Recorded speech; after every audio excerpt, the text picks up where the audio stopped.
stars in outer space. You come and you go. You take me high, you take me low. But I don't know how to do this on my own anymore. Oh no, now it's my leave for the melancholy. Couldn't fill a hole inside me. Damned if I do, damned if I don't. Hello everyone, my name is Will and welcome to the ESL HADO Premiership, powered by Intel. A little bit about me, I've been playing HADO now for 3.5 years since it entered the UK. I'm going to hand you over to Tom so he can tell a little bit about himself. You're right, guys. My name's Tom. I've also been playing HADO for about 3.5 years since we brought it over. Interestingly, me and Will actually used to play together in a team. Today, my plan is to try and give you some game analytics. I was the UK champion the first year. The team that took it off me are playing this tournament, so we'll see how they do. But the aim is for you guys to understand a bit about what's going on and hopefully enjoy watching the tournament. Awesome. I like the way you threw in the championship part because unfortunately I never was a champion and he likes to rub it in a little bit. A little bit. So, Tom, what can we expect from today? So, obviously, it's the first tournament that we're running in sponsorship with ESL in partnership.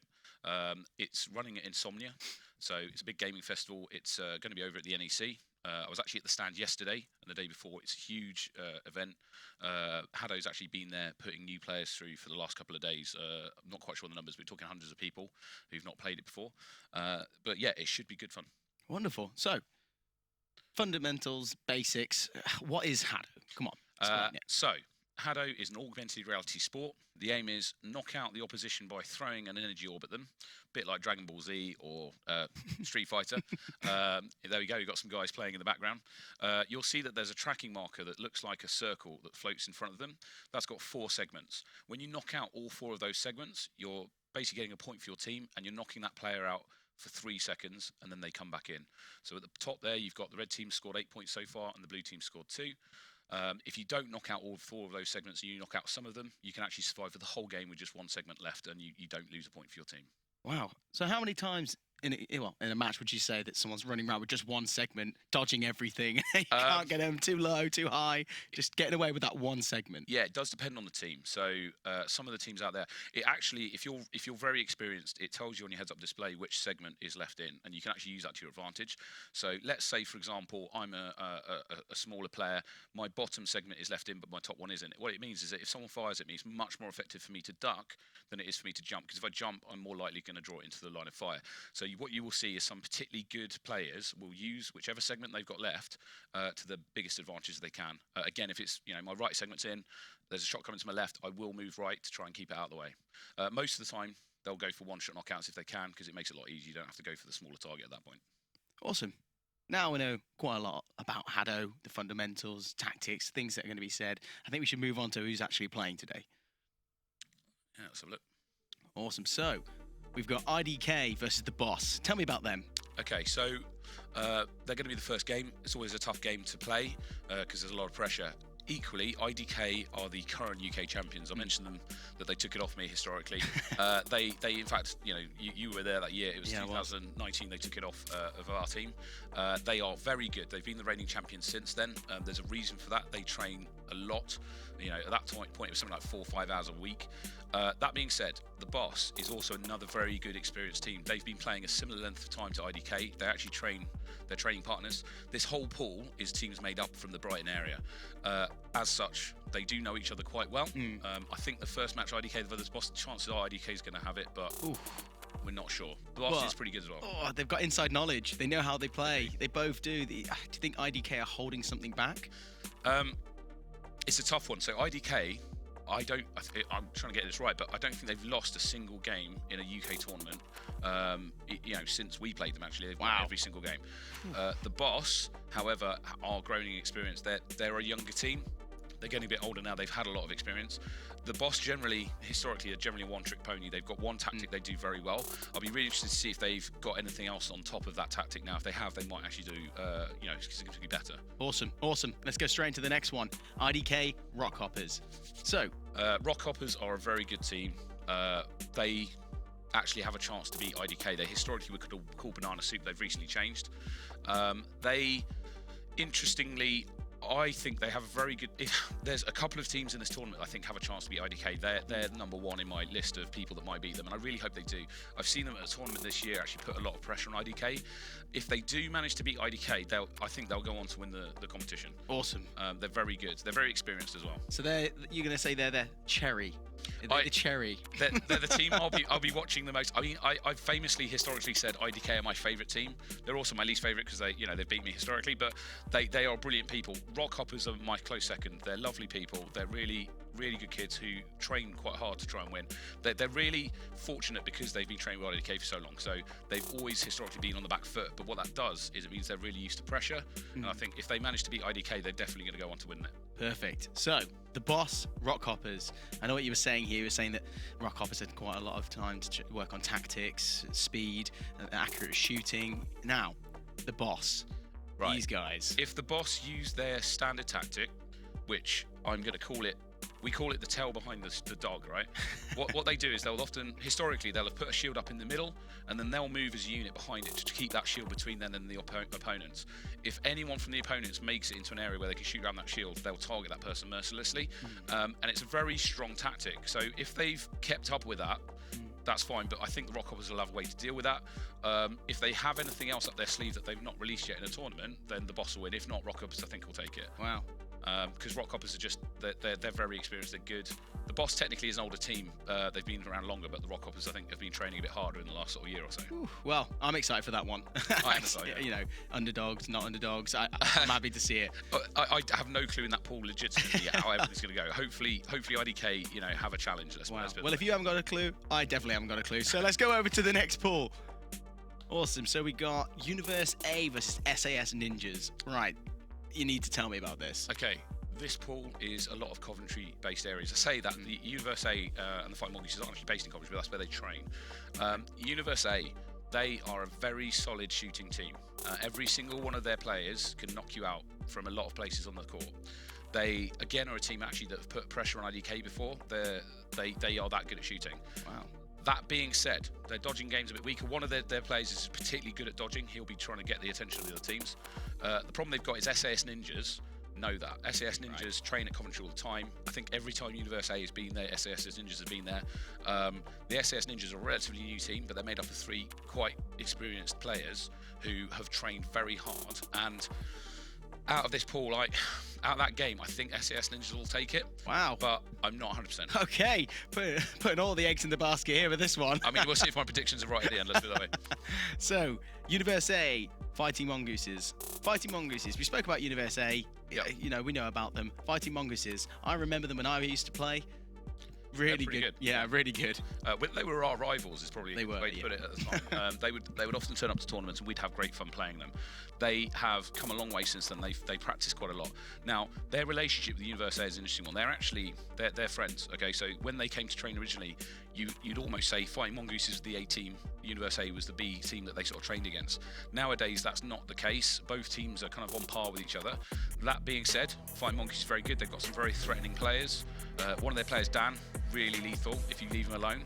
That being said, if you can get him moving and under pressure, he's less good. So I'm not 100% on this one. No, in fact, I'm not even going to call it. I don't know out of the 2 of them that's going to win that one. Okay, so SAS Ninjas, Fighting Mongooses, go. SAS Ninjas should take this. That being said, the Fighting Mongooses have been working to try and beat them. Now, to give you a bit of background, we do tournaments every now and then, sort of once a month really. The SAS Ninjas have beaten Fighting Mongooses before, but the most recent time that I remember them playing together, the Fighting Mongooses did actually beat SAS. Wow. I was actually asked to join the team of Fighting Mongooses for the day, so that might have been part of the reason. But no, they are a good team. I do think SAS Ninjas should take it, but we'll see what happens. Awesome. So, another exciting pool. It is, yeah. All right, let's move on to the next one. Oh, the university battle. There's always rivalry here. Always. Yeah. Yeah.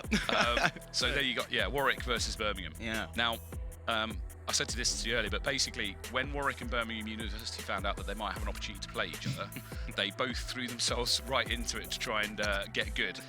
They have a rivalry. It stems outside of HADO.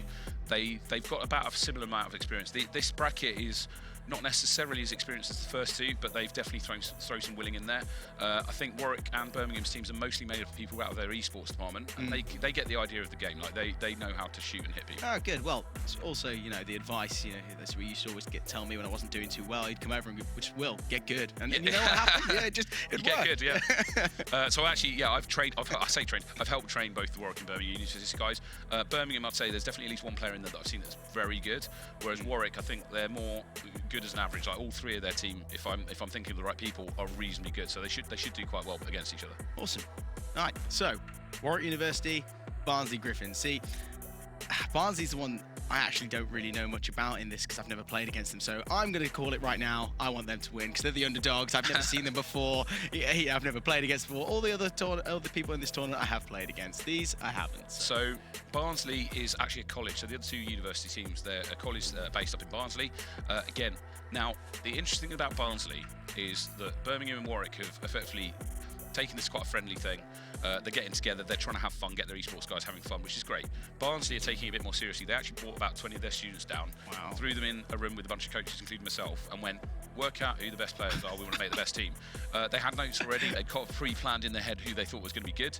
I gave them a similar list, and they've taken 4 of those players and made what they think is their dream team. So you're telling me they run a trial system for this tournament? They did, yeah, they 100%. Wow. And they may not have had too much time to train together after that, so we'll see if they manage to get their teamwork together and pull it off. Awesome. But they've got a plan at least. So. Yeah, well, gotta have a plan. You do.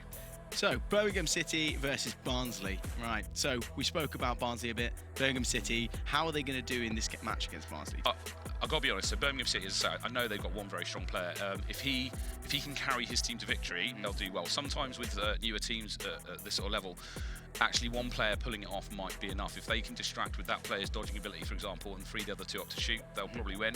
But at the same time, Barnsley's got, if they can, 3 or 4 options for trying to get things sorted. So I don't know who's going to win this, honestly. I would possibly lean towards, if Barnsley's plan works, Barnsley might actually take this group, which would be really good. Yes! Go Barnsley. I'm with you. I want to win this. Right, let's get into the next pool. What we got here? RGN Blades, Army Esports. So I just want to say something before I hand over to you.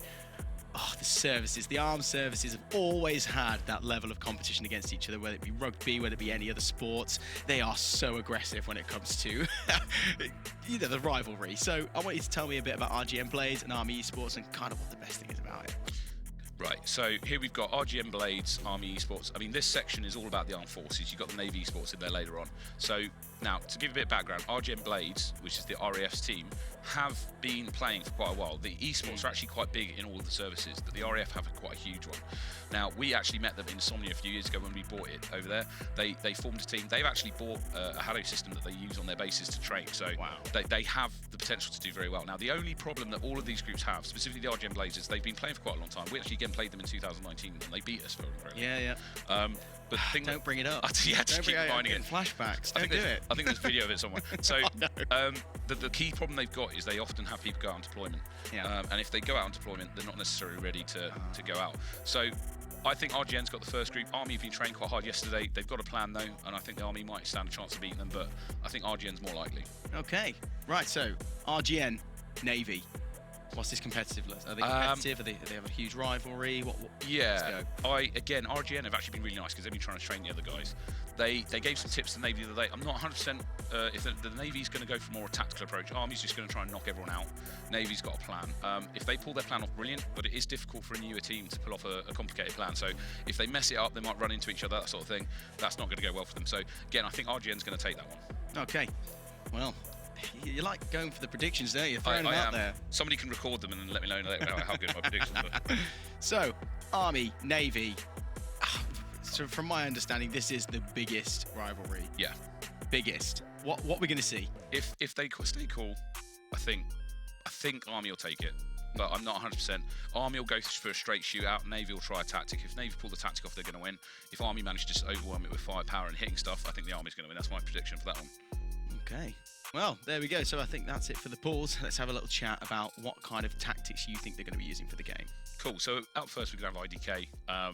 IDK are very mobile. When we watch the game, the front line is key. Okay, if you can push to the front line, you can take position to get easier shots than the opposition.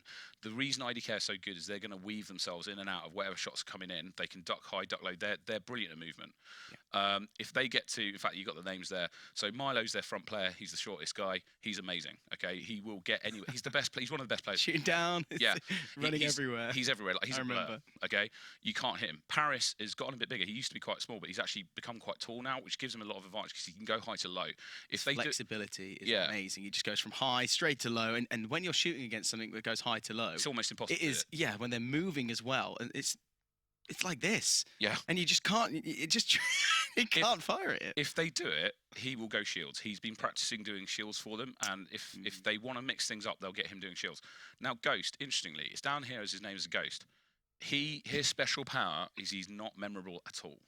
And I think they play into that with his name here being Ghost. When he's on the pitch, you forget he's there, right? And he's knocking you out, but you don't notice him. You're too busy paying attention to the other. He's in the blind spot. Yeah, I don't even know what his real name is. I've met him so many times, and like they nickname him Ghost, and that's because he is like a ghost. You don't pay attention to him. Yeah, you don't see him, and he takes you out without you even knowing. Yeah, exactly. Awesome. The boss, as I say, I would expect them to do it. I don't know for definite, but I would expect them to do a shield where they'll probably put a shield up.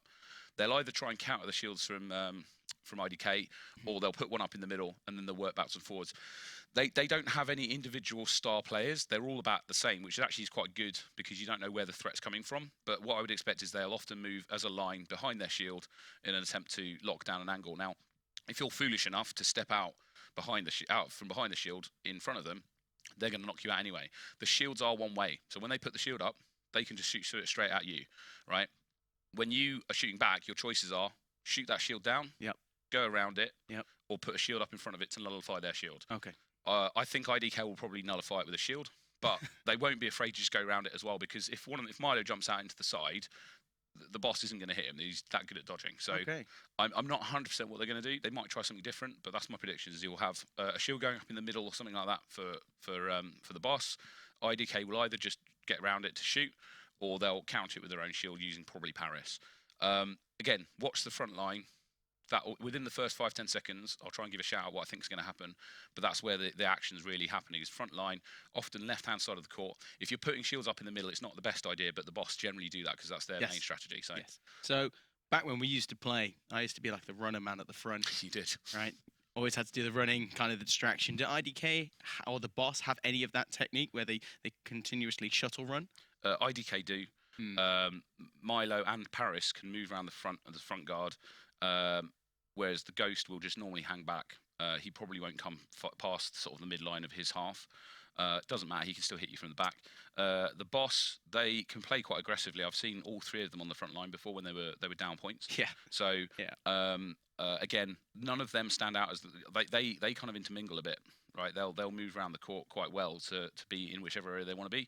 So they don't necessarily have as fixed positions. I might be getting it wrong. They might have exactly fixed positions, but I've never been able to work out their pattern. So part of that is good. If you don't know where they're going to be, you can't predict what their plan is. Yeah. Well, imagine they switch completely. Ghost is at the front.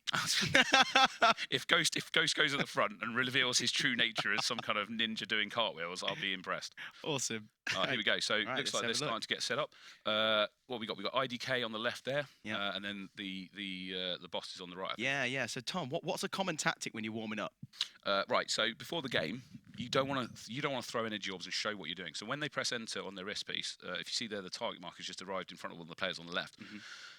Any shots you fire after that, the other team can see it, and they can generally work out what you're then doing. So if you see somebody enter the game, and then their target marker disappear, and then they re-enter, what they're probably doing is firing some shots to make you think that you're going to do something, and then they might change it. Equally, IDK, they're going to be overly confident here, so they might actually just be going with the stats they're going to use. But yeah, generally what you'll see is teams don't want to give away to the other team before the start of the game what their tactic is. If you see the guy on the left there, lots of up and down motion. Changing height makes it extremely difficult to hit somebody. That is IDK's strength. Again there, if you look at those shields, that's probably going to take 2 or 3 shots before it goes down. It's not a strong shield. No. So whoever that player is, I think it's Milo, he's not going to be doing that sort of stuff. Whereas the guys on the right are. That could be Ghost, actually. Yeah. Try and get the thing is, though, is this a ruse? Possibly. I mean, is this a ruse? The thing is, what you got to bear in mind is the boss will know what IDK is doing anyway. They train together all the time, so they're not really giving anything away if they do show them. They might, I've actually played IDK before and just asked them and said, look, can you go with this build, please? Because I want to play against it. And they went, yeah, sure, because they still won. They're that good. So it'll be an interesting one. The key thing is going to be right at the start, first 5 seconds, we'll get an idea, or maybe 10 seconds, we'll get an idea of what the strategy is. You'll notice Paris is the guy, he's the tall guy on the right, with the red marker who's on the right corner. He's not doing anything at the moment, he's not firing shots off. He may be doing a shield strategy, right? If at the start of the game, most people will keep their arm up. If you've got your arm up, that's you charging energy to shoot at the enemy, okay? To do a shield, you're going to have to drop your arm to your side and then push forward to put it up or do that. So if you see any of the other team's arms drop, it means they're going to do a shield. So if you see Paris at the start of the game building some charge up, drops his arm, he's going to probably run to the front and try and shield. If that happens, the other team's options are knock him out before he gets there, or knock his shield down when he gets there, or go around it. Okay. Again, I'm not seeing on the opposite team anyone putting a particularly strong shield up. That's a good amount of tactics, but how fast-paced is actually Hado? Depends on the player. These guys will be very fast-paced. So in an 80-second round, I would expect Milo to be moving well over 100 meters, and that doesn't include his up and down motion. Wow. So it only tracks the headset will actually track. We might get some data up at the end, but it only tracks sort of left to right, back to forwards motion. It won't track necessarily up and down. So I'd expect him to go over 100 meters, potentially like 110, 120. If he's not under pressure, he'll do less because it's better to shoot from a standing position and not be moving. But it's a bit difficult to tell. As I say, the boss is a good team. They can knock him out potentially. So if they shoot at him repeatedly, he's going to have to keep moving. Yeah. Otherwise, he's going to get shot. That front position in the middle there is the most dangerous position to be in. You do not want to be in the middle front of the court.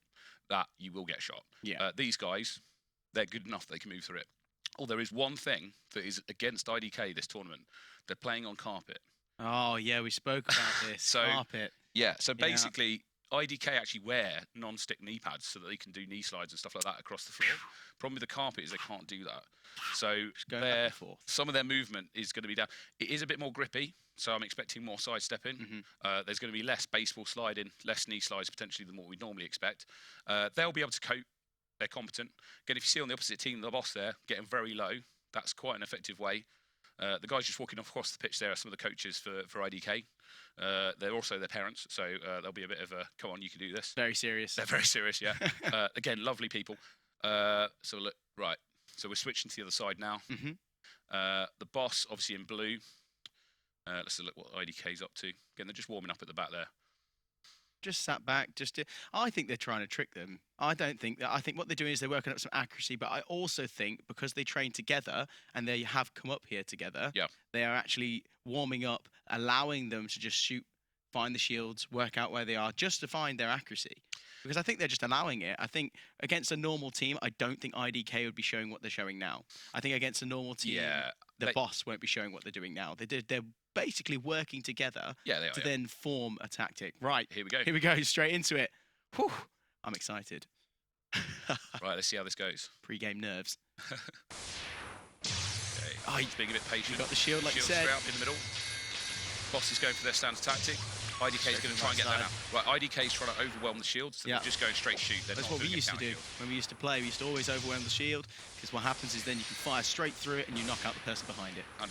So you'll notice Paris being very active on the front left corner. He did that intentionally to draw fire, because he's good at dodging. And what he's trying to do is free up his other team to do that. Again, IDK using individual shields, but they'll be out pretty quick. Yep. Stats-wise, we've got Ghost. He's just come up with his real name for a change. He's taken a high charge. That's to help him knock their shields down while looting. So his job is to counter the shield. 3-2. It's very close. 4-2. Wow. Would you say that having one energy petal left is actually better for you? It can be an advantage, yeah. You will get targeted more, but at this point, 3 points is a really clear lead. So in this case, we've got 4. I think IDK is going to take it. We've only got 20 seconds left. Look at the head movement. Can get some, going down, jumping, down, jump. It's everything makes it so hard to get it. And as soon as he comes back up, if you watch, he's continuously doing this jump. So he goes down. As soon as he goes down and comes back up, they do a jump. back down, jump, right angle. It's just so hard to hit when you're playing. It is. I mean, Paris and Milo are brothers. They work very well together on the front line. And as you saw, what happens is Paris will draw fire to his side, allowing Milo to get down, get in a corner on the opposite side and do cross shots. Shots are really effective in this sport. Yes. It's an AR sport. You've got to remember, they're wearing a headset that lets them see what's going on. So we're seeing it from a third person. They'll be seeing it from a first person. Yeah. When someone's shooting at you, if you're not looking at them, you may not see it coming at you. So when you get on that front corner, if you can shoot across the pitch, you're going to do well. Yes. So again, there we've got 5 knockouts coming out from Milo. Wow. You know, he's clearly the best Straight shot there. in. Paris has got 4. You know, only 1 knockout apiece to the boss. You can see a bit of a timeline there. I mean, basically, the IDK had that in the bag. Would you say it's quite common? So near the end of the game, the points start to rack up. Because the first point of the game, it's very tense. Yeah. What happens is that the team's just fighting, finding out where they're at, what tactics they're using. And as soon as you find out what the tactic is, that's when they start attacking. And then the points just go boom right at the end. You're not wrong. That's exactly right. So IDK got their confidence towards the end. They started being more aggressive. They could afford to do so. What I would say is it's going to be 2 out of 3. So it's normally best 2 out of 3 in the game start for this tournament. All the guys are going to play 2 out of 3 within the pool. If, for example, the boss come back now and win a game, we're going to go to a 3rd game between them. I think that's unlikely, but we'll see. It's always difficult to come back because the pressure's on the boss now.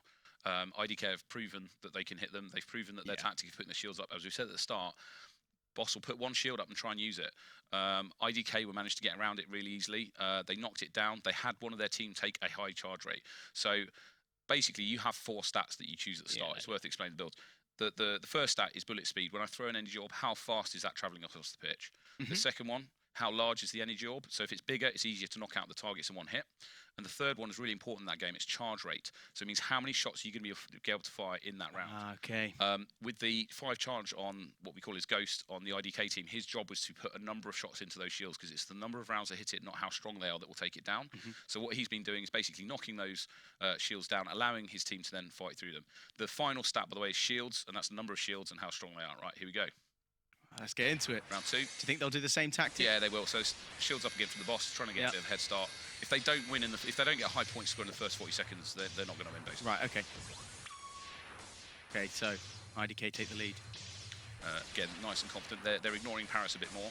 They're trying to put pressure on Milo. Well, that's the main thing, was because they saw that he was the person taking out the players. That he was the person hitting the points. They want to get him out, so he won't be able to use any of those shots. Yeah, unfortunately, IDK Paris is also very competent at knocking people out. So if you get distracted by Milo, Paris is going to knock you out. Straight back in. Yeah. Again, boss getting a point on the board though. They're not conceding as many points, and they've not used their shields quite as much, which means if they can keep them up for the last 40 seconds, they might win. But they need to stay in it. Well, look at the head movement, continuously moving. They're trying to get that 1 petal on the left-hand side. They just can't. He's just moving down, left, up. There we go. Finally got him out. This is their chance. They need to get some points right now. Use all those shields. They've actually staved them to the end, but as you can see, the amount of fire coming out of IDK to knock those shields down, they're doing it on purpose. They're effectively take the shields down quick. It stops the boss getting into the rhythm and being able to do patient shots. Now they've gone straight behind again. That's actually just focus. That's actually very good positioning on the shield. That's better positioning than in the middle. I'll explain that in a bit, but that was good shield. Come on, Blue, you can do it. Probably not, but at this point. Oh, did you see that? Jump shot. Nice jump shot. Good work, boss. That was, even though they lost that game, that jump shot for me, that has to be on the highlight reel. So to be fair, what I like about the boss is they didn't give up, kept going. Again, good work on the player 6 there, number Kwa from the boss. Paris is doing well. Yeah, Paris is doing well. 37.9. I mean, it's not the best accuracy, to be honest. Again, Kalo there. So 69 shots, okay? That is really good, and that's his high charge rate going out there. So he's basically knocking those shields down. Again, movement there from IDK, under 50 meters. That means they weren't under that much pressure. They were taking it nice and steady and just using their dodging within their space. Yeah. Again, see that they concentrate on Milo, stopped him from getting all the points, and that time Milo just upped his dodging. He didn't have to get points. He was letting Paris and the others do it. Talking about that shield, so the reason I mentioned that shield particularly, the front line is the most dangerous area, right? If you position a shield on the front corner of the sort of pitch at a slight angle, it stops all cross shots coming at you if you get right up on it. Yeah. The problem by putting it in the middle is you actually more shots are coming through areas that will go down quicker, but also they can come either side. You can't angle it, so you actually almost end up having to use 2 shields to protect yourself. Yes. Whereas if you go to the edge, put 1 shield at an angle, that's the best positioning if you're trying to maximise your shield use. So that shield that later came out from the boss was really good. It was the angle. It was, yeah. It was the angle and positioning. It's very tricky with that one because sometimes you can put it too far forwards and it actually ends up on the other side of the front. Makes it middle worse line. than actually helping. Yeah, yeah. I've done that many of a time. So yeah, it does take skill to get that stuff right. Again, I predicted that IDK would probably take it. The boss, though, to be fair, what I liked was that they just kept in it. So against other teams, that's going to do them well. You can't stop. You can always try and come back. You can turn the score very quickly in the game. There's 3 points on the pitch at any particular time because you're scoring off 3 opponents, and they respawn after 3 seconds. When you knock somebody out, 3 seconds, they're back in. So that means in a 3-second period, you can theoretically get 6 shots if you're lucky, like if you're good, right? If you're lucky. Even like a 5-point lead isn't a massive lead in this sport. That being said, against someone like the IDK who are that good at dodging, you're not necessarily going to make those points back immediately. I've got to try and remember who's up next. I think IDK are staying in. Yeah, and the Rockhoppers. Here we go. Now, this is the one we wanted to see, isn't it? This is going to be great. This is the one where we said the only people who are going to really put IDK on their toes are these. Yeah. Now, I agree. what would you do if you were in the Rockhoppers' shoes? What tactics would you use after watching this first game? How would you approach it, and how would you beat them? The problem with IDK is they can do lots of different tactics. The advantage of the Rockhoppers is they can as well. So part of it is going to be trying to guess what the other team are doing before the game starts. Now, what IDK did in that last game is they thought, right, these guys are going to do shields. We're going to take one of our team, give him 5 charge. That'll take points away from his ability to necessarily knock people out. Not completely, right? But a little bit. But the other thing is, had the boss hadn't done their shields, IDK would have been in a good position to still knock them out because having somebody with a high charge rate, what that means is they can fire lots of shots, keep people moving, right, and it works to their advantage as well. So they might do a similar tactic. They might take a high charge and just try and knock the shields down. That being said, the last game I saw between these 2 teams, granted they were called they were slightly different, but basically the same 2 teams. Both teams went shields. Right. Now the problem is, in that game, Paris was better at it than the player that was on the other team. I actually tried to help him afterwards because I noted a few things that he was doing slightly wrong. So I went and had a chat with him afterwards, and he's improved quite a lot since then. So if they do a shield versus shield, I really want to see that because that'll be an interesting game. It'll be almost the best shield versus shield you might get in the UK.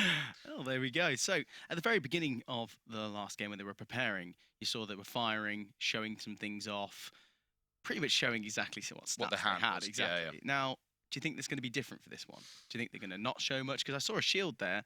Is that a ploy? Because look, no one's firing. Yeah, Paris is the key player, right? So if you see Paris doing stuff, then he didn't last game, actually. Paris was one of the ones who was keeping it a thing. He'll generally keep, because he will change what he's doing depending on the game mode, right? So if Paris does something and gives away what he's doing, that looks like a slightly stronger shield to me. Yeah, it does. It does. Yeah, do you think he's doing that on purpose, though? Yeah, he could be trying to play them off here. That's what I think. He may leave the game, then come back in. Yeah. I mean, change his stats. We'll watch because that's another strong shield. Yeah. That's I think that's coming out of Ghost as well, which is interesting. Because if you're doing that, I'd expect they could have changed it up. They could have got him training up in shields and got Paris to do more shooting, which is an interesting idea because with Ghost, he's generally hanging at the back. He is getting knockouts from there, but you can utilise him a bit better by coming forward to do stuff like that. As I say, historic Paris is one of the best shielders in the country. That being said, he's also really good at shooting, so they might have decided to try and free up Paris's shooting ability by getting one of their teammates to do shields, or they could be playing him off. I don't know. Well, let's see. Let's get into it. So yeah, Kalo there. If he is doing shields, it'd be quite interesting. All right, here we go. Right, yeah, shield coming out. Shield from both sides. Okay. Not a strong shield by the look of it. No, it wasn't too bad. It was in the middle again, which is less ideal. And obviously IDK taking the time to knock it down. Paris just got a point there. Yeah, so I think it is that the Ghost is doing a reasonably strong shield. Again, same head movement. One here we go. Come on. Oh, exactly the same. Exactly the same. This is it. This is good. They've got to fire through, but IDK fired through. See, this is the tactic we were talking about earlier. IDK just went, nope, there's a shield, it's strong, they're doing the same as us, we need to fire straight through it. Yeah, 100%. And the other thing is their positioning on their shields is slightly better. Yes. IDK's positioning where it's on the corner there. That middle shield is good, but it's going to draw so much fire to it. Whereas that shield on the angle is a better shield. They need to take down that shield. Nice. Oh, wow, Come on, yes. 2-all. 30 seconds, come on. I really want IDK's. This is 3-2. Come on. Get that shield down. Get the red shield. There we go. Now's your chance. Another shield going up by IDK. Right, that's 4-2. This is a very close game. 5-2. Okay, see what I mean by the end? What happens is IDK are learning what they're doing, and then by the end of the game, that's when they start to rack up the points. They understand what's going on and what they need to do. See, it was a very close game at first, but IDK have learned what to do. So interestingly, the IDK, as I say, are really good with shield play. Okay, so they were straight away knocking down the opposition shield, right? Milo getting a bunch of points there, right? Paris and Kalu are doing what they can to free Milo up to do his shooting. In this next game, again, if they go switch over to Milo now, all that's going to happen is Paris is going to up his shooting game. I mean, again, there, Paris 554 shots. It wouldn't surprise me if he's got a slightly higher charge rate. Milo 37%, actually not bad. Right, they can win it though. The Rockhoppers basically all they need to do. Let's have a look at the stats here. Yeah, 5 shields. Yeah, okay. So if you were Rockhoppers, what would you be talking about now when you're in that break, they're having a conversation? What would you be telling them that they need to do? They need to pace their shields better. Okay, so IDK basically paced their shields, and at the end there, as you said, they went full aggressive. They had a bunch of shields they used to at the end, and they were better at taking down the Rockhoppers' shields. What Rockhoppers need to do is focus fire down the shields from IDK faster, right? When it goes up, they're putting a shield to counter it, but what you're seeing is that Rockhoppers are putting their shield up actually sometimes after, but their shield is going down faster than IDK's. And you can't have that. Yep. If you're having a shield wall like that, you've got to knock their shield down before yours, right? So basically, they need to pace the shield back better. IDK are really good at that tactic. We didn't see them do it, okay, like that against the boss. No. They will keep doing that. Yeah, I expect that that's going to be their main tactic for the day, to be honest. Okay, awesome. So, like I said, when you're talking to them in the corner, do you think IDK are going to sit back now? No. They keep the burners on? No. Rockhoppers can still win this. Like, as I said to you earlier, Rockhoppers play against IDK all the time. Right. They're under pressure right now. They will be dealing with that pressure fine. Okay. They're the most chill, like literally, this won't affect them. They'll be like, let's do that again, but win. Cool as a cucumber. Yeah, cool as a cucumber. So hopefully they'll pull it off. As I say, the start of that game was a good example. They were so close, and there was a couple of times I was like, okay, no, they can do this. But towards the end, yeah, IDK broke them down and just went full aggressive. So we're interested to see what happens. Well, I think they're going to keep doing the same tactic. I think they're going to raise the shield again in the middle. Yeah, I think it'll be a and shield then the left versus shield. side, and then what they're going to do is they're going to trace around the back again like they were. But I think that the Hoppers, they were sat at the back. They all went behind that shield, but it was in the middle, like you said, and they could just fire around it. They were too clumped, and they all went around it. Now, the thing is, effectively, clumping up like that means you're giving up ground. Like, Paris and Milo are happy playing on that front line, which is a really dangerous place to be, but they're happy being there. Yeah. All right, here we go. Let's see what happens. Whew. I really hope that... Have you got goosebumps? I have. Why have I got goosebumps? Yeah, I really want Blue Team to win this one. Okay, come on, here we go. Oh, that duck there, straight from IDK. Look at that movement, completely changed. Look how many shots are going into that shield. This has gone straight away. Wow. Okay, here we go. So it's 1-0. Ooh, are they going to focus on it? Oh, 2-1. Oh, no, 2-1 to IDK. Wow, that came straight into it. Okay, so actually, IDK not doing a shield build. They've got Kalo probably on high charge, so he's in charge of taking those shields down. Yep. They're confident they can win in a shootout. At this point, IDK have the advantage because the other guys have used a lot of their shields and they're not got a point lead. Right, okay. If they don't have a point lead when they've had the shields, they're not going to get a point lead when they don't have it because they've got one of their team out of shooting potential with shield build. So IDK are probably still going to win this. Right, look at the movement. It's close though. Oh, 3-4. Oh, 5-3. See, it's coming to the end. This is where they start to learn. The shields run out, as you said, and it just gets the pressure on. People just can't handle the pressure at the end. So interestingly, with this build, if they'd have been more aggressive with their shield and put it on the middle line, it'd actually put much more pressure on IDK. Right. And Paris and Milo wouldn't have had the room to move what they're doing. Are they getting tired though? Back right. Possibly. But again, I mean, look at Paris's movement on the front there. He loves it. Look, he's gone straight down, up, Look at the trying to hit this. Tom, trying to hit this in the game. I mean, look at him. He's it's so hard on the side. Great score. It was absolutely amazing. It's so hard to hit. Like, people don't understand at home that when they're ducking and weaving, what you're seeing from a perspective of a Hado player is just a crosshairs that you're having to move with your head. Yep. And while you're dodging, moving, jumping to keep that steady and fire, it's such a tough like exercise. It is. So the main thing is, well, when you're getting shot at, right, it's very difficult to shoot back accurately, and IDK are masters of it. They can drop to the floor, be lying prone, and still fire and hit people, right? Which is really hard. You're aiming with your head, but you're also being shot at and tracked based on your head. So if someone shoots at you, you have to be moving your head to dodge, and that makes it difficult to shoot. Yes. They're good enough that they can do that and still shoot and hit to people, which is amazing. I mean, I've just got some stats up on my screen from the first game against them. Mm-hmm. Yeah, I mean, it's going to be similar for that game that we just had, but yeah, fundamentally you got. Let's have a look. Yeah, Paris in that first game was doing some charge stuff. I mean, again, I'm not seeing massive movement distance. I'm seeing sort of 50 So they're not being pressured. meters. They're not being pressured, but it's also that if you look at Paris's and Milo's play, they can dodge almost in a spot. Okay, Which is madness. Which is considering yeah, we're always training to run across the court as fast as possible because you have to dodge that. And the fact that they're 100%. dodging it on the spot, which means just head movement, it's kind of like a boxer, isn't it? It is. There's two types of not being shot, right? There's the dodging that we're seeing from these guys, which is almost active dodging. Like I look at you to shoot at you, you see it coming, and you do a movement to dodge that shot. Yeah. Okay. The other type of movement is effectively moving oddly, right? So that when they shoot you, they're less likely to hit you. So you can run around in an odd pattern, you're not necessarily even knowing that someone's shooting at you. IDK don't do a lot of that sort of movement, and they're not having to at the moment. No. What they're doing is very active, which means that going back to what we said about being able to shoot, they can maximise their shooting potential. Yeah. Another thing, though, is I think the ground conditions, it being carpet, has changed that completely. That's true. The reason I'm saying that is because IDK used to sliding across the floor, standing up, jumping, every time they're attacking. Now, I think the reason they're having to do a more head movement and stay in the same spot is that they can't do that technique. They train it. They play it.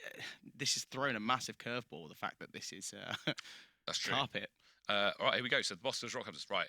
My Here we prediction, go. we're going to get a shield similar to from both teams, similar to what they last did, probably in the middle. Mm. And I don't know who's going to play it. I think Rockhoppers will take it. It depends if they can focus that shield down from the boss. I'm not expecting either team to do anything particularly dramatic from that play. Mm-hmm. So I definitely think that's going to go forwards. Again, I'm just looking at stats from the previous game. Again, yeah, not a load of obvious sort of distance travelled from IDK. They didn't need to do it. Again, knockouts coming from Paris and Milo as the primary. All right, so see me there getting the guys getting prepped. I mean, it's worth noting, basically, near this camera where we're looking right now, there's a little cupboard cleaning all the gear with UVC basically between each group. We're probably cycling gear as well. The gear itself is made up of a headset, which is what's allowing you to see where you're shooting and what's coming on in front of you. And then you've got a handset. The handset is basically for the tracking motion. So generally the two motions you need to know are if you've got your arm upright, you're charging to shoot, and then you throw to shoot. Straight in. Straight in. And the other one, as I said earlier, dropping your arm to your side is you're prepping to do a shield, and you have to hold your arm down for about a second and a half Before it can actually come up. and then you lift it in front of you. And that's tough because when you're dodging, you can't always keep your arm straight down because you're dodging left and right. It goes off angle. So the good guys like Paris can run some kind of weird serpentine motion, get to the front and still raise a shield, which always amazes me. I'm not quite sure how they manage it, but yeah, so that's what you'll see is basically both teams sort of doing that sort of stuff. Again, I think we've got the boss going over to the red side. They are, yeah. I also think so. I think the Hoppers at this time are actually going to just do the shield technique that they did last time. The reason, the reason behind I see that is because IDK very fast paced, moved a lot with head movement, but the boss last time they did the shields. They stayed behind the shields. So I think their counter for it is just going to throw up a shield right in front of it and just do the same thing back. I think you're right. I think it'll be a shield going up, possibly in the middle. Again, I don't like the middle placement. These guys, they know it does intercept the most amount of shots, but the problem with that is it knocks down quicker. Right. What you want to really do is have one on the front corner, and on the other side have someone who's good at dodging. Similar to what IDK are doing. Yeah, yeah. And that way, you're drawing far away from the shields, and the person behind the shields under less pressure to have to panic. You can see those shields getting weaker. So when you're behind it, sometimes it will get a bit weak, and you go, "Oh my god, I've got it out of the way." Whereas if if they're not shooting it, you'll stay cool. I mean, there straight away you can see they're putting strong shields up. Yep. They're giving away to the other team what they're doing. The guy in the middle actually, who's doing the shields, is basically got a low scale, high charge. So his job will be put that level 5 shield up for everyone to get behind, and then he's just going to sit there shooting the boss's shield. So effectively, it's going to come down to who can get through the other team's shield the best. Who's going to do that? I'm not quite sure. It depends about fire rate. It is, yeah. Yeah, because but you need your whole team working together. So yeah, well, the Hoppers last time, what did they do? They didn't fire on the shield when it was first up. True. What they needed to do was continuously fire on the shield as soon as it's up to get rid of it, but they weren't. They were sitting behind trying to pick off players instead of the shield. Yep. Big no. That Means they've still got a line of defence. As I say, it'd be very interesting to see what happens in this one, but I genuinely think it will come down to who can get those shields down quickest. Again, I'm not 100%. The boss are okay at it, but generally they're used to using this tactic against people that aren't doing shields. So again, it depends how much they've trained against each other before the match. Again, these guys all trained together down in the Brighton group, so it wouldn't surprise me if they've done this sort of tactic before. Right. So they'll have a good idea. They'll all be calm about it. The real challenge later is when we get into the sort of semi-finals and things, is whoever comes through from these groups is against teams that they play less often against. That's not to say, I mean, some of the teams that we'll have in the semi-finals will not have played each other before, based on the pools. So that semi-final is going to be, it could be very interesting, because even a good team against like IDK, if they come against somebody who they've not played before and don't know what they're going to do, it's sometimes really off-putting. Exactly, because I think IDK haven't really shown how good they are. Yeah. Because they're playing against teams, as you said, who know how they play. Yep. They could be trying totally different things. But when they go against someone who doesn't know them, that's when we're going to see the true overpoweredness of IDK. Right. Well, here we go. Let's get into it. Ooh, the boss. Who's going to do it? Ooh, here we go. Here we go. Shields both. Yeah, see, straight away. Put up a shield against their shield, and they're firing on the shield. Boss is kept up for slightly longer, which means their rate of fire on the shield was better. Yeah. They're also doing a good job of dodging. Everyone's doing good at the moment. Wow, there's a lot more movement, if you noticed. Yeah. Okay, so the boss have the advantage. They've been slow with their shields, and they've got a point. Chances are, if that carries on, that was a poorly timed shield, I think. Yeah, because they didn't communicate, I don't think, because they both put one up at the same time. We'll see. This is their chance. They've got to try and get... yes, there perfect. Goes, 1-1. Right, now we want to see another shield coming out from the blue team, and they need to get a knockout. So somebody on the... There we go. Okay, so what's going on is they're pressuring the shielder. So the blue player who's doing the shields in the middle is actually getting absolutely hammered. 2 all 30 seconds left. Get rid of that shield. Perfect. Get rid of that shield. That's it. Now's your chance. Right, now we've got to keep firing. You've got to get your fire rate. Oh, okay. Strong shield up. Blue They're going to focus on that player. He's got to really move. No, the guy on the back right is doing a good job because he's drawing fire. Yeah. So if he keeps doing that and doesn't get knocked out, the blue team might take it. Okay, they've got to fire through that then. Okay, this is it. This is their chance. They can beat the red team if they... Yes. Yeah, there we go. There we go. 7 seconds. Keep shooting. 7 seconds. Oh, 5 seconds. Come on, keep moving. Keep moving. Yes. Wow. Wow. Nice. Wow. Okay, that that's worked good. Exactly how they wanted it to. Yeah. So with shields, it's a bit of a patience game. You want to try and get rid of the other people's shields before you run out, and that's kind of what happened there. The boss did well at the start, but then they basically sped up towards the end because they were under too much pressure, which meant they ran out. Again, it could have been a little bit better on taking the shields down from both teams, but it worked out. And again, absolute star player on the blue team is the guy who's out in the right-hand corner, drawing fire and with a shield. Yeah, with a shield up. And again, boss should have made a decision at that point. They should have either just all shot the shield, or they should have all just shot him, like one or the other. Don't be splitting your fire like that, because all that's doing is working into the Rockhoppers' plan. That comes to communication, though, doesn't it? It Experience and communication. Got to communicate. What you'll find with the younger teams like that is they're not necessarily as good at communication. They'll know what to do, but they won't necessarily talk to each other. With the older teams, again, Rockhoppers will be doing it. They'll be calling out stuff. So they'll be like, take the shield on the left down, or let's just focus on that guy on the right. Sometimes you actually have a fourth member of the team off the pitch shouting, calling plays as well.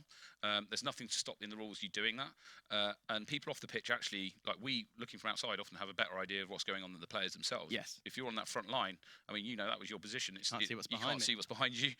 You can't always see what's on the opposite side of the court to the right. That was. I'm really happy about that. That was a good performance. I'm really happy about that game, because what happened was they used the shield. The shield went up. They stayed on the right-hand side, and they had someone on a pretty obvious tactic to draw fire, and it worked. And seeing something like that kind of excites me a little bit, because when I first started with the Hado, there wasn't real massive tactics like this. True. It was all, everyone kind of came up with their own ways of dealing with it, not really as a team. Yeah, the meta this was is definitely different. Yeah. Definitely a strategy. Yeah, so that's cool to watch. This first pool and the second pool, there's strategy all over the place. Okay, and it's really, like, again, we can only give you a bit of a snapshot of what's going on. There's a lot of decisions that have been made by these teams before they've even got on the pitch. There's a lot of decisions during the game that's going on. You might even, you've almost got a flow chart in your head of, right, that's happened, what do I do next? It's very difficult in an 80-second round to change your game plan, but you kind of have to, because you sometimes have to adjust to what's going on. these guys, we predicted what the game plan was beforehand. They knew what was happening, but the minutiae of it is things like slowing down your shield use and just using your active dodging a bit more to give you pressure later on by having a bunch of shields up is actually quite good. So I'll ask you again, though. I'm going to throw it in. What would you do? To be honest, if I was both of these teams, I'd do exactly the same, just better. Yes. Okay. That's it. I'd stick with these tactics. just get good. Just get good. There you go. They're doing that. They're sticking with their tactics. Yep. See, this is where they've got to take down the shield a lot quicker. Ooh, there you go. Minute timing. It was. Very minute timing. There we go. Okay, so the boss is already under pressure here. I was going to say they took it out slightly less quick than the first time, so they're already being pressured. 2-0. That's big. Okay, there we go. They've done it again. They've got to hit that shield. That shield's got to go. The boss are firing. Oh, wow. Same time. They are good movement from the boss, but at the same time, the pressure's on them at the moment. Yes. They're still keeping it up, though. They're doing good. Oh, here we go. Pulling it back. Again, they've got players out on the side doing good dodging to try and draw fire of those shots. One. What do you think about that? It's less ideal, but it's not the end of the world. Right now, the boss needs to keep doing what they were doing, where they have shooters dodging on the sides.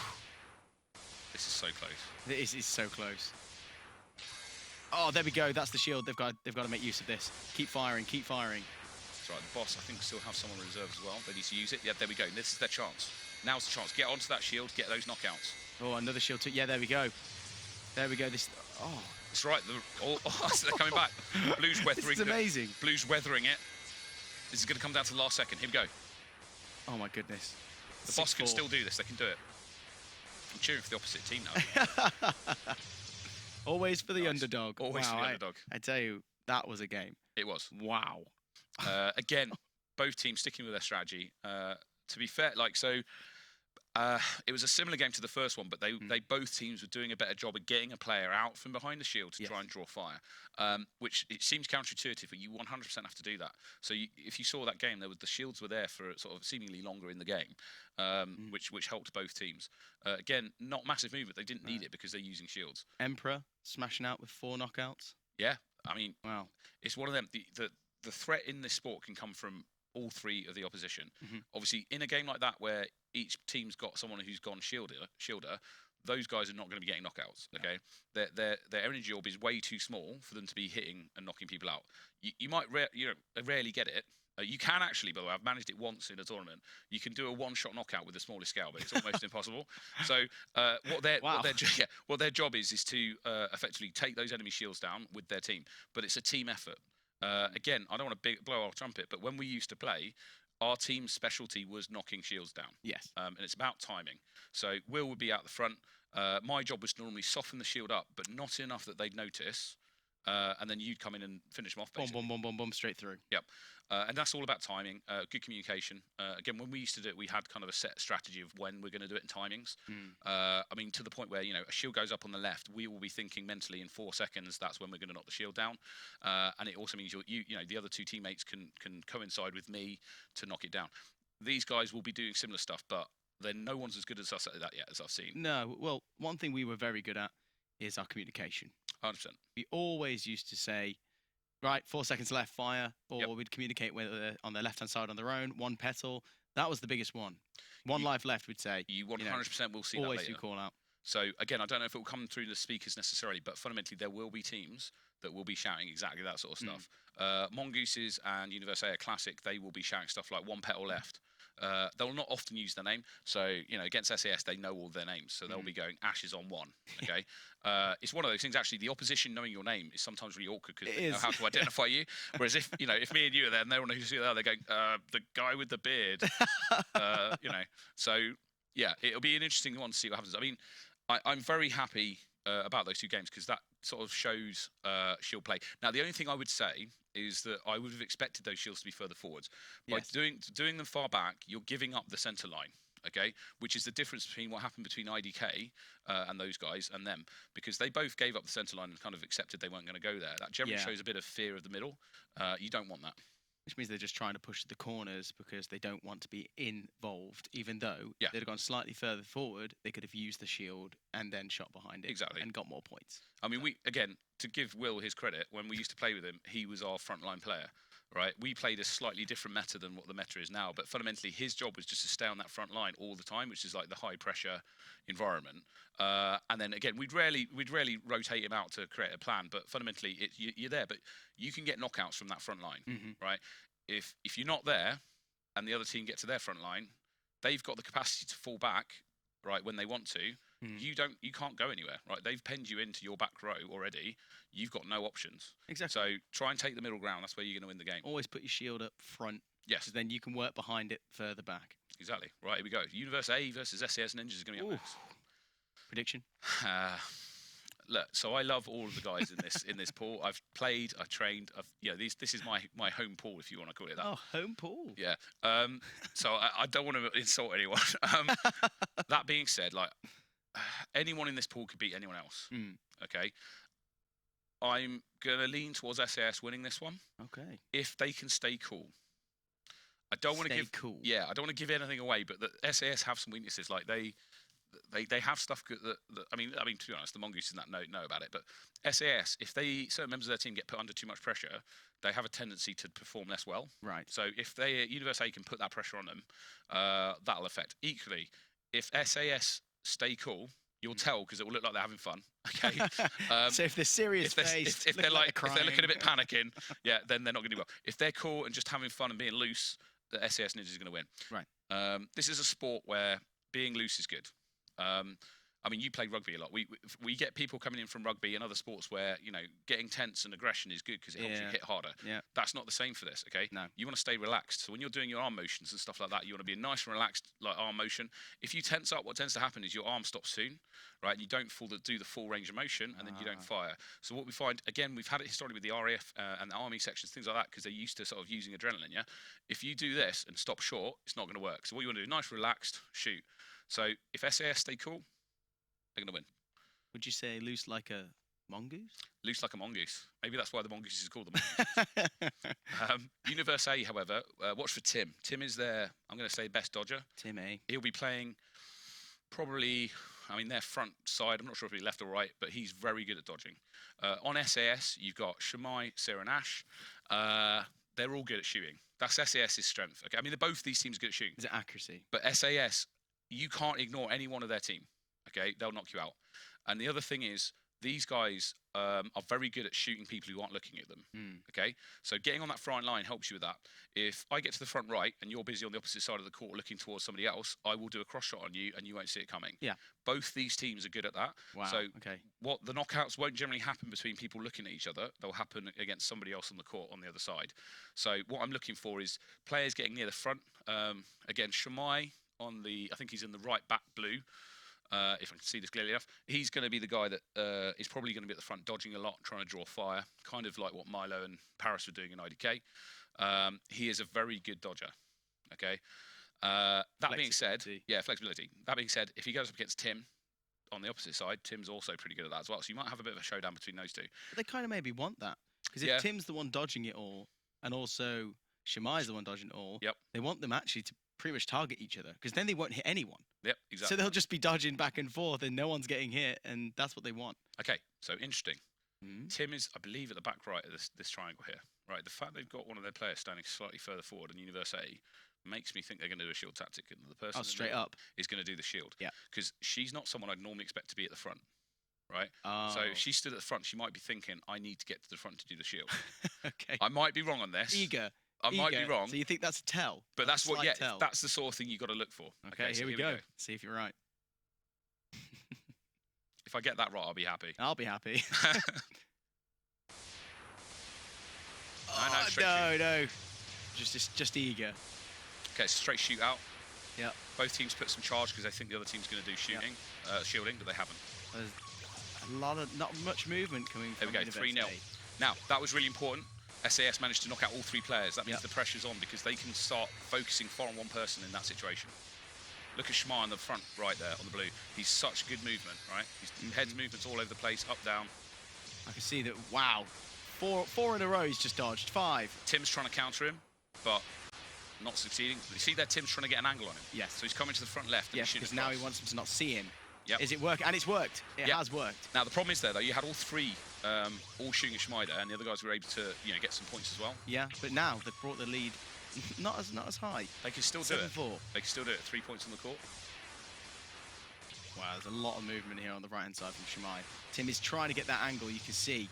He's now focusing on the left-hand side player. I think it's Sarah. Yep. Focusing on her, knowing that she's not moving much, which they need to do a shield. They left her alone for way too long. Yep. And she's been taking shots from there for ages. Yep. Yeah, Tim's still trying to get cross shots Yep. from Shimai. Yep. The thing is... And again, it's still working. Yeah, Shimai's so good at dodging, he's wasting your time there. That's what he wants. Tim's chance. Now's Tim's chance. Get a cross shot. Naturally. Wow. I mean, that was interesting to see because I wasn't expecting a straight shootout between those Wow, two look at teams. Sarah's shots and knockouts. Yeah. That's what what I she's mean. doing, sitting on the back right there. You leave them alone. No one focused on you. They're all focused on Shimai. Shimai's the one showing all of the movement, dodging, firing, and taking people out. 58 shots coming out of Ash. Wow. Tim, 47% accuracy. He could have shot more fire shots. But exactly that. Sarah got left alone on the left. Now, historically, Sarah's I would say historically, the sort of the newest, weakest member of Team SAS, right? Mm-hmm. She's had the least experience out of the whole team, right? That being said, she's been practicing a lot recently. Good. And when I've played against them recently, and every single one of them is a massive threat, okay? If you forget about any single individual, they will knock you out, right? For you to say that. Oh, it's tough. That's tough. You Right. never get a compliment like that. I was about to say, hopefully we'll delete this recording so they don't get a big You head can't. after. It's live. It's live. But yeah, no, so leaving Sarah alone like that was a massive mistake. Then obviously Tim was trying those cross shots. It was actually a good idea on Shimai because with Shimai, he's near the front. He can't see necessarily where Tim was. But if you notice, Shimai's dodging a lot anyway, right? So he's trying to keep away at the stuff that's coming in. There was a point where all three, seemingly of the Universe A, were shooting at Shimai and none of them were hitting him. Yeah. Right? And even if they hit him after, let's say it takes 20 shots to hit him, okay? That 20 shots could have been used for somebody else. Yeah, it's wasted time. All wasted time. Yeah. Once you're in the lead, that's what you want. Yeah, it's tough to come back. It's wasting the time, the dodging, the making everyone see you. Most of the time, when you get over a 4 to 5 point lead, you don't really worry about taking other people out. What you do is you go, right, cardio. Yep. Let's just move. Just Let's dodge. just move. Let's just move. Continuously moving just to waste time. Now, the problem they've got is this. In the next game, what I expect is that Universe A is going to try and hit Sarah a bit more. What that'll mean is that she'll probably up her dodging game a little bit, and Shimai will up his shooting game, and he'll push to the front and start knocking people out with cross shots. So they're in a bit of a lose situation here, Universe A. What they need to do is exactly that. Focus on all three of the opposition, keep them all moving, don't leave them alone so they can just fire those shots and hit you. If they'd have shot Sarah more, they might not have knocked her out more, but they'd have got her moving, which means that she wouldn't necessarily hit them as much. That's why I'm now thinking that they're talking about this. They know it's going to happen. Are they going to put shields up? This is what I'm thinking. I think they may start putting shields in front of Sarah on the right-hand side, then moving back to where they were. Right. If they do that, my prediction is that SAS will... I think SAS won't. I think SAS will keep shooting, and they've got... I think Sarah's on charge 4, so they've got enough shots that they can, if they work together, take down a shield build coming out of Universe A. Let's see. Let's see it.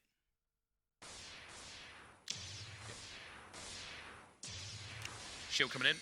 Oh, wow. Yeah, you saw it. See, this has worked in their favour. Sarah needs to be shooting that. There we go. Right. Yeah, it's gone. Okay, Sarah will be taking that down as well. Shimai, if he's smart, might be able to get down the left and get round that. Ah, it's 3-2. That's fine. The 40-second mark is where it's at. There you go. Come on. Right, and again, and again. Get through that shield. If they can get through that shield, then Blue's going to win. Ooh. Right, now they need to start doing shields of their own. What they need to do is knock out the lady who's putting the shields up. Yeah. And stop her from doing it. Shimai's getting a bit drawn in on Tim there, which is not the end of the world, but he's not knocking him out. So get that shield down, guys. Oh, he's gone. 4-all. Let's put it this way. So if I was on the sideline shouting at SAS right now, I'd be shouting, get the shields down. Yeah. Also, they need to start working on their own shields now, because I think they've depleted them of shields. So they start working on their own. Come on, guys. Okay, here we go. Now's your chance. Knock out those players. That's it. That's it. 20 seconds. Yes. Okay, they brought it back. And again. Now, if SAS is stay cool, they're going to win here. Universe A are really putting pressure on. Wow, okay, they've come back from such a...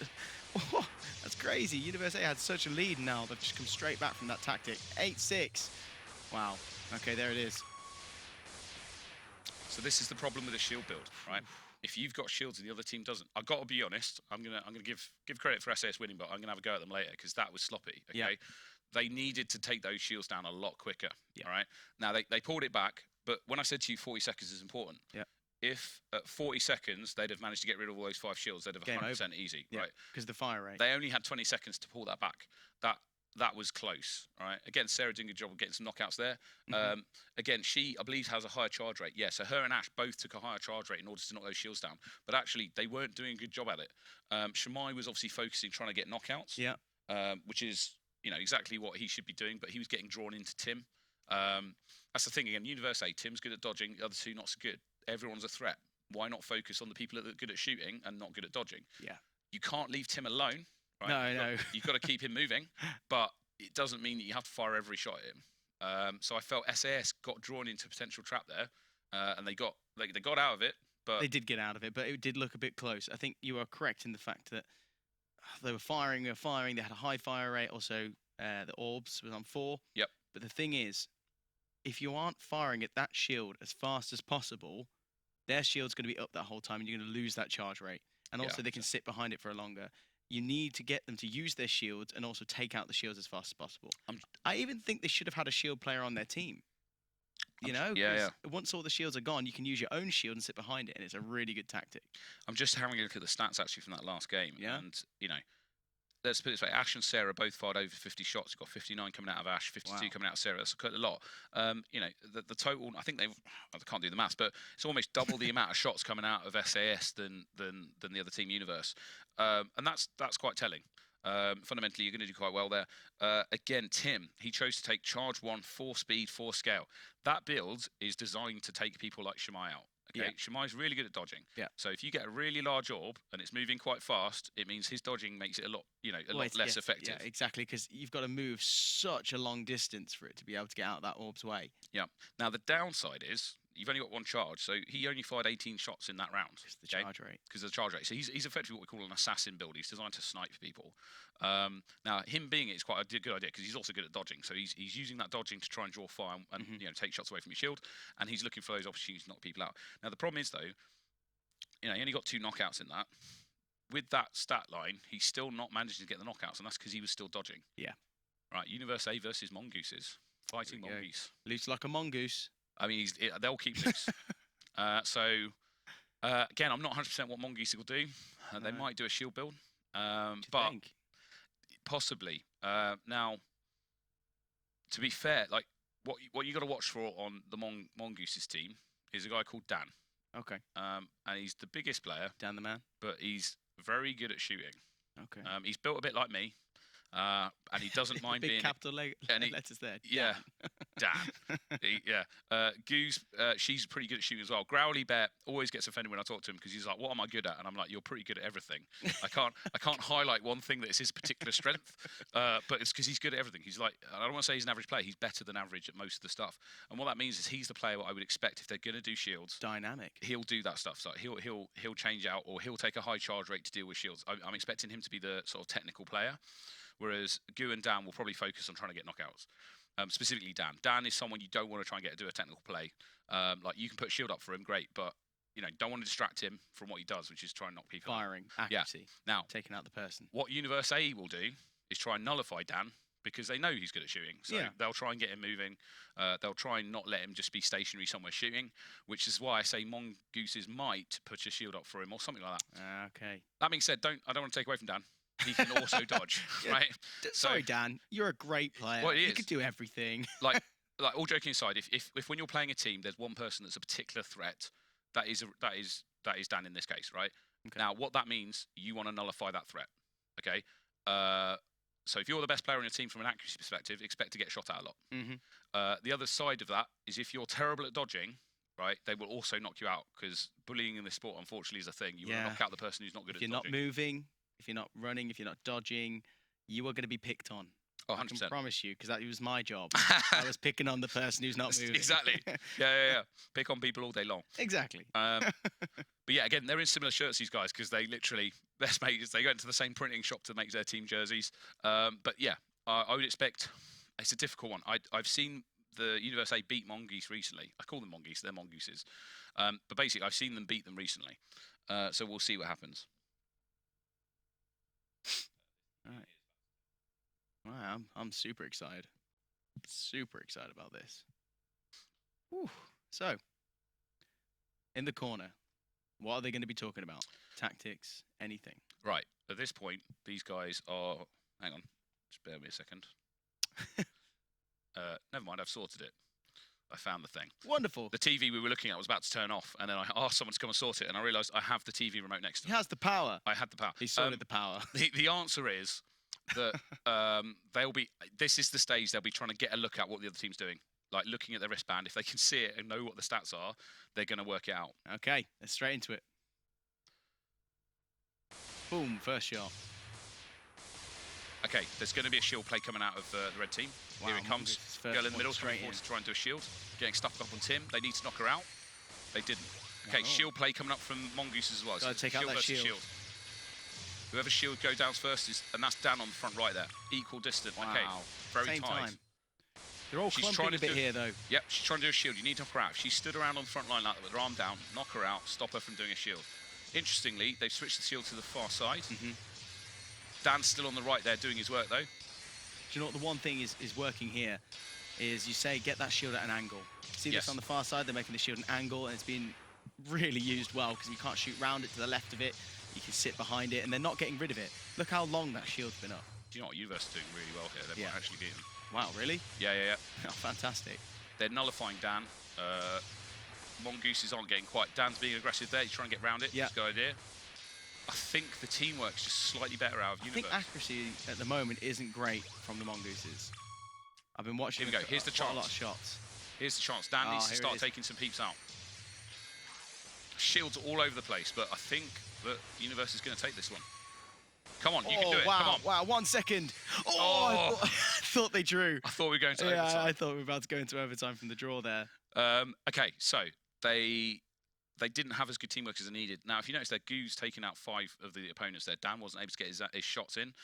I'm not sure if that's somewhat nerves. I was bigging them up beforehand, but Goo's actually come through for their team there. She's got the most knockouts. Now, what I'd say, I still think there was slightly better teamwork coming out of Universe A in that one. Yeah.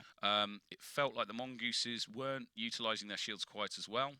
Again, looking at the shots fired, there was more shots being fired by Universe A, which means their shields would have been taken down, or the enemy shields would have been taken down quicker. Yeah. And again, you can see that all of the team members from Universe A getting a knockout, right? How did their shielder manage to do that? I'm going to have to look at the stats of that because I don't understand. How you're putting shields up and still getting knockouts. I'll try and get that up in a minute when I can. So I think it's because what's happening is when they whack the shield up, they're firing through it, and no one, as we were both speaking about, was firing at the shield. No one was taking that shield down. So they could just sit behind it and pick people off as soon as they stood still. That's what I saw from that. What about you? Yeah, I think you're about right. I'm just getting up the stats here now. Let me have a look now. 4 knockouts. No. Okay, so Bokatastic from Universe A there apparently got 4 knockouts with the scale and speed at 1. What? That's insane. What? Right? How did you do that? I don't understand. Okay, so what they'd have been doing there, what she'd have been doing, is looking for opportunities to hit somebody who's only got 1 life marker left, because that's a lot easier to do when you've got a small small energy orb. That is amazing play. Okay. Again, I mean, fundamentally, you got through the roof. I mean, but the thing is as well, it's moving so slow, so you got to predict. Now that comes down to actually these 2 teams knowing each other. So what we might be doing is she's played the other team enough to know roughly where they're going to dodge to. We might have been firing in front of them with the intention they then run into it. So that is part of it. You know, if I play against you, we've played a lot together. You're going to be able to predict me. I'm going to be able to predict you. I know that you're going to sit at the back with a shield and pick people off. Yeah. I'm going to stand around and you do hard at the front. That's exactly. You're going to be in a corner looking for an angle so people forget about you. Yeah. And I won't forget about you. Exactly. Right, here we go, round 2. Let's see if the Mongooses can bring it back. Pressure's on them, though. It is, yeah. Mongooses, another team, don't do well under pressure. They can fall apart a little bit. So maybe that's what happened last game. We'll see what happens this time. Okay, got another shield play coming out from the red team. You've got to knock her out. Don't let her put that shield up. Yeah. There she is. Now, she's just sat behind it. They need to attack this. They do. Dan's doing it. He's putting some cross shots into it. And again. Straight through. There we go. Oh, that was the tactic we spoke about before. They knocked her out just as the shield went down and took out her life points. Okay, this is much better from the Mongoose. Yeah, it is. Again, keeping Tim moving but not worrying too much about him. Are we going to see our first one? Oh, this is close. Okay, they're helping Tim out. That's a good idea. So they put a shield up on Tim. Universe doing a one-sided thing. They need to get that shield down. That shield has to shoot it. Staying too long. Wow, Tim's down to 1. Again, They're the looking after him shielder again. Yeah, the shielder coming out of reds needs to be knocked out. Wow, right? okay, 5. This is where they do it. All have to fire at the shield. Get Tim's out. He's tired. Perfect. Right, and again, firing that shield Go round straight it. behind it. Go round it, Dan. You can get her. He can't hear me. I wish he could. Come on, There's Dan. a bit of bias going on here. A little. Well, not really, but I just want. Yeah, there we go. Okay, they're pulling it back. It's going to make it a much closer game, though. Yeah, They'll Tim's have doing to well. play Though. again. They will. So how tired do you get from this? Very tired. Yeah. Depending on how fit you are. Oh, come on. They're actually might pull it back. Oh my goodness. Okay. There Oh, we go. imagine. Mongooses. Sorry, I wasn't doing very good commentary there. I was getting too into No, it. it's fine. Well, the whole point is to get into it. All right, so again, Dan and Goo both doing what they need to do, get some knockouts there, 4-5. Again, Tim getting his knockouts on the red team. They switched over to try and give him some shields, which is a good idea because he was clearly being the best, sort of most effective shooter on the team. Yeah. Bullets used, Growly Bear, 55 shots, doing his work there to get down those shields. Mm-hmm. Again, notice one knockout from the shielder on the red team that time, which is about, that's more what I'd expect. Didn't get 4 again for some reason. But yeah, that was, again, they can be better at taking those shields down. Yes. As you mentioned, there was a couple of times that the Universe A team player got knocked out who's behind that shield because they did a volley, shield disappeared, that straight through. Yeah, person just got knocked out. Straight through. That was our bread and butter when we used to play that as our main way of getting points because we couldn't hit people that moved. They were too good. Yeah, they were too quick. So get them standing behind a shield. They were too quick. Yeah. Let's play lazy Hado. Let's not do all this energetic stuff. Let them form up behind a shield and then just unload into them. Yeah, just keep firing. Yeah, they need to do that again. All right.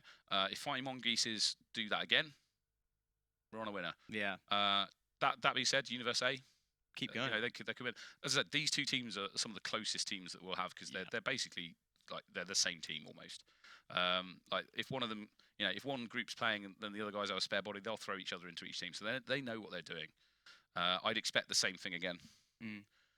We'll see. They might try and throw a curveball.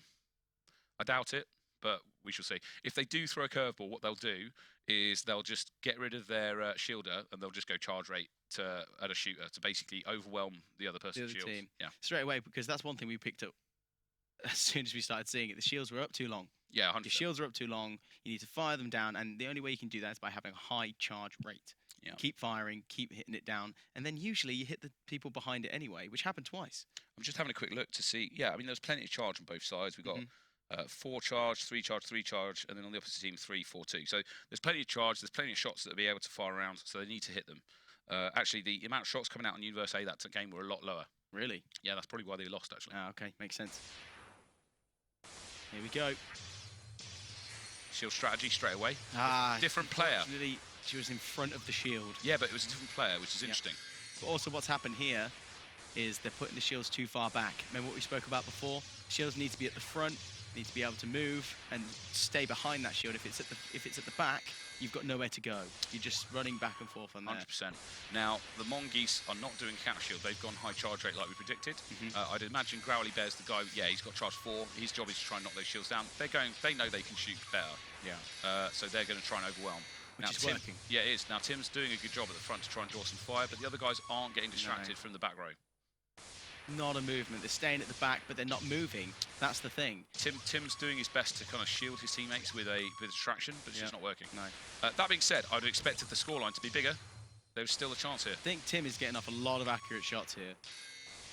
Okay, they've done a shield back corner. It's a bit late, I'll be honest. That should have been further forward. Dan doing his bit on the side, dodging. See there, Tim's gone straight low. Do you think he's not moving enough? Because he's not getting his shots out. Tim was staying down low, but he's not shooting. He's trying his best, but the amount of dodging he's got to do, it's Everyone's hard. targeting him. Yeah. Wow. The thing is, when he comes forward like that, he's tough time. There you go, shaking hands at the end. They're all good friends. Sportsmanship. I mean, look at that. Tim getting most of the points, 6 points for his team. Yeah. Other team, it's just spread out because they're all a threat, right? If you Tim's trying to nullify Dan. Dan's still getting some knockouts. Growly Bear managed to get some knockouts there. That's the thing. When you've got 3 guys on the opposite team who are all shooting, you could be the best player in the world, but fundamentally they're still going to knock you out. Yeah, because they're all attacking you. Yeah. And if they're all attacking you, you can't dodge everything. Yeah. Again, number of shots coming out there from Universe A is reasonably low. I think Emily's build maybe not ideal. She's gone 1-2-2-5. I'd have probably gone 1-1-3-5.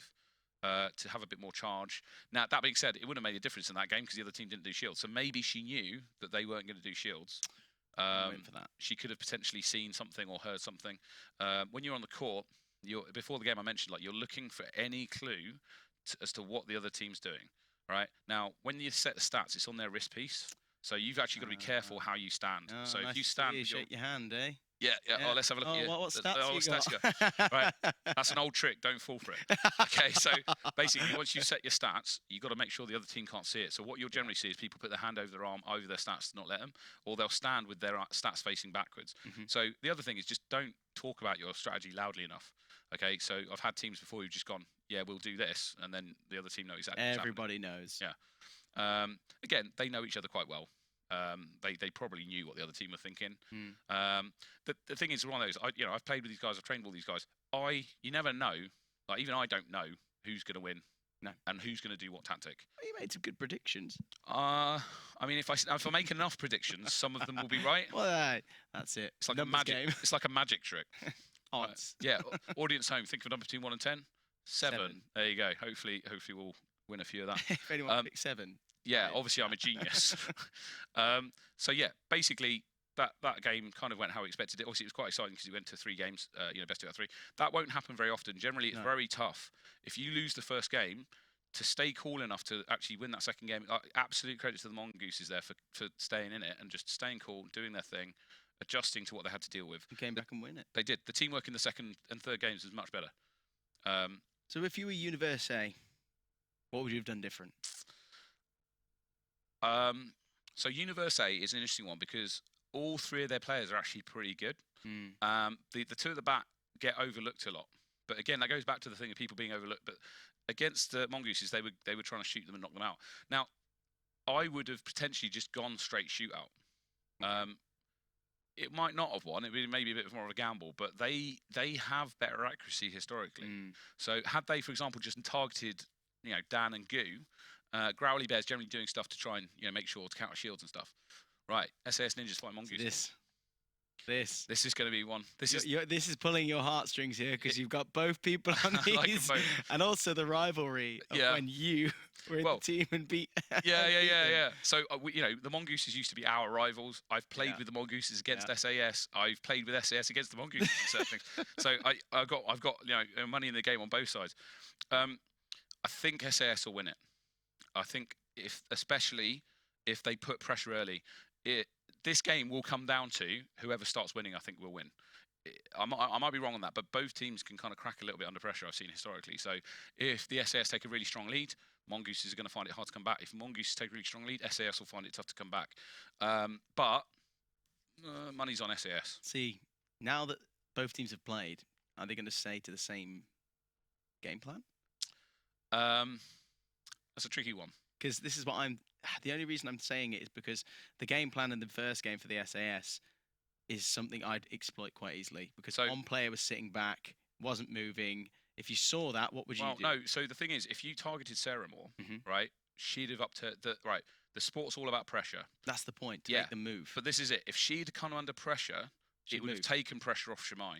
And Shamai would have then put pressure. I mean, we're not even mentioning Ash, right? He's also a good player. He fired the most shots. Yeah. So basically, you put more pressure on Sarah, you got the other 2. So SAS, nice. all 3 of their players are strong. So if you leave any one of them alone, or even if you equal pressure all of them, you're still going to have a tough time because they can kind of weather that. One thing is Sarah's accuracy has gotten so much better. Yeah, I mean, she's not been playing for very long. I've been fortunate enough to play with her a lot, and since she started, she's terrifying. Like Ash the other day. Ash the other day was literally. I mean, she literally. I told her, I was like, "You are terrifying." Right. Ash the other day was feeling bad because he's historically a really strong player. Okay, he's been playing since we started as well. He's an old school player as well. Right. But he turned around to me the other day and went, "Oh, they're doing better than me. I'm like the weakest member of my team." And I was like, "Okay, that's a good thing because you're amazing as well." So, chances are they'll do well. That being said, fighting Mongooses, they beat SAS before. That will be playing into it. There's nerves. Like if you come into this going, "Oh, I'm definitely going to win," then it's not good. Yeah. Like you've got to be overconfidence isn't great. Accept what's going to happen. Play as best you can. Have fun. Play it cool, and you'll probably win. Don't get stressed. Don't get Top tip, everyone. Yeah, Pro tip from Tom. Don't get stressed. Don't get stressed. You've only got 80 seconds. You can't afford to get stressed out.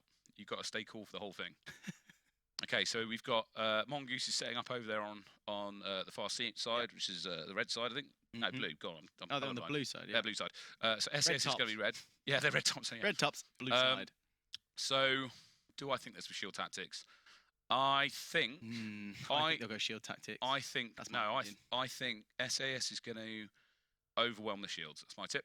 I think they're going to try and overwhelm the shields with somebody on high charge rate, probably Ash, and try and win that way. Okay. And I think if the Mongooses do shields, they'll struggle. It'll be interesting. Okay. I think that Mongooses are going to go shields. That's my opinion. I think they're going to go 2 players with high shields, and then we're going to put quite a few people running. I think they'll have Gu on down on shooting. Yeah. And I think Growly Bear will put some shields up for Dan, or Growly Bear. No, sorry, or Gu. And I think on the opposite side, Ash will actually take it back. On the other side, what they might do is just all of them take 3 charge and maybe have Sarah on 4. There we go. Okay. That's my prediction. The L3-3-3-1. Yeah. Well, no. I think someone like Shemai might take a bit more. Ash might take a bit more speed. Yeah, so he can just fire down the shields. Yeah, because he generally he's. Yeah, I mean, it's mainly because he's further back on the court, so he needs a bit more speed for it to get to where he's going. Yeah. Equally, I haven't got a clue. These guys are good enough; they could do anything. I do like the SAS's shirts as well. Actually. They've just got them. They've just redesigned them recently. Yeah, with their logo and everything like that. SAS, by the way, stands for Sarah, Ash, and Shemai. Not anything to do with the army. And they're ninjas, because, ninjas, right? And ninjas are cool. Yeah. Exactly. As I say, Ash and Shemai, both very experienced players. They've actually been working at Insomnia this weekend, helping new people learn how to play the sport. So, they're actually good at coaching. So if you ever get fortunate enough to play with them, the thing with this sport is everyone wants everyone to be good. So even IDK, when they're like at tournaments, they'll try and help other teams do well. We've got a nice close-up of Dan. As it all benefits the sport.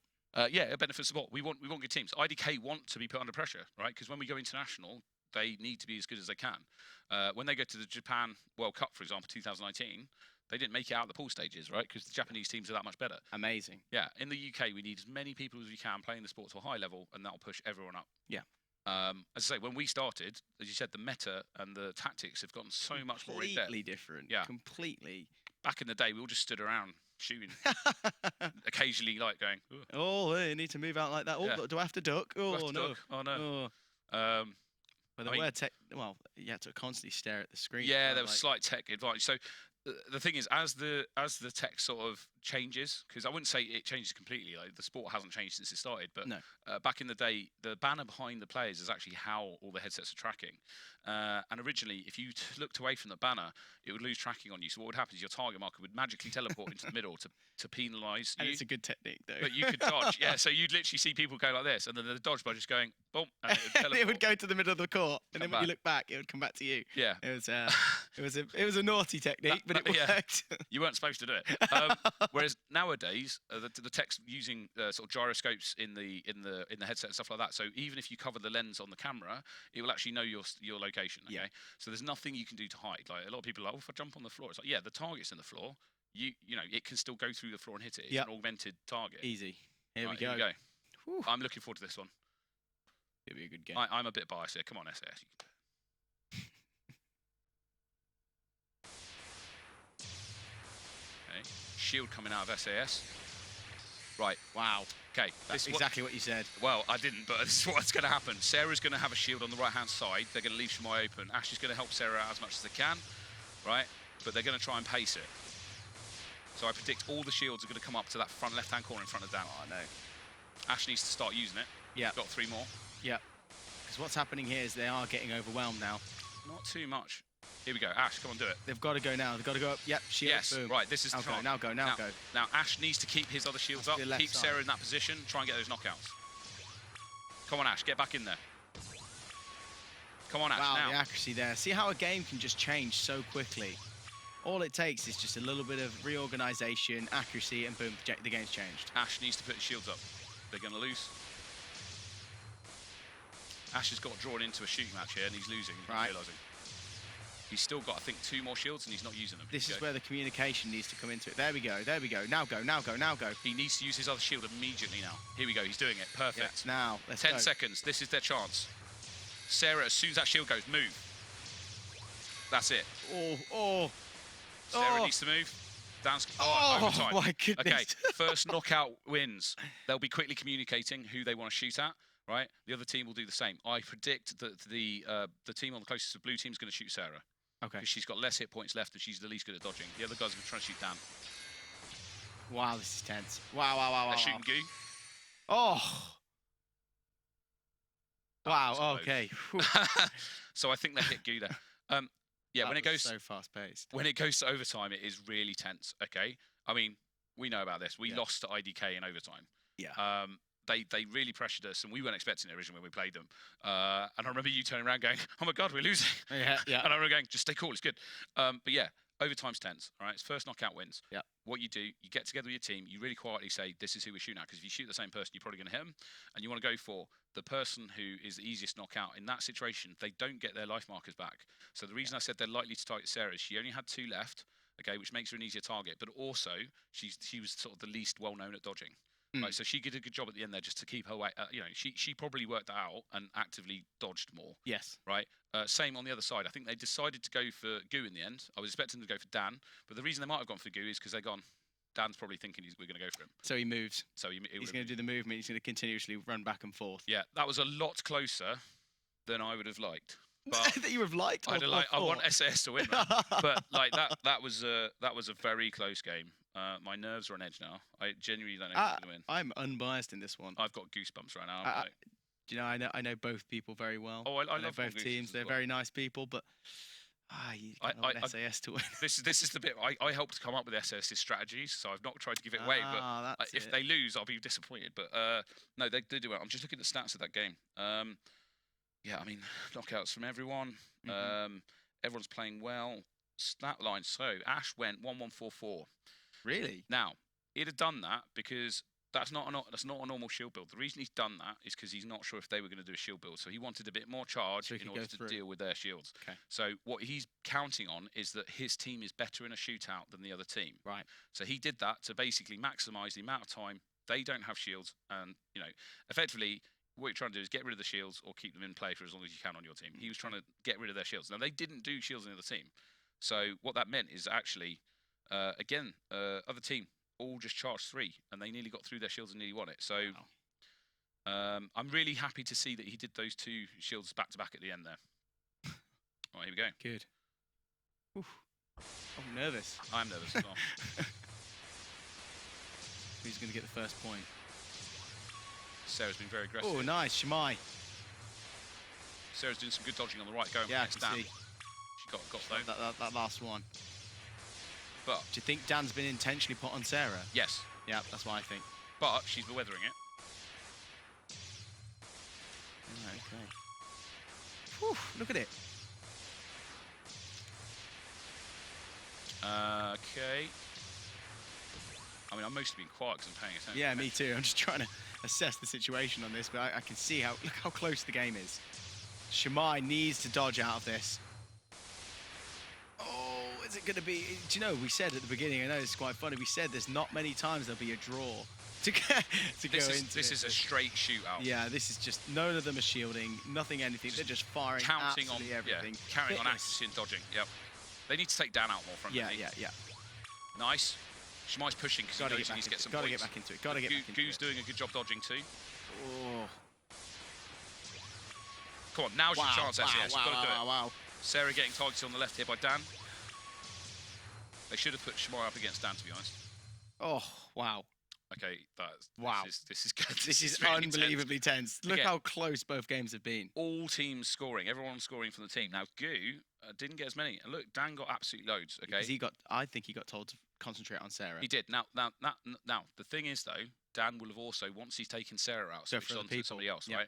Now, Shimai needed to do more cross shots than Dan, because the way to take Dan out is Shimai's good at dodging, right? So why not, when you're on that front line, instead of getting drawn into Goo, right, who's hanging back? If you notice, Dan was at the front line being aggressive. Yeah, because he was just attacking Sarah and not moving. Yeah, so what should have happened is when Shimai got to that front corner, is look across Dan at Dan, take Dan out, right? Because Dan was also getting drawn in on Sarah. Yeah, I saw, because what was happening, he was rushing to the front, holding his place and just firing, but he wasn't looking to the right, Dan wasn't. Yeah. Dan was going, okay, I'm going to wait for you to come back in. Yeah. Go again. Shimai should have gone, Dan's doing that, I'm going to take him out while he's waiting. That was like... He wasn't firing. Yeah, that was like watching 3 separate people having 3 separate shootouts. Yeah. Yeah, because they weren't focusing on different people. Yeah. It's like they man-marked. They did, yeah. I think they man-marked and they said, you only go for that person, you only go for that person, you only go for that person. Yep, you want better cross shots. Yeah. Now, it is worth mentioning at this point, because depending on how the pool stages work, it's number of games won allows you to get through to the semi-finals. Oh. After that, it's based on points scored. So the other thing both teams are probably going for there is a lot of points scored, because they want to try and basically, which they're not managing because everyone's dodging well. Yeah. Like, these are relatively low-scoring games, all right? I've seen games go 30 to 5, sort of level of ridiculous. Yeah. These are not those. I'm just going to see if I can get some stats up for that last game. Let's have a look. Yeah, I mean, Sarah got the lion's share of getting knocked out. Interestingly, so she got knocked out 7 times. Shimai managed only to get knocked out once. He got 4 knockouts. Ash managed to get knocked out a couple of times, got 3 knockouts. Shots fired. Ash fired a bunch. He had a high charge rate again. I think he prepared for them having shields and they didn't have it. Okay. So that was good gameplay coming out of the Fighting Mongooses. Now, here's an interesting one. Dan and Growly Bear on Fighting Mongooses have taken speed 4. The reason you take a higher speed is because the people you're up against dodge well. Okay, so you give them less time to dodge by taking a higher speed. Yeah. Growly Bear moved 67 meters. The movement rate from Sarah and Ash was terrible. Like 17 meters. They stayed in the same corner. They did. We saw that though. Now, there's something to be said for that, because basically, going back to the IDK, right? IDK are very good at dodging in a small area, right? Head movement. Yeah, and it's all about head motion, right? Ash is actually quite good at dodging in a small area. Now, that frees up space for Shimai to do bigger side steps and things like that, okay? So in their team, Shimai will generally dodge in a larger area than the other two. However, in this case, Sarah being stuck in effectively a small alley against Dan, who's a really good shot, That's what he wants. is what he wants. Straight in there, easy picking, fire, especially with the speed. Yep. With that speed, you're not going anywhere. Yeah, 100%. Just firing straight at you, and I've been on the end of that. When someone's got a high speed and accurate, he's it's 42%. horrific. He's 47% accuracy coming out of Dan. Right, in a game where everyone's good at dodging, that's good. And he fired the most shots for his team, 36. Right, here we go. Oof. Can SAS get it back? That's why There's a switch up here. So okay, here we go. Oh, okay, 2. Dan's on the left now, which is why they're doing slightly better. Sarah's up against Goo, so she's got a bit of a better idea. Well, also, I saw Ash being... Goo has no movement. She's doing Okay, a little now bit. now there is.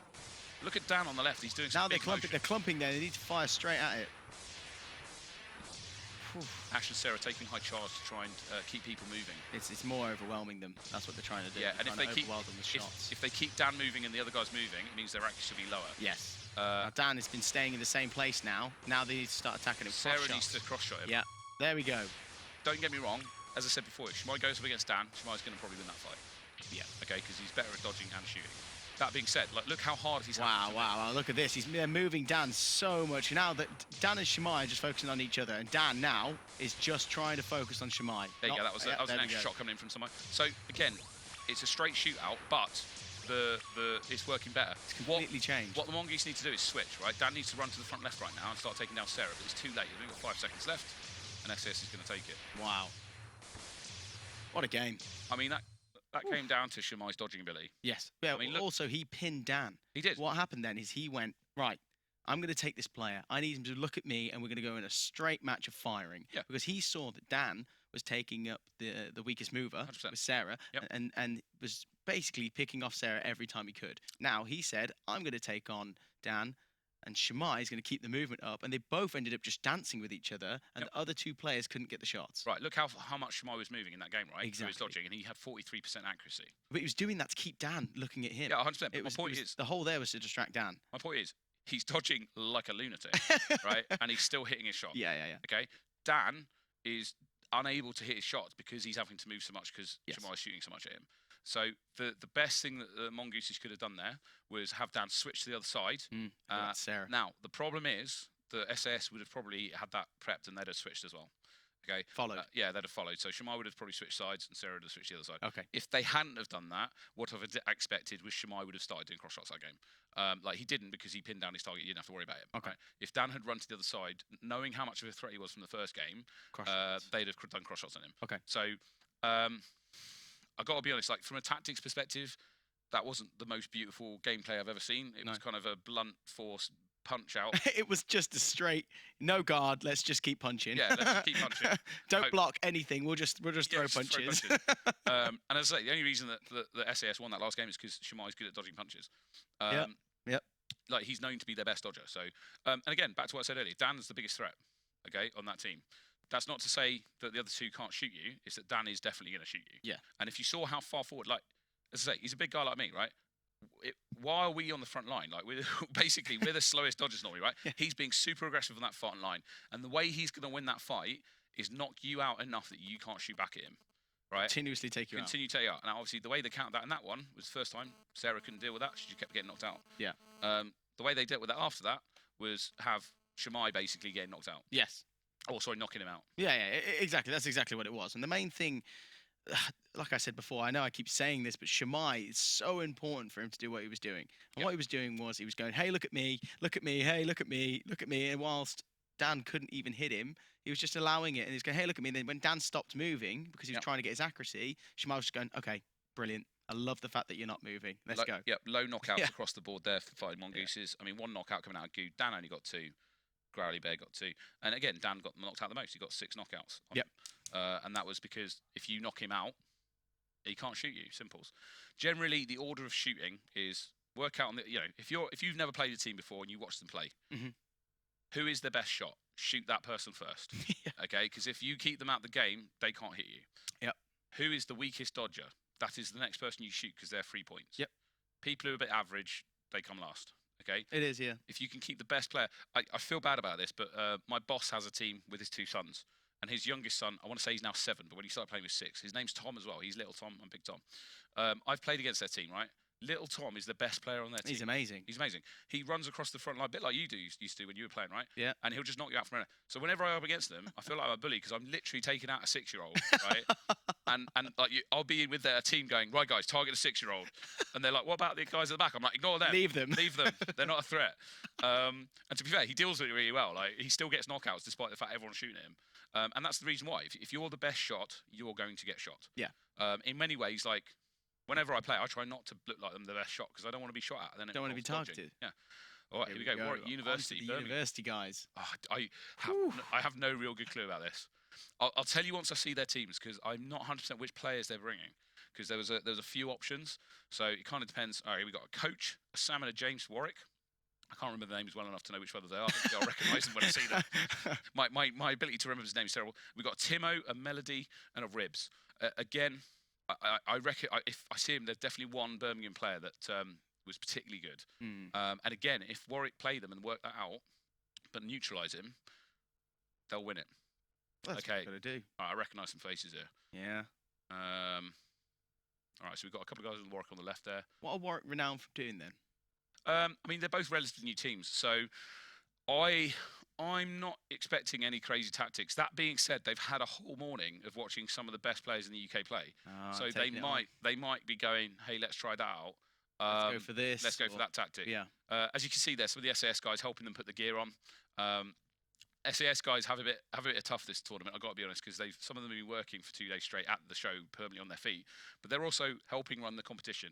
So like they're doing a lot of the behind the scenes pressing buttons and things like that. We've got some other peeps down there doing it as well, but they will be helping out. To be fair, IDK is a good example. When they're at tournaments, they'll help out all the time as well. So they'll be, helping people get the gear on if they're having problems. Well, it's one of those communities. It is. Everyone helps each other. We all try and teach each other and learn. But yes, it's competitive. Yeah. But we like the fact that other people are getting involved. We want to grow it kind of as a community, not just individuals. I mean, I remember at the, I want to say was it 2019 one where we lost to IDK? Yeah.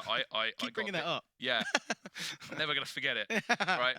They don't let me either. Whenever I go to the Brighton, they always introduce me and go, this is Tom. He was the first UK champion until we took it off him in 2019.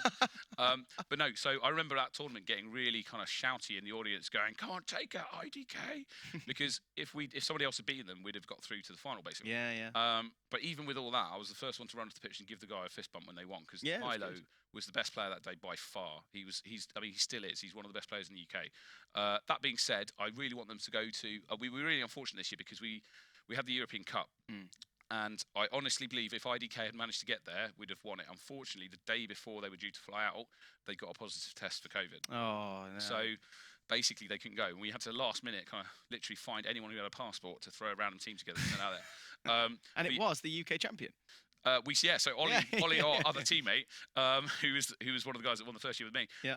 Basically, he actually went out there with a couple of other guys. So we actually had one of the other guys from the RAF team that I think is going to be in later was out there as well. Yeah. Now they didn't do great. They did okay. They got they did reasonably well. But if IDK had been there, they'd have won. I think. That being said, when you go to Japan, I think I want to say it was 2019 was like the first year a non-Japanese team actually made out the pool stage. Yeah. Well, no, they competed. They just never got out the pool stages. Yeah. I think it was Malaysia. And the reason that Malaysia got out the pool stages is because some of the Japanese teams, who are the best Japanese teams in the world, went to Malaysia to train them. Right. So Japan is way ahead of. They've got about 3-year head start on us, and they're using it. Okay, so we've got Warwick and Birmingham getting set here. What kind of things they do as tactics? Because there's quite a lot of teams are doing the shield technique. There's a lot of people just going all out.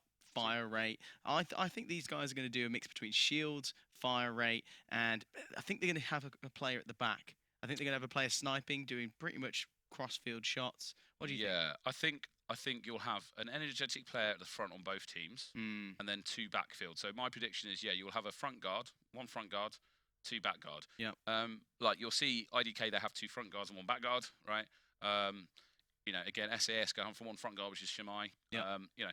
I think these guys will do 1 front and back and 2 back. The reason is the front guard is a hard position to be in. I mean, again, that's kind of where you used to play. Yeah. You need more room to move.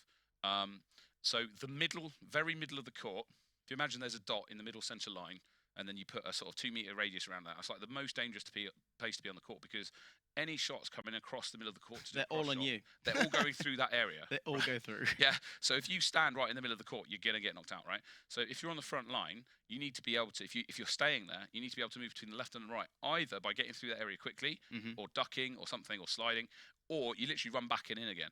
And what that means is the front player kind of needs more room to move. Yeah. And the back players don't. It needs a lot of communication as well. It does, yeah. It needs a lot of talk for the front player and the back player. Mainly the back player is just saying, don't run into your own player. Yeah. Don't run back too much. Yeah, what are you doing? Why are you punching me in your ear? No, so with that, the front player cannot see behind them, right?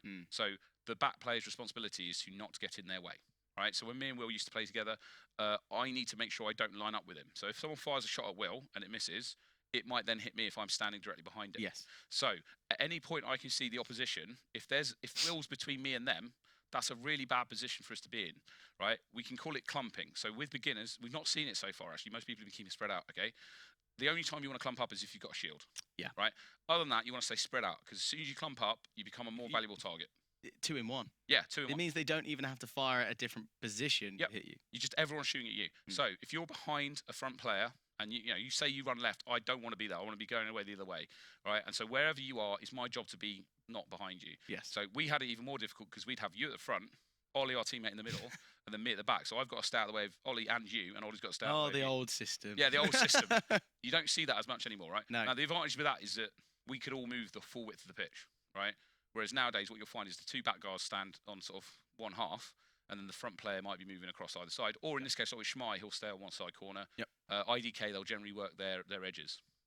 But yeah, I was trying to see, because a minute ago they were putting their stuff on and they were holding the stats up a little to the camera. I saw that, yeah. I was just trying to work out what ones they were going for. Trying to see what their stats are. What's the guess? I think they're going to go. I think straight shootout. I think 3-3-3-1. Yeah, stuff like that. So they won't change much off that. Yeah. 3-3-3-1's a very nice average build for being shooting. Okay, you got 3 speed, so it's travelling reasonably fast. You've got 3 scale, so it's a reasonably sized orb, and you can get 1 shots with it quite easily. And then 3 charge, so you can fire, if you're really efficient, maybe 60 shots, 59 shots kind of thing if you're on charge 3, and you're not getting knocked out a lot, and you're being really efficient with your motion. So as I say, your arm has to be upright to get the charge. Yeah. So if you do any of this sort of stuff where you're chicken elbow out, completely wrong. You're not going to get charged. They tucked in. Same thing if you do this. Yeah, that's going to work. So tuck your elbow in, keep your arm straight, job's good. That if you take up the sport of Hado, that is like the first thing you're going to have to learn. You got it, yeah. Right? And then the next thing you got to learn is while you're dodging like this, is also keeping your arm straight. Also crouch. Yeah. Crouch. Lots of squatting. You got to. If you can stay like this for a long time, yeah. You're going to be good. Yeah, go to a knee, all that good stuff. Training, just sit there watching the TV. Yeah, just some squats.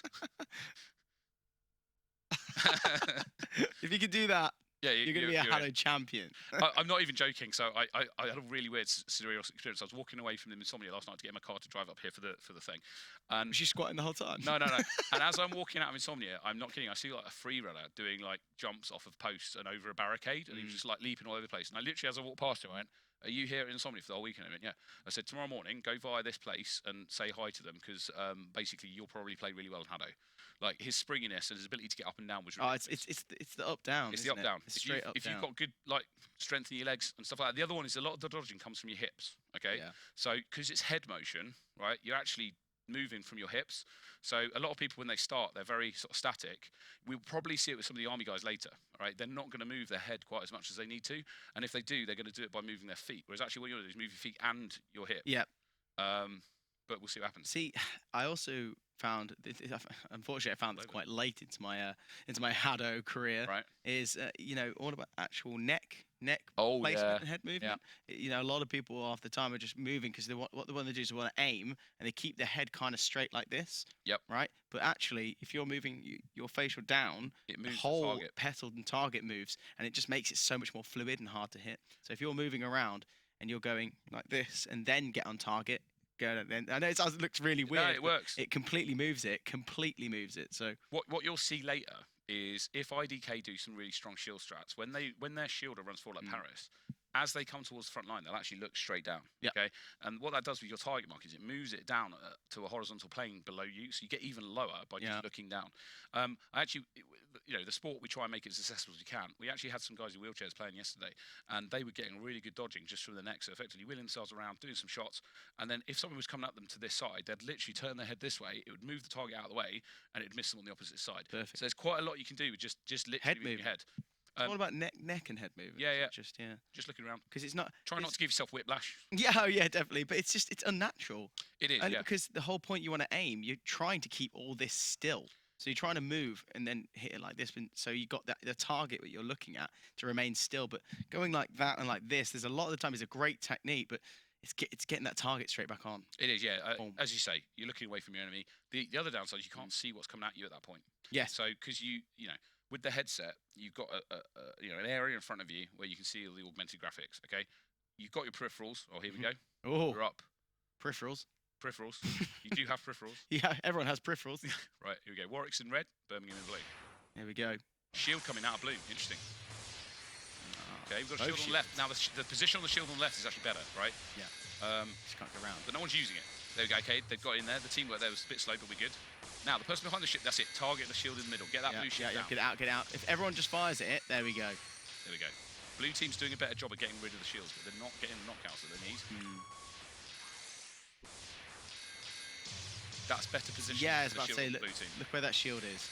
But red team's Much used. better shields. Yeah. Yep. It's mainly the positioning, the angle. Like you said before, the angle stops people going round it. Yep. See that there? It's flat. People can shoot round a flat one. They can just go to the sides and get round it. But it is further forward. Red team's doing a great job here now of taking down the other shields. That was really well timed from that shield on the left, but they need to use it. There you go. That's good team. See, that was a much better one. But they've got to communicate here. Coach on Warwick University side is doing a good job. He's keeping up some range of fire. He's dodging a lot. He's kind of doing the Shemai rifle. Look back at the SAS. I can see, yeah. And stuff. That's a good shield, but they need to use it. So at the minute, the guy who put the shield up is the least good person to be stood behind it, because he can't. He's got no stats to shoot. Yeah. It took them a good sort of 4 seconds for their other teammates to get behind it. Red team are going to take that. Okay, absolute credit.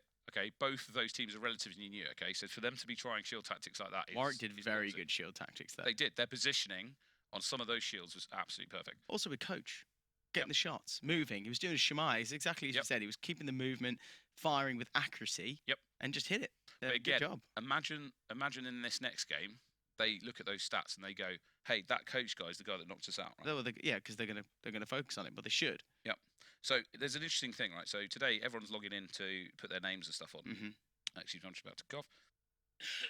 Right, they're putting their stats in. Don't want to cough down the mic here. They're putting their stats in and they're putting their names up. Often when you play, people don't always log in on their stats, so effectively you won't have their names. It will say like player 2, player 3, right? In this one, if they don't know who Coach is, right, I would be on the opposite side going, "Hey guys, which one of you's Coach?" Right? Yeah, you'd ask. And then if he goes, "Oh, that's me," I'm like, "Right, target him." Everyone shoot him. Yeah, and everyone then shoot they're him. like, Come on, man. Yeah, here we get annoyed. So if you're playing and the opposite team go, dude, who's player 3 or who's coach? Just don't lie. tell them.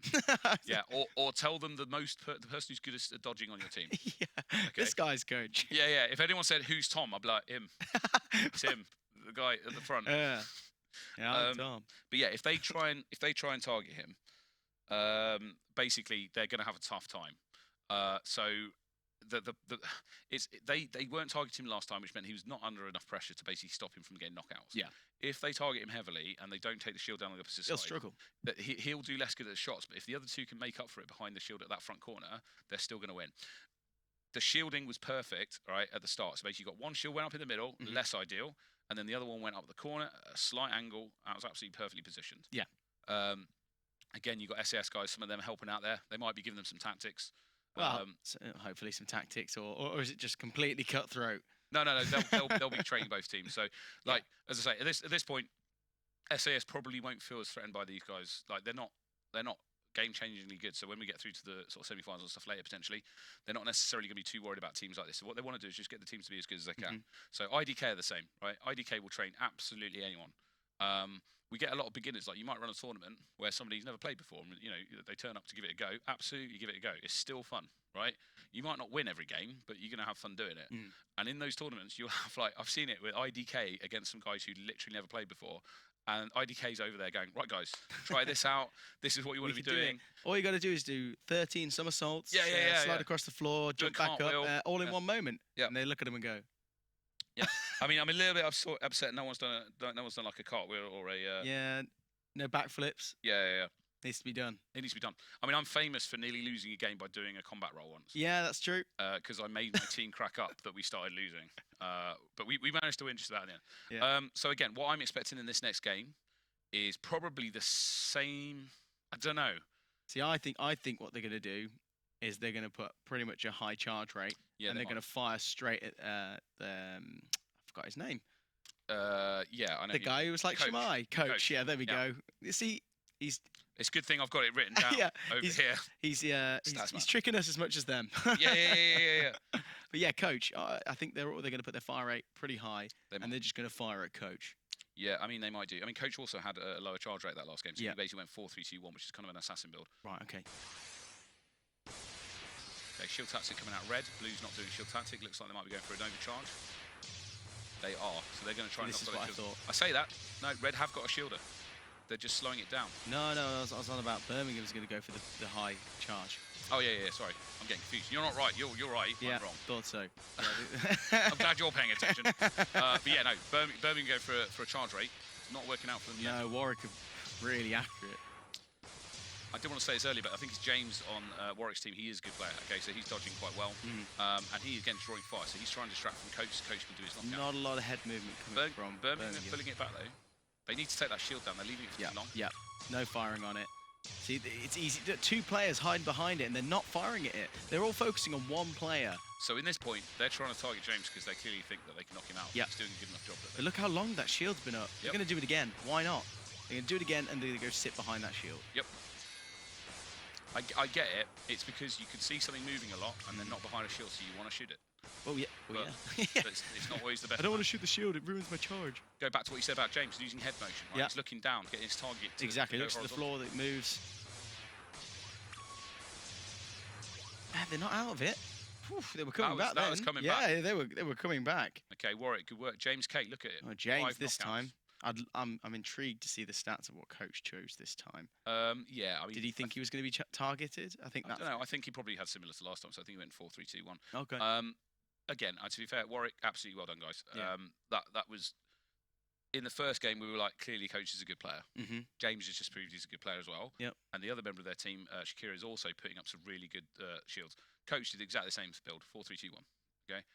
James has gone slightly high charge. He managed to get the knockouts with it, so he'd also been able to deal with some shields if he needed to. So overall, that was absolutely just good play from Warwick University. As I say, I'm aware that they have trained a little bit more than Birmingham.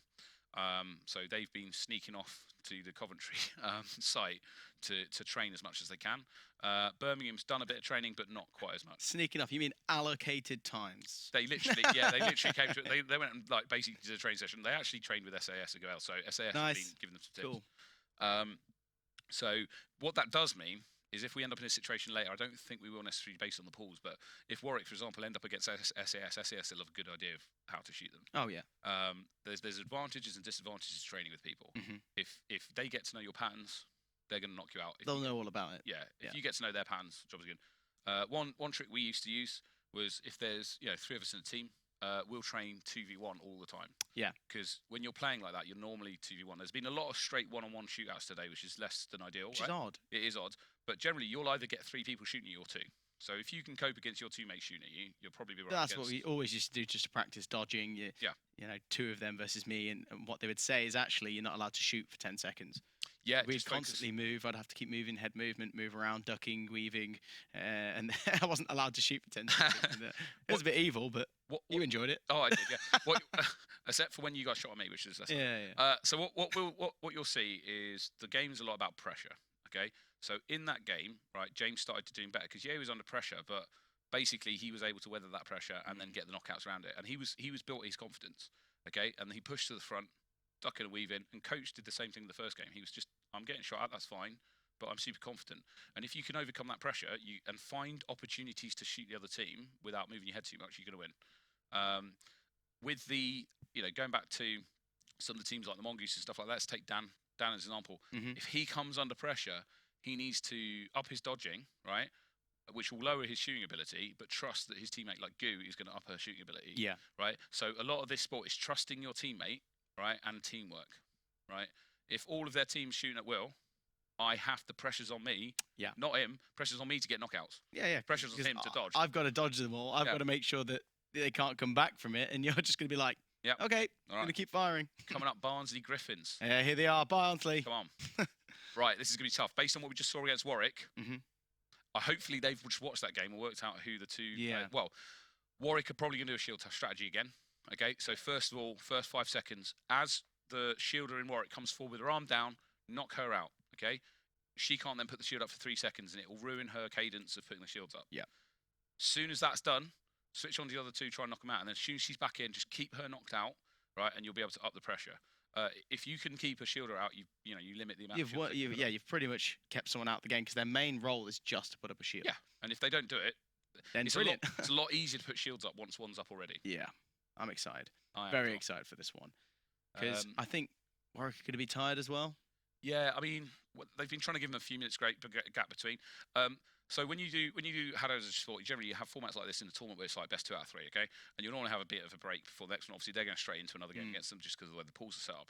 However, when you do league format, league is actually 7 games back to back, and you only have 100 seconds gap between, and that's when subs come in really handy, okay? Because you want to basically tag somebody in. I don't think that the Warwick University guys moved enough that they'll be worn out. I think they'll be fine. As I say, what they need to do is if they see that arm go down for a shield, knock her out straight away. Yeah.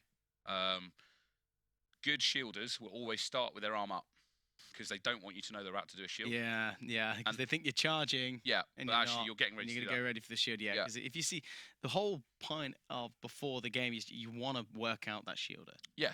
Because then what you do is you can either split and try and shoot round it, or then what you do is you continuously try and take out the shielder so they can't put up a shield. And that's the main thing. Yeah, the 3 main ways of dealing with shields are like keep the shield down by knocking it out or knocking the player out.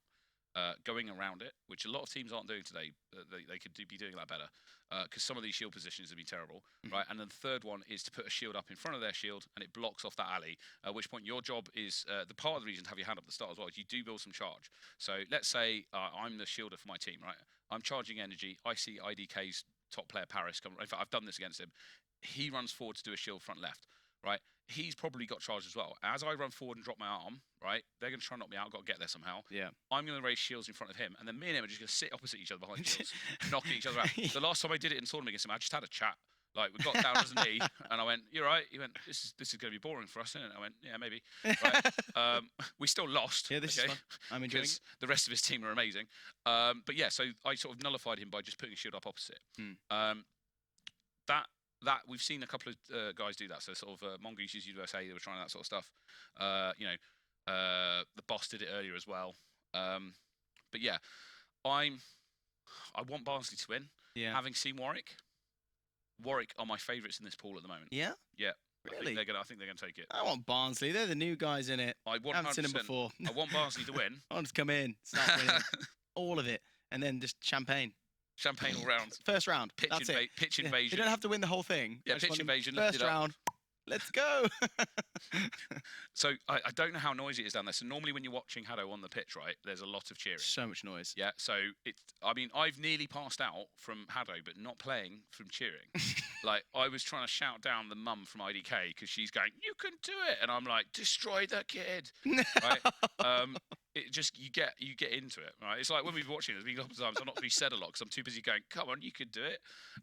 Yeah, there's a lot of shouting going on. So I expect. I mean, it's noisy in Insomnia anyway, but I suspect there's lots of people walking past going, "What is going on?" Yeah, here? what is this? What is this? Yeah. But yeah, so far that last game was a kind of an example of like, given how long Warwick have been playing, that was perfect play. There's a lot. I can't fault. A lot of strategy. There was, yeah. Because what we spoke about before was we didn't think there was going to be that much strategy coming into it for the university. For that was more strategy than I This was expected. just strategy. Yeah, they clearly planned it. Yep. They spoke about it, and also in the second round they went. They kind of did the same thing, but they switched up who the two players were. Yeah, exactly. And again, the other guys tried a strategy, but just couldn't cope with it. They're just not as good at it. So Warwick pulled it off. I'll be interested to see what Barnsley do here. I'm expect Warwick to just keep using that strategy. Yeah. To be honest, let's say Warwick get through to the semi-finals, right? I think, depending on how it works out, they'll probably end up against IDK. They'll probably try the same strategy. If that happens, IDK will obliterate them. Yeah. But I mean, I say that they might not, but that's my prediction because IDK are some of the best at shield strategies there are. It may not look like it because the problem with IDK is it almost looks effortless, right? I've watched some of their gameplay before and had to spend 20 minutes trying to work out what did they do that was so good. So, at what point did they try? Yeah. What point was it just not easy? Like, you know. At what point did they, go? Should we turn up a little bit? Yeah. But the thing is, like, it's because they're relaxed, right? And because they're relaxed, they play better. Loose like a mongoose. Loose like a mongoose. If you're tense, it's no good. There's a lot of wasted motion in tense people. Like, if you see people being really like animated and tense, you're wasting a lot of energy. You just like nice and loose, you can dodge better. Right, here we go. Come on, Barnsley. Come on, Barnsley. He's going to get the first hit. Cool, 3. Shield coming out, Barnsley, middle player. Oh no, actually, that's a weak shield. Weak shield, okay. Is this a ploy? Is this a ploy? Okay, Red's taking the lead. That shield on the back left is a bit stronger than the middle one. Oh, middle guy used the shield just as a bit of a distraction. Ooh. Blue doing well here, though. They need to get that shield down, then they're going to win. Don't get distracted by James, guys. Take that. That's it. Now can't target. Wow. 3-all. This is what we want. Oh, 4-3. This is closer than I expected. This is good. This is what we want. Shield. That's it. Now's your chance. Shield. Switch onto the girl at the back right. Stop her doing that shield. She's great head movement from her. Yeah. But the problem is that shield's not that much use. It depends, actually, at the moment. Yeah, okay. Now there's two people behind it, and they need to take it out. That shield needs to go. Yeah, the dodging needs to be a bit better from Blue, but their accuracy is 6-all. Come on, Barnsley, you can do it. That shield. Oh, Barnsley take the lead. Come on. You've got to get rid of that shield. That shield has to go. Yes, now's your chance. Right, here Barnsley, we go. Keep firing. This. Keep doing it. Yes, that's Wow, 9-7. They just took out the shield on Red as well, so that's a big move, okay? If you can keep her out, she's 10-8. somehow. 10 seconds to go. Come on, Barnsley. Yes, wow, 12-9. 5 seconds to go. Here we go. They've got it. Oh, Barnsley. Oh, okay, I'm happy. Straight up from there. Look at this. That's mad. Again, all of them getting knockouts. Wow. So they did some really good stuff. So they knocked Across out. the board. They did, yeah. They knocked out the shielder from the University of Warwick multiple times. Good. Which meant that they couldn't get all their shields up. Definitely. Right. And then the other thing is when they stopped her, because they clearly had a priority. I can see some people in the booth over here, fans are being happy about Barnsley. Yeah, right. Basically, clearly they had a priority, right? They were like, right, she's priority number 1. We don't want those shields going up. Yep. When she got taken out, they went on to the next biggest threat, which was generally things like James right at the front, okay? Yep. So, but what that meant was that when they were shooting at James, it wasn't wasted shots. It was like all 3 of them going, right, she's down. Exactly. Let's target him. Which made it almost impossible for him to dodge. Well, the one thing I saw quite effectively what they were doing was they were sitting behind the shields. Yeah. And they were just sitting there waiting for them to take out, and no one took them out. No one sat there. So they were like, okay, I'm just going to keep sitting here. Even though they lost, even though Warwick lost, what they were doing very, very well was sitting behind those shields. They were using them as much because the people weren't aiming for them. It actually looked like Coach was targeted. Okay. What did you did. think? I think it was targeted. I think that they looked at it and went, right, we're just gonna fire it. I actually think that they, as I say, they targeted Shakira first. I think that Coach and James were a target's opportunity based on who seemed to be the biggest threat at that point. Right. So I'm not 100%. If I'm looking at the stats from that last game, right, basically Barnsley went straight shootout. They had charge 3, charge 3, charge 4. So they had a fair amount of charge, which is why they were able to get those shields down. They could have done better at that, by the way. I'm not gonna naysay them too much, okay? Because they were getting knockouts on people that weren't behind that shield. Yeah. Right. So keep that up. Right. You know, either focus fire it or be good enough like these guys are to tap somebody occasionally and use it. Yeah. Exactly, because exactly what you said there. They were firing, and then they went, boom, just going to take that person out there. Yeah. Because he was available, only had one left, and they went, I'm going to go back to the person I got asked to. Yeah. So I mean, again, the big thing was keeping the shielder out. Yeah. Right. Here we go. Here we go. That looks like a stronger shield again. I think it is. I think it's only a 2-point shield. I'm looking at the stats from last time. Last time he took 2 points as well. Yeah, it's not that massive. It looks stronger for Red me. team Okay, Warwick. Blue team not being as focused on those shields. What's going on? Well, is there a malfunction here? There's a guy on the bottom right looking over, talking about something. Something's going wrong. He needs to keep playing because the rules generally state just keep playing. Right. And if you're having a problem, they'll work it out afterwards and give you a reshoot if needed. Okay. Red team. Okay. Okay. Thought so. Okay. Something was going wrong there. It looked like one of the players for Barnsley was having an issue with charging. Yeah. So what he did is he looked over to the other, to the side people, to the people with technical team, going, "Whoa, something's wrong. I need help." He tried to carry on because he did, but you could see from him looking over and going, "I need help. I need help." But he's going to carry on playing, and I think that's when the technical team saw there was an issue. Yeah, and they stopped it. So generally speaking, you shouldn't stop the game. All right. No. So what will have happened is kind of, you're right. What he did was right. He realised there was an issue and he shouted, "I'm having an issue." Okay. Then he got back to keep playing. Right. We've had it before. Like, you know, I've had charging. Mainly me. I used used to struggle with it. Okay. Fine. I'm getting told that there was some kind of login issue. Okay. Okay. Right. That would make sense. All right. Now, when that happens, the rules of the game are there's only a few things that allow you to get reshoot. So a really good example, like technically, normally it's because you're on motion, right? And again, if I look back at the recorded view, there'll be times in a game you're like, it's not working. I'm like, just keep playing, right? And if you go look back, it's because your arms are doing this sort of stuff. There's one of the RF players today who knows who he is, all right, who has famously done that as well. He knows who he is. I've had to go to him during a game and literally like tuck his arm in, right? But we're about to restart. But yeah, if that happens, keep playing, and the guys off the pitch will either do a reset like this, or they'll just shout, "Keep going," and then they'll make a decision after the game. Worst case, they'll nullify the scores and just do it again. Often, for example, if an error message has come up on your screen, they'll stop the game straight away, and they can see it from the sideline, so they can get it up on a. They can see everything on your screen. Yeah.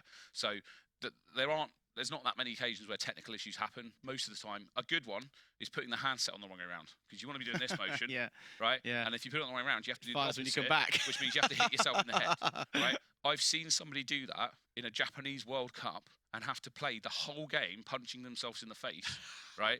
Because they can't stop the game for that. That was their mistake. Yeah. Right. So well, it's user error, it's not user game error, not game error. Yeah. All right, here we go. Let's see what happens. That was a better start for Warwick. Let's see if Barnsley can recover a bit. Okay, so go on the back. He's consistent. Got the shield up. It's only a 2-point shield. He needs to take that shield out. Yeah, Warwick are doing that. Warwick just focused completely on that shield now. Now they haven't got any protection. She's doing better at not getting hit. Yeah. So shield up as well. I love the animation in that as well. Yeah, that was double-handed. We got this. We got this, yes. The Blues managing it. They're still getting knockouts around it. Perfect. Wow. Barnsley with 2-1. They've got her out again. They're doing a good job at keeping her down. Their accuracy seems to be very well, Barnsley. 3-2. And notice, whoever comes forward from Warwick is getting shot at. Yeah. So they're not letting them stay on the front got line. it as well. 4-2. Barnsley's accuracy here is really good. There seems to be quite a lot of frantic firing without knowing that your charge rate is low. That's one thing I'm seeing a lot from Warwick. They're not seeing that the charge rate isn't actually on. And or they don't have enough charge yet. Yeah. So it's basically wasted motion. Yeah. Barnsley doing a really good job here. Wow, fact, wow. As I say, if you notice, Warwick are trying to take that centre line, and Barnsley aren't letting them have it. Okay? Yep. You know, again, they're targeting the guys right in front of them. They're going, no, get away from us. Stay away, stay back, don't let me get these shoot. Exactly, and they're just targeting the person at the front. James is doing a good job, though. He's pulling back, 7-6. Ooh. Come on, James, be aggressive. You know what you're doing. This is where fatigue starts to come into it. You start getting a bit tired. Look how good 8-6. 9-6. Wow. That's Barnsley. Close. That's an upset. Right. James at the front, absolute credit, mate. He basically stayed at the front there at the end. I saw attacking. And he didn't get knocked out. You got a lot of points back. He did. And the thing is, the Barnsley realised, though, they went, hang on, even though he's got one hit, we're not managing to knock him out. So let's switch to the guys at the back, and that's where they pulled a few points back. Right. So they didn't get too drawn into it.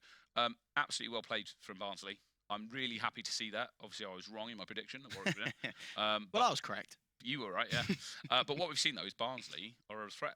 I think they're going to win. I mean, it's difficult to say exactly what's going to happen, but, you know, Warwick beat Birmingham. Barnsley beat Warwick. And we're sat there like, so what's Barnsley going on? should beat Birmingham. Or were they tired? That's not always how it works, though.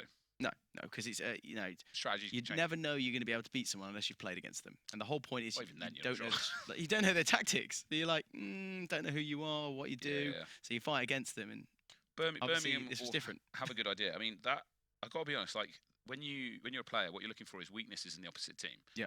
Barnsley, none of them stood out as a particular weakness, which is a really good thing. Okay, if you don't know who the weakness is on the opposite team, you can't take advantage of it. So 3 average players is sometimes a lot better than 1 good player and 2 all right. Because you can't target. Because you can't nullify. If you've got an amazing player on your team and we can just target and knock him out, that's brilliant.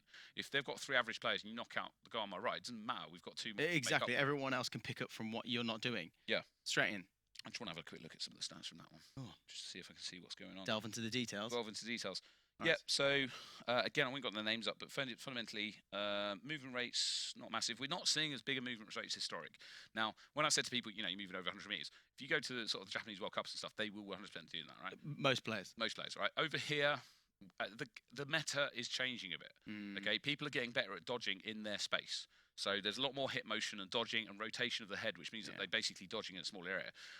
What we've also noticed is that because people are getting so good at dodging, right, people are often putting points into speed and things like that. So in that game, for example, one of the red team putting 4 points into speed so he can hit more, but it didn't matter. I mean, interesting, blue team, 2 of their players had speed 2, which is very low. That's easy to dodge. Yeah. You know, so I'd expected Warwick to be dodging those, but again, it's an experience thing. I think it's because they put their energy size up. No, I mean, no, it's scale 3. So I mean, one of the players, one of the players was 2-3-4-1. One of the players was 3-2-3-2. Charge rate, isn't it? And the other one was 2-3-4-1, which is there's a lot of shots, but you should be able to dodge that. They wanted to fire more. Yeah. So that's I would say statistically that build is not great coming out of Barnsley, but they've managed to make it work. So absolute credit to them. If they all just went 3-3-3-1, I think they'd actually do better. Because of the accuracy and the size. They'd get more knockouts. Yeah, I agree. And speed, mainly because of the speed. If they were hitting people with that slow speed, then imagine what they do if the speed was slightly faster. You wouldn't be able to move out the way, or they're firing into where they're going. I mean, it clearly worked. Awesome. Yeah, it did work. I'll never disrespect somebody who wins. Good job. I mean, I will. Yes, you will. I will. I'm judgmental. Imagine if you're playing. Yeah. I'll be like, you're going down. Yeah, whatever. I've not got my aviators today. I used to be a bit of a heel. Let's put it that way. I used to tell people they're going to lose and stuff like that. All as a joke. Always a joke. Definitely. But no, it's good fun. I was really happy because I remember the first year, like the team that was the biggest threat were some guys that I'd been training with, again, just before the first competition. And it was a really nice father-son team. And they turned up on the day, and they were like stretching beforehand, stuff like that. And they turned around to me and went, yeah, we're going to come second. Oh. And I went, why second? And they went, because we know you're going to win. I was like, oh, all right, cheers. So I didn't have a go at them. They actually got invited to go to Japan to compete in the World Cup because we put the first and the second team together. So it worked out quite well for them. It was, yeah, it was good. Right, Birmingham City. Barnsley. Here we go. Barnsley's going to win, surely. Well. Oh, you can't say that. You can't say that. I don't know.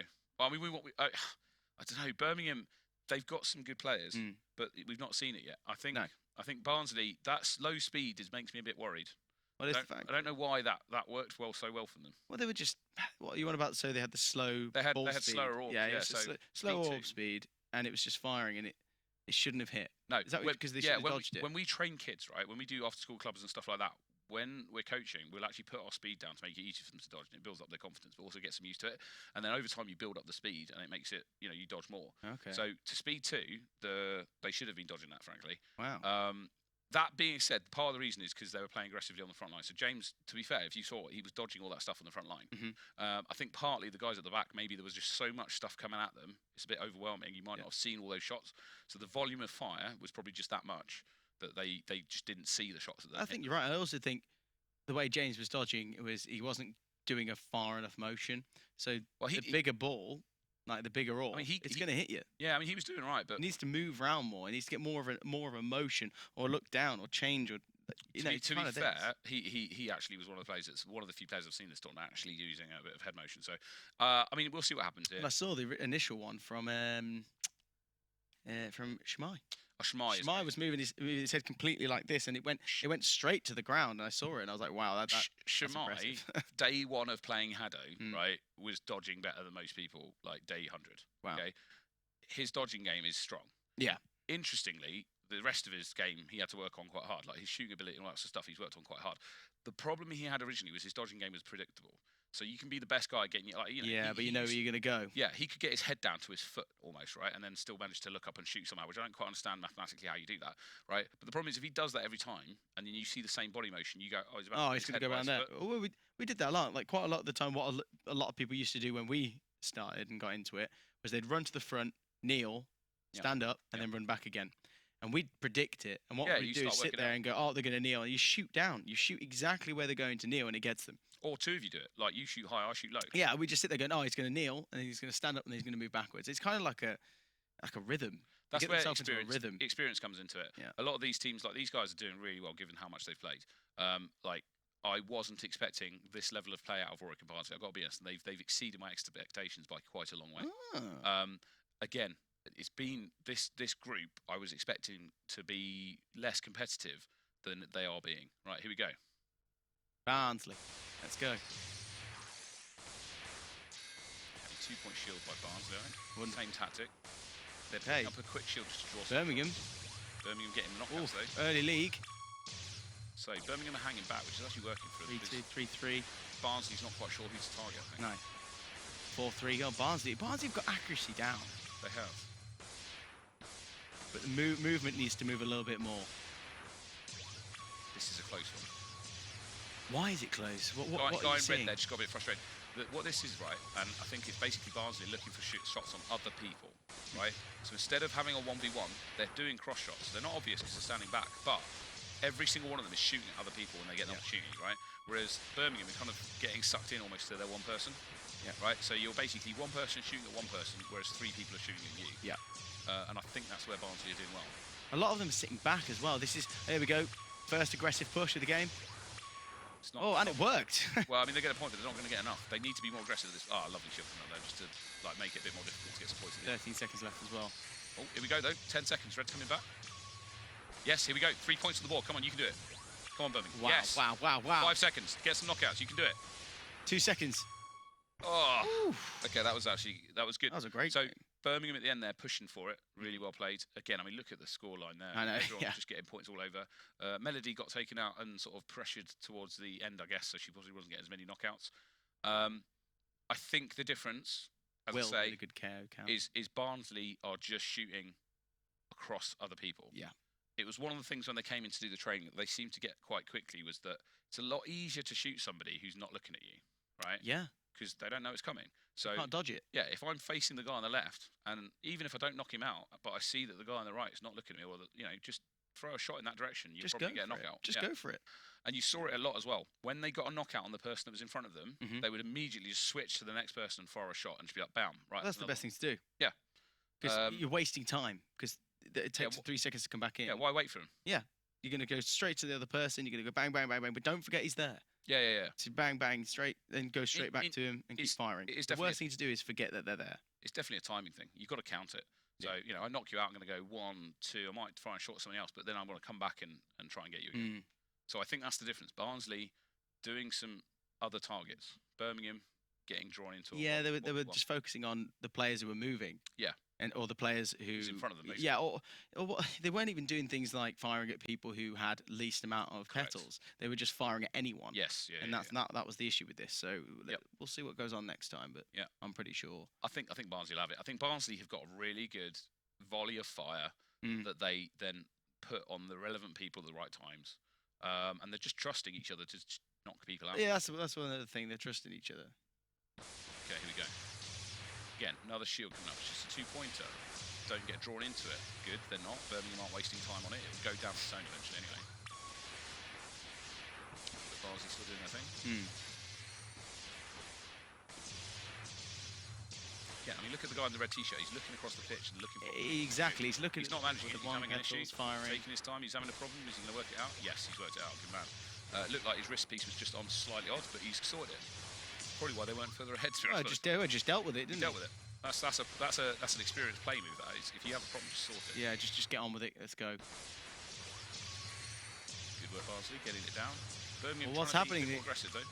Birmingham are going back in one direction, as in that they're going straight backwards, not going left or right. So all you need to do is just fire in the same direction, and it's just going to take you out. They need some left and right motion. Very close. Ooh, Warwick. Oh no, sorry, Birmingham. Sorry. Birmingham's taking it. Yeah, Birmingham's gone Good up. shield, 7 all. Yeah, we need another shield. They need another shield. 8 all. This might go to overtime. Come on, Barnsley. That's it. Birmingham, come on, come back. Oh, 10-8. Oh, 5 seconds to so go. close. 5 seconds to go.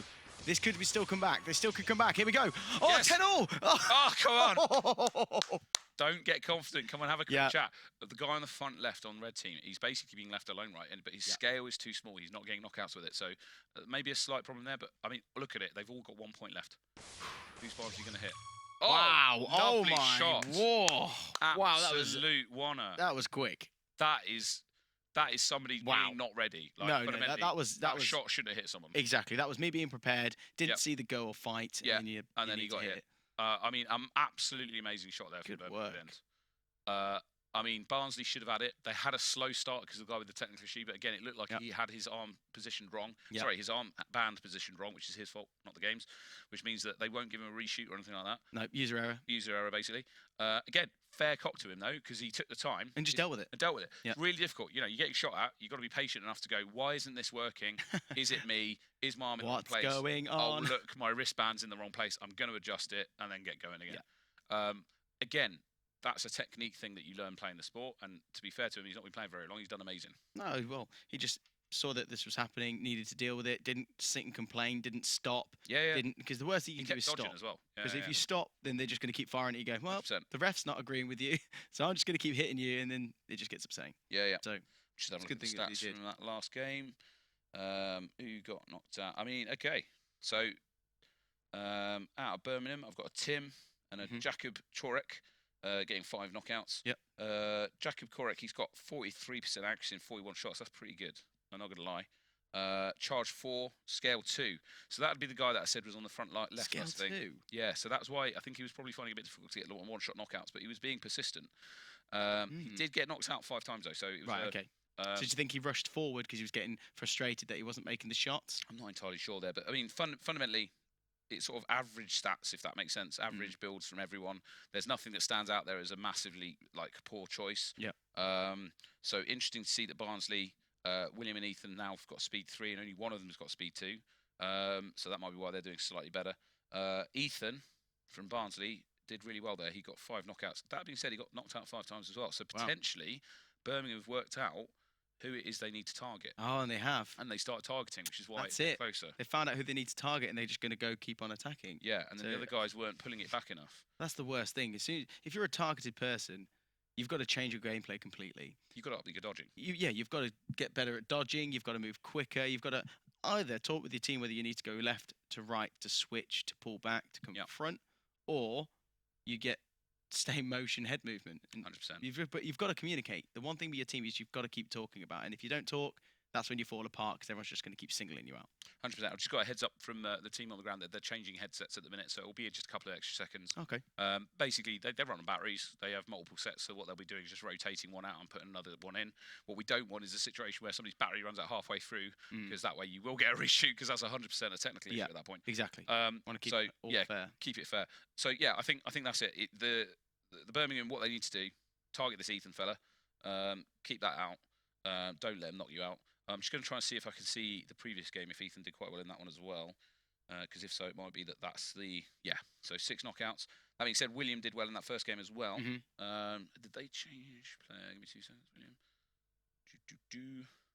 Need a better system for looking at these at the same time.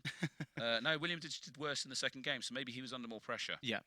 So what they did, I mean, maybe they were targeting William and Ethan, kept William under pressure so he couldn't get the knockout. Equally, William could be the player that was on the left that was having technical issues at the start, which I think that explain why he was having problems. So yeah, keep Ethan out, keep William bothered, and then you might win. Keep William bothered. Yeah. Yeah. Yeah. That's the tip. Tom, Keep bothered. Tom Skills. Just get good. Just get good. Keep people bothered. And was that Will Greenwood approved? That was it. Will Greenwood approved. I approved. You had to throw that in, didn't you? Yeah. Yeah. Cool. Well, both teams are selected in. They're doing this typical stare off where they're not showing what each other's got. Right, here we go. That's what we more expect. I mean, these guys have been told not to show you what they're getting. Yeah. Right, here we go. Let's go. Here we go. Okay, shield going up. It's probably a 2-pointer. It is. Yeah. Oh, wow. Barnsley came straight in with that, and they've got the accuracy there. They're just flooding the shots. They're just flooding them. If you look here, they're just firing. They've actually selected a player to shoot at, and it looks like the chap on the far left side. They're switching up though. They'll go for Yeah. like they went. That guy in the middle's only got one hit. Let's go for him. So right now, I expect them to hit the guy on the right. They did. They knocked him out. They're looking for opportunities to knock people out. They're just going for it. Yeah, low hits or bad positioning, all that sort of stuff. This Wow. is close. Can you believe how? It's just 1.1.1. But look, it's gone from 4, 4, 5, 5, 6, 6, 7, 7. This is a it just keeps going. doing it. Now it's 8-7. Now it's 8-all. Wow. Wow, wow, wow. 10-8. Barnsley. Oh, come on, 10-9. come back. This is tense. This is a tense one. Come on. What they need to do. 10-all. We're getting overtime. Come on. Oh, goodness. See, this is where fatigue comes into it. This is where you start to get tired. Rep Start going to let down. them get more. And your accuracy goes and you start to panic, especially when you look at the clock and they slightly take the lead. You just get a bit upset. Birmingham are playing well. They're being a bit of aggressive. Wow, Barnsley 13-all, keeping 5 it. seconds. Come on, Barnsley. Get 2 another seconds. point. Birmingham keeping it 1 second. Well. Oh, Oh my gosh. Yeah, I don't know if you saw there, but one of the rounds from Birmingham, literally after the beat, would have hit and knocked somebody out. So if that had been a fraction of a second later, that would have been then they'd have Birmingham win, wouldn't it? Yeah. Right, here we go. Oh, trying to catch him off guard again. What's Barnsley going to do? Oh, Barnsley take the win. Right, I want to give a shout out. Wow. Right, to the guy in the red t-shirt from Barnsley. They spotted that the guy in the white t-shirt from Barnsley only had one life marker left in. And he switched over from the side he's on, got in front of his teammate, right, and literally was acting almost like a shield. Wow. So what? he would have taken a shot. So basically, he's got 4 petals left in. It so looks they're gonna like aim for the top he one. literally body blocked. So they both didn't get hit because they need to keep dodging. And I don't normally suggest clumping. No. But that's like a really unique situation where I've never seen it before. That's a good idea. Yeah, I've never seen that before. Because if he was far enough forward that if someone had hit him and not taken out in one shot, he'd have actually saved his teammate behind him. From taking that one petal at the top. Yeah. So if that was intentional, I might be just bigging a thing up that wasn't a decision. Meaning to do that. Yeah, if you did that intentionally, amazing. If you didn't, well, good job anyway. If you didn't, then we take it all back. Yeah. Clean doesn't count. Giving you credit for nothing. But no, if that was what they're... Because if you saw, he literally been on the sort of the right of our screen for the whole time, on their left. Yeah. And he switched over to the far side, stood in front of his teammate, and then they clearly body blocked. And to be fair, the guy in the white t-shirt behind him is also one of the best dodgers seemingly on their team. Yeah. So, they just minimised the chances of them getting knocked. And... basically won it. So absolute Barnsley, well played. That was a lot closer than I was expecting. Good work. I've just got to say, at the beginning, you didn't believe in them. You didn't think Barnsley would do it. I didn't. Me, Barnsley, if you ever need anyone to come help you, I believe in you. You're doing well. I think if you remember back to what I said if their plan works, they'll do all right. Digging a hole. Just trying to get out of the hole. I've been trying to say things both ways all day, and Barnsley, that way I can cover myself. I'll give you his address. You can come get him. Yeah. No, absolute credit. Like Birmingham played really well. Warwick played really well. Barnsley played really well. All of those 3 teams played really, really well for given how long they've been playing the sport. And again, fair cop to Barnsley. You had a plan, you stuck to it, and all of you. The key thing, as I say, I think that Barnsley did better than anyone else in that group was cross shot. Right. So shooting. Sensible target shooting rather than getting drawn into one person. Like you go back to like SAS, Fighting Mongooses, USA, all that sort of stuff. They were worse at it than Barnsley, right? They've got no excuse. They've been playing this long enough to know, actually, you want to be knocking out people with shields and all that sort of stuff. You need to not look at that one person. You need to take them out, then shoot cross, take them out, or even let the person just keep running. Yeah. Because usually when they're running quite frantically, they can't be accurate. Yeah. So you just go, okay, if you can't get him, look to the cross. Oh, yeah, they're not just at someone. Let's take them out. Volume of fire coming out of Barnsley was amazing. Yeah, and then they were hitting. They were effective. Yeah, they were actually landing, and beating them and making them under pressure. Yeah, it's kind of the far superior, you know what I'm saying, superiority, Ah, right? They got to get in the end. Like putting that volume of fire out makes it difficult. Birmingham, to be fair though, getting through it, and again, I can't remember what his name is, but the guy on their left flank was getting up down the side, kind of sidling up and being able to get some shots out, which is really good. I think if you don't know their name, you got to call them Dave. Dave, all right, there's going to be a lot of Daves. Yeah. Bob and Dave. Yeah, to be fair to all the teams, thank you very much for making sure put your data on, because when you log in and put your names up, it does make it a lot easier for us to commentate. It's a big difference. You know, there's been a couple of times you've been watching the stream that's had up player 2, player 3, other stuff. That's generally probably a back end issue where we've not logged them in properly. Yeah. Oh, here we go. Here's the juicy ones, isn't it? This is the ones that they could end up wrestling after. Yeah, this is the one where punches may be thrown, wars may be waged, literally. Oh, RGN versus Army. RGN should win this. Really? If they don't, I'm going to mock them mercilessly. They've had way more experience. A lot more training. A lot more training, like literally years worth of training. They've got their own kit as well. They do, yeah. I mean, they, as I say, the downside they have is they don't get their best team together all the time. Yeah. But this time, they've got 3 of their best players. Now, it's whether they can work together as a team, which may not happen, but they're generally good at teamwork. Whereas the Army, they've got a chance here.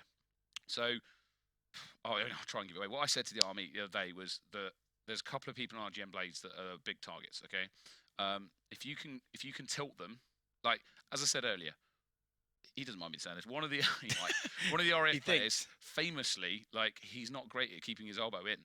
Yeah, you've already said this. When he's under pressure, his elbow starts to creep out, and it frustrates him because he's there going, well, nothing's working. Can't charge. Yeah. And I've literally been on the sideline going, tuck your elbow in. Okay, so if you pressure him and you see his arm do this, right? Brilliant. You've just basically knocked one of their players out. Yeah, because it's such a fundamental thing. Because I used to suffer from it quite badly. Yeah. I used to come out like this and I go, why isn't it charging? When I have to really tuck in your elbow. It's kind of like this movement, but what I was doing was chicken winging. Yeah. And it wasn't charging. And I was getting really frustrated. I was turning going, it's the technology. But it wasn't. It was me. Exactly. You turned to me and be like, it's not working. I'm just keep doing it. Mate. And in those situations, if he does happen, it's not the other way. You just need to keep dodging. Yeah. And you got to stay in the game. Keep playing. Play on. His 2 teams, they're good. I mean, RF should win. RGN, their experienced team. You know, they've beaten our team before, and we're good. So, or we were good. I'm not anymore. We're about our practice. But no, RGN are a very good team. Army though, be interested to see what happens. The tall guy in the Army, if I remember correctly, is one of their best shooters. So I think he'll probably end up in the middle. The problem is the RAF know that because they helped train them. So they know what the weaknesses of the Army team are. And so if they take out that tall guy, they're fundamentally going to keep them pinned. Well, that's it. Because if he's the person making the shots, getting the points, and they keep him out of the game, what have you got? You've only got a defense and dodging. Yeah, that's it. So I'm predicting this is going to be a straight shootout. Oh, no shields. You think this is just going to be all aggression? The Army straight in. Shields, in my opinion. I think they're just going to go straight volume of fire. I think the RAF might, but I think they'll probably just have a shootout as well. Okay. And they'll count on one of their team being good at dodging. Right. And that member will be at the front, and he'll be dodging around a bit to try and draw fire. He can also hit as well. He's kind of let's talk, Shamai, Milo, Paris, that sort of being able to move around. Okay, that level. He's good. I've 1v1'd him and he's beaten me, so I can't disrespect him too much. He is a good player. Oh wow, that's actually quite impressive. It is good. Yeah. And that was a while back. Like, he's only gotten better since then. So we were fortunate enough to go and play on an RAF base with them, and we got a bunch of their PTIs who are so fit, it's ridiculous. It was hard work. But yeah, the main thing that the Army, Navy, and all that sort of stuff have, they've got 2 advantages really. Number one, they're all really fit. Okay, so they don't get tired. The second thing is they're really good teamwork. Okay, they generally will communicate quite well. I'm going to look out for meme strategies coming out of the RAF because they have done them in the past at times that were less than ideal. They actually lost a tournament because they made a fatal error and decided to all go shields, which was never a good one. Okay, don't go max shields for everyone, because the problem is when their thought was, the team we're up against is really good. If we put a bunch of shields up, they won't get any shots on, and all we've got to do is get one shot. Yeah, and then all that happened is the other team were patient, their shields down, and then went, well, what you got left? Nothing. No. So it was like literally the final of a tournament, and they pulled that out. So if they do that again, I've already told them I'm going to mock them mercilessly. If they do it and win, fair cop. Yeah, you can't really. I can't complain at that point. Hopefully we'll see a Riggs. Might see a Riggs as well. I'll tell you about that after the rolling shooting. They've been known to do that in tournaments as well. Yeah. Um, They like their showmanship. They do. The RAF players, they've got one guy who's actually he played in the Euros this year, so he's like an international player, if that makes sense. Which there's not that many. Like Ollie, our teammate, went with him to compete in the Euros. So he's been on big stages. So the pressure's not going to be too bad for him. As I say, there's one RAF that might tilt. They know that. I mean, I don't mind saying it because it's a known weakness and he knows it as well. And you know, he'll probably stay cool because he knows what's coming. So the Army, they've got at least one guy in there that can shoot well. The other guys, they're fit. If they can get moving, get some shots fired at them, and keep dodging, they'll do all right. And Shields mainly as well. Maybe. I think they need to work on shields and work by it because I think it would be, especially for the Navy, the Navy I said earlier, yeah, have done shields. Yeah. The Army have seen the Navy do that, and they may have thought we'll copy that. But I think they'll just go shoot out. I think it's going to be. I think the Navy are going to go for shields. Okay, so I've got a few shots coming out. Right, that's a bit of a smaller shot, which makes me think he's got a high charge. So I think the guy at the back there's probably got a high charge rate. Is he doing that on purpose though? No, he's not logging back out. So I think he's ready to deal with shields if the Army use it, which is in the Army's interest if they don't use shields, because that guy's put a few points into it. I'm trying to work out who's who. They're all wearing matching gear, which is really useful as a team because it means it's difficult to like go the guy in red. Yeah. You know, the RAF guy. Oh, well. the guy on the other team. Which one? The good one. The one with the face. Yeah. And the problem is you shout the guy on the left, he'll move, and then you're like, oh god. Yeah. Usually it's tough, isn't it? It's all matching. Guy on the right of the Army looks like might have a slightly larger shot. Yeah. Orb. He's the guy that said that can shoot. Seems like his. Yeah. So what might be happening? Far away. Yeah. No. Basically, for them, it will be in exactly the right position. That's the head man there probably coming to sort it out. What it might be is someone's knocked the camera. So basically, the camera gets locked in position, loses its location. There you go, he's moving. Ah, there we go. And so, but from their perspective, it will be still in exactly the same place. Okay. So it's not that the. So it's just the viewer. It's just the view is in the wrong place. Yeah. Okay. So again, they'll be moving the camera to try and get it back into position. There's various ways to do that. You can like technologically get it to relock its location, or you can just do what he did, which is just adjust the camera over. Again, right here we go. Getting straight into it. Going straight in. Who's going to win? Ooh. RGN, my prediction. Yeah? Yep. Okay. Really want Army. Shield coming out on the left, but it's only level 1. Oh, big shield coming out for Army. They're trying to protect their shooter who's on the front, or back right, if we look at it. Kangas. Wow. Oh, lovely shields coming up there. They're using the shields well. Okay, so you've got Kangas and Mr. Blue Eyes are the shooters by the looks of it. Look at these shields. Kato not on the RAF. The shield. They've used a lot very early, though, which is potentially a flaw. Army's being more patient. Oh! Come on, Army, come on, you can do it. The Army might do this, you know. They're being more patient with their shields. Kato has rushed a little bit. Wow, 2-1. Okay, 3-1. This is 4-1. Okay, this is what they were waiting for. They actually started to come in. This is what they were waiting for. The Army can do it, though. The problem they've got at the moment is their best shot is actually under fire. Yeah. Right? He needs to come over and use the shield. Also, they're not attacking the shields. They need to fight through the shields. They'll come back, though. Keep going. Come on, you can do it. So again, their best shot's trying to find a way through. He might have found a way through down the middle, but he's under pressure again. This is genuinely a good play for both teams. Great game. Come on, guys, you can do it. Come on, Army. You always go for the underdog. Kangas is doing such a good job of drawing fire in the middle. He's sort of on the right side, he's doing a great job. He's definitely the best player. And the RAF. Wow, okay. Do you know what? The Army had a really good they were doing really well. So, I mean, look at that. Kangas 6 knockouts, right? He upped his game significantly when we realised the shields were getting down quick. I'd say Kato. Like, I need to move. I need to push to the front. I need them to aim for me. Yep. And then the people on the left-hand side were taking the shots. Yep. And he basically went into overdrive. I've got to win this for my team. Yes. He pushed up to the front and said, I'm either going to draw their fire or I'm going to be the one to take them out. Yeah, and he just did both. Yeah. So Kangas is the best player in the RF team. He's the guy I said earlier that I've 1v1 he can beat you, right? Again, he's got that good movement, good up and down, crouching, all that good stuff. Okay, he's the guy that you'll see in a bandana, like a Rambo bandana. Apparently, the RAF didn't issue him that; he just brings it himself. He needs to go on a one-man rampage.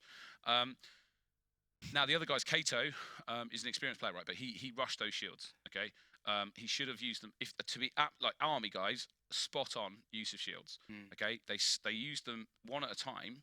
The only downside was that the player who you needed to get behind you was the best shot wasn't using it. No. And then the other guys weren't taking down the RF shields efficiently enough. But they still did pretty well, because if you notice, there was like 4 or 5 red shields up at one point, 1 army shield, and that army shield was still up after all the other shields were gone. So if you did that and then also were getting the knockouts, 100% you're going to win.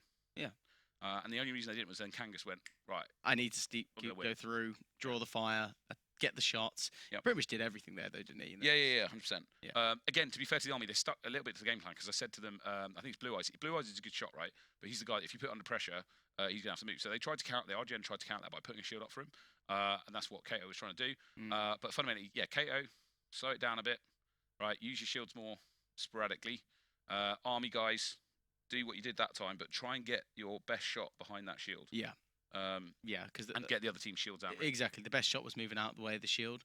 Yeah. And shooting not through it. You know, if you're a really good shot, stay behind the shield, giving you your time to stay still. This is your protection. Use that shield, fire through it, and take the shot. So I'm just looking now, like Kangas got 3 knockouts nearest to the beginning there, but he got 3 knockouts. Like, I'm going to say something like 10 seconds towards the end.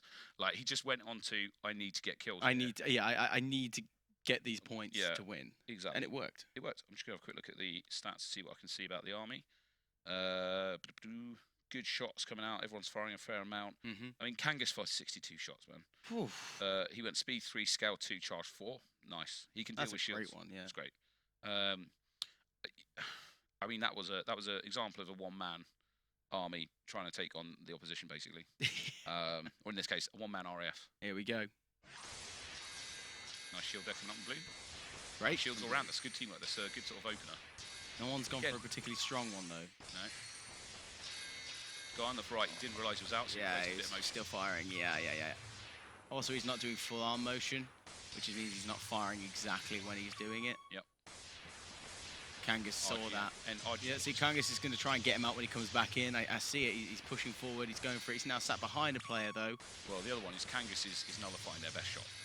He's firing the tall chap. They've identified him as the best shot. And he's going for it. Which is Smudge. Yeah, Smudge is getting a lot of pressure. Yeah. I mean, saying that, he didn't get the most knockouts last game. No. It's Vertex. Kangas is doing a lot of movement here. So he's moving. He went behind his player there, which caused quite a lot of damage towards both of them because it went through. Come on, Army. Yes. Pulling it back. 30 seconds left. You can do it. Oh, wow. Lots of big orbs there. Stay down. That's it. Nice ducking. Changing height. Ooh. So there's lots of volleys coming out. Look at Kangas taking that angle. No one's paying attention to him. They've forgotten that he's there. They need to fire at him.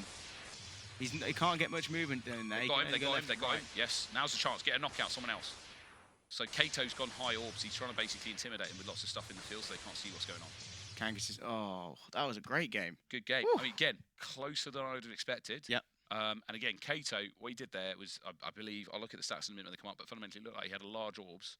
And he was basically throwing a big volley down the middle, which meant it was difficult for people to see what's going on. Yeah. Again, he fired like 46 shots. And again, Kangas, clear, excellent player, six knockouts.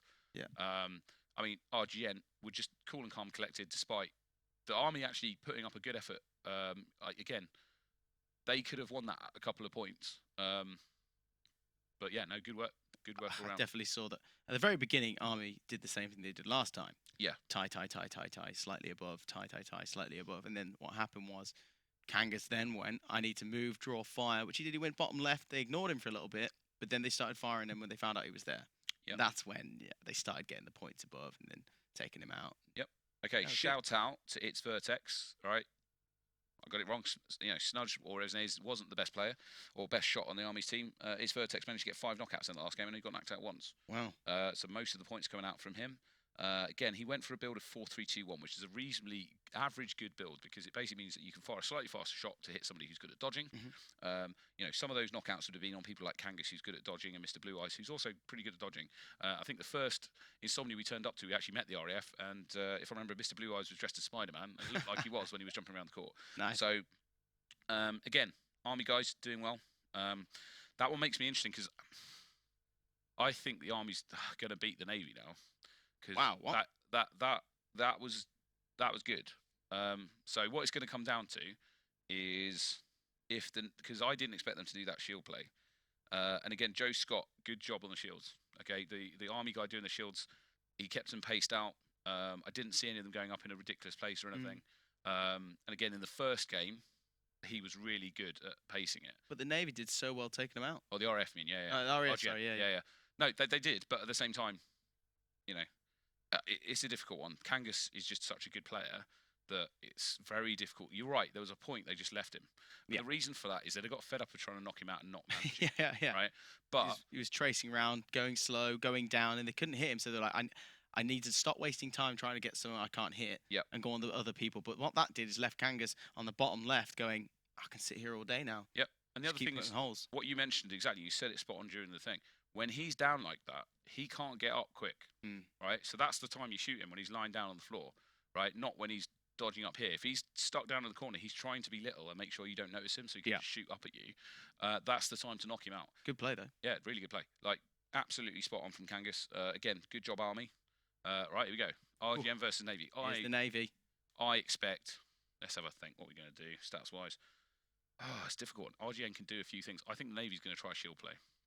I think. Do you think? Yeah, I think they'll do similar to the Army there. Yeah, I saw them practicing a bit of shield work. If they manage it, they might stand a chance if they can get the accuracy. If they can get their best shooter behind a shield, and that shooter is good enough to shoot Kangas, I think they'll get it. With accuracy? Yeah. No, I believe so. They need to keep him moving, but they also need to knock him out. But the thing is one thing Kangas is very good at is seeing whether they're seeing me or not. Yeah. He moves around. He goes, right, no one's seen me now. I'm going to start hitting the shot. Yeah. And once he gets them, he's accurate enough to hit it. And he's just like, boof, straight in, gone. Let's go again, boof, straight in. And the fact that he did that so fast, it wasn't him doing it over a series of play. He all of a sudden went, I need to start stepping up. Yeah. I need to go. He clearly, like, as I say, the first game, he clearly went, I've got to do something here. Yeah. And they just did it. And he did it. And again, exactly what you said then. He's really good at moving but finding opportunity. So when he knows he's under pressure, he lie down in corner shooting up. Right? Yeah. When he's under pressure, he doesn't do that. He's like, well, he moved and moved about, and he was like, well, no one sees me here. Yeah. I'm just going to keep going. Yeah. If you find yourself unmarked, use it. Yeah. Oh, God, yeah. Okay. So let's have a look. Are they going to give it anything away? That's what we're looking for now, isn't it? Everyone who's watching, what you always got to look for at the beginning of a game is always just look at little tells of what they're doing. Kangas has got his arm down for some reason, which is a bit odd. I wouldn't expect him. Okay, that looks like a pretty big shield coming out of blue. They're even shooting it to test how strong. So yeah, that is a strong shield. Well, he's just gone out and gone back in. Did he? I didn't notice that. Yeah. Okay. So yeah, it could be that he's. They're. I don't think they are. I think Navy will do a shield. If they did do that, now he's come back in. Yeah, you're right. They might be bluffing. If they are, good job. That's the sort of stuff. See, they're going out and going back in, and this is the time of thing. It's all head games. If you can trick someone into thinking that you're doing a certain way, then you kind of win. You know, the amount of times we used to go a very high energy bulb and just fire, and then stop and wait, and see what they do, and then change it back, and you're like, what am I using? I mean, yeah, you're right. It's all about head games at the start. All right, here we go. See what's going to happen. Again, I'm 100% at this point. Nor am I. I think RGN should have it. Right, shield coming out. Oh, very aggressive start from RGN. Shields from both sides. So KO is doing shields again. He's going to do one early, I think. He's going to try and put one up front left. I know he stopped. Okay, good work from the Navy getting that shield down. But they're not using the shield on the right. Right, and the RF have noticed, so they're just kind of ignoring it. The thing is, the shields degrade over time, so the longer you leave it there, the more. Why aren't they using it? I don't know.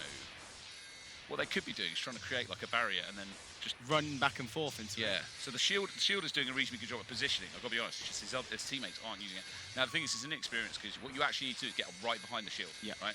But people don't like coming to the front. No. So that's probably what's going on. Is the Navy's not getting as far forward as they need to. I have just remembered something about the Navy. There is one guy in the Navy who's a pretty good shot. But I think they've got him doing shields. Right. So I think they might have taken one of their better shots. Put him in shields. And put him in shields because he is more experienced. So it could be that they're like. Okay, where to put him up, where to go.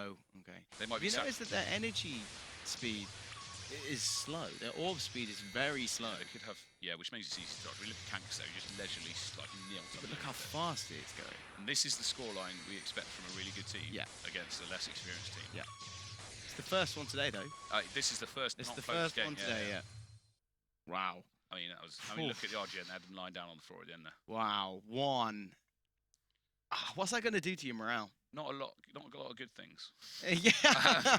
You know, So from this, you've got to really think to yourself, what do we need to do? The worst thing you can do now is put your head down. I mean, Kanga's 53% accuracy is strong. Wow.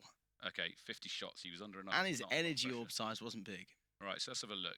Speed 1, what is that about? Okay, so the Navy's made a massive error there. They put 2 of their guys at speed 1 and 1 at speed 5. I don't think they meant to do that. They did obviously didn't intend to do it. I think it was a bad choice. Bad choice? Yeah, speed 1 means that Do not. Yeah. You're just going so slow, and the fact that when you're firing and someone can see it just going, it's basically like this. That's like the speed it goes in. So you really need to get your at least speed 3. At least speed 3 to be firing. It's just so you can't move out the way. Or if they do move out the way, they've gone into your second shot. It goes back to what I said about Barnsley. Barnsley with a couple of guys speed 2. I'm still impressed they got any knockouts with that. Oh, I know. Speed 1, you haven't got a hope in hell. No. Especially, you know, let's say you go up against IDK with that.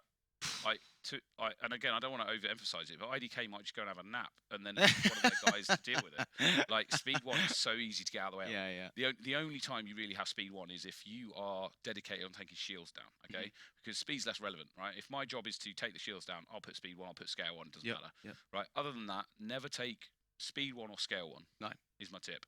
Always have minimum scale 2, minimum scale speed 2, like minimum. I didn't even say 3 for speed. Yeah, speed. Well, so the other problem with speed, right, is you're predicting where people are moving. If you change your speed, right, which I've not seen them train with speed 1 ever, right, your prediction of where you've got to aim ahead of the target is going to be completely off. Oh, yeah. So same way, if you play with speed 3 all the time, putting it to speed 4 doesn't mean you're going to hit easier. No. Sometimes you can overshoot or shoot too soon. So what you generally find is people find a speed that they're happy with and they'll stick with that.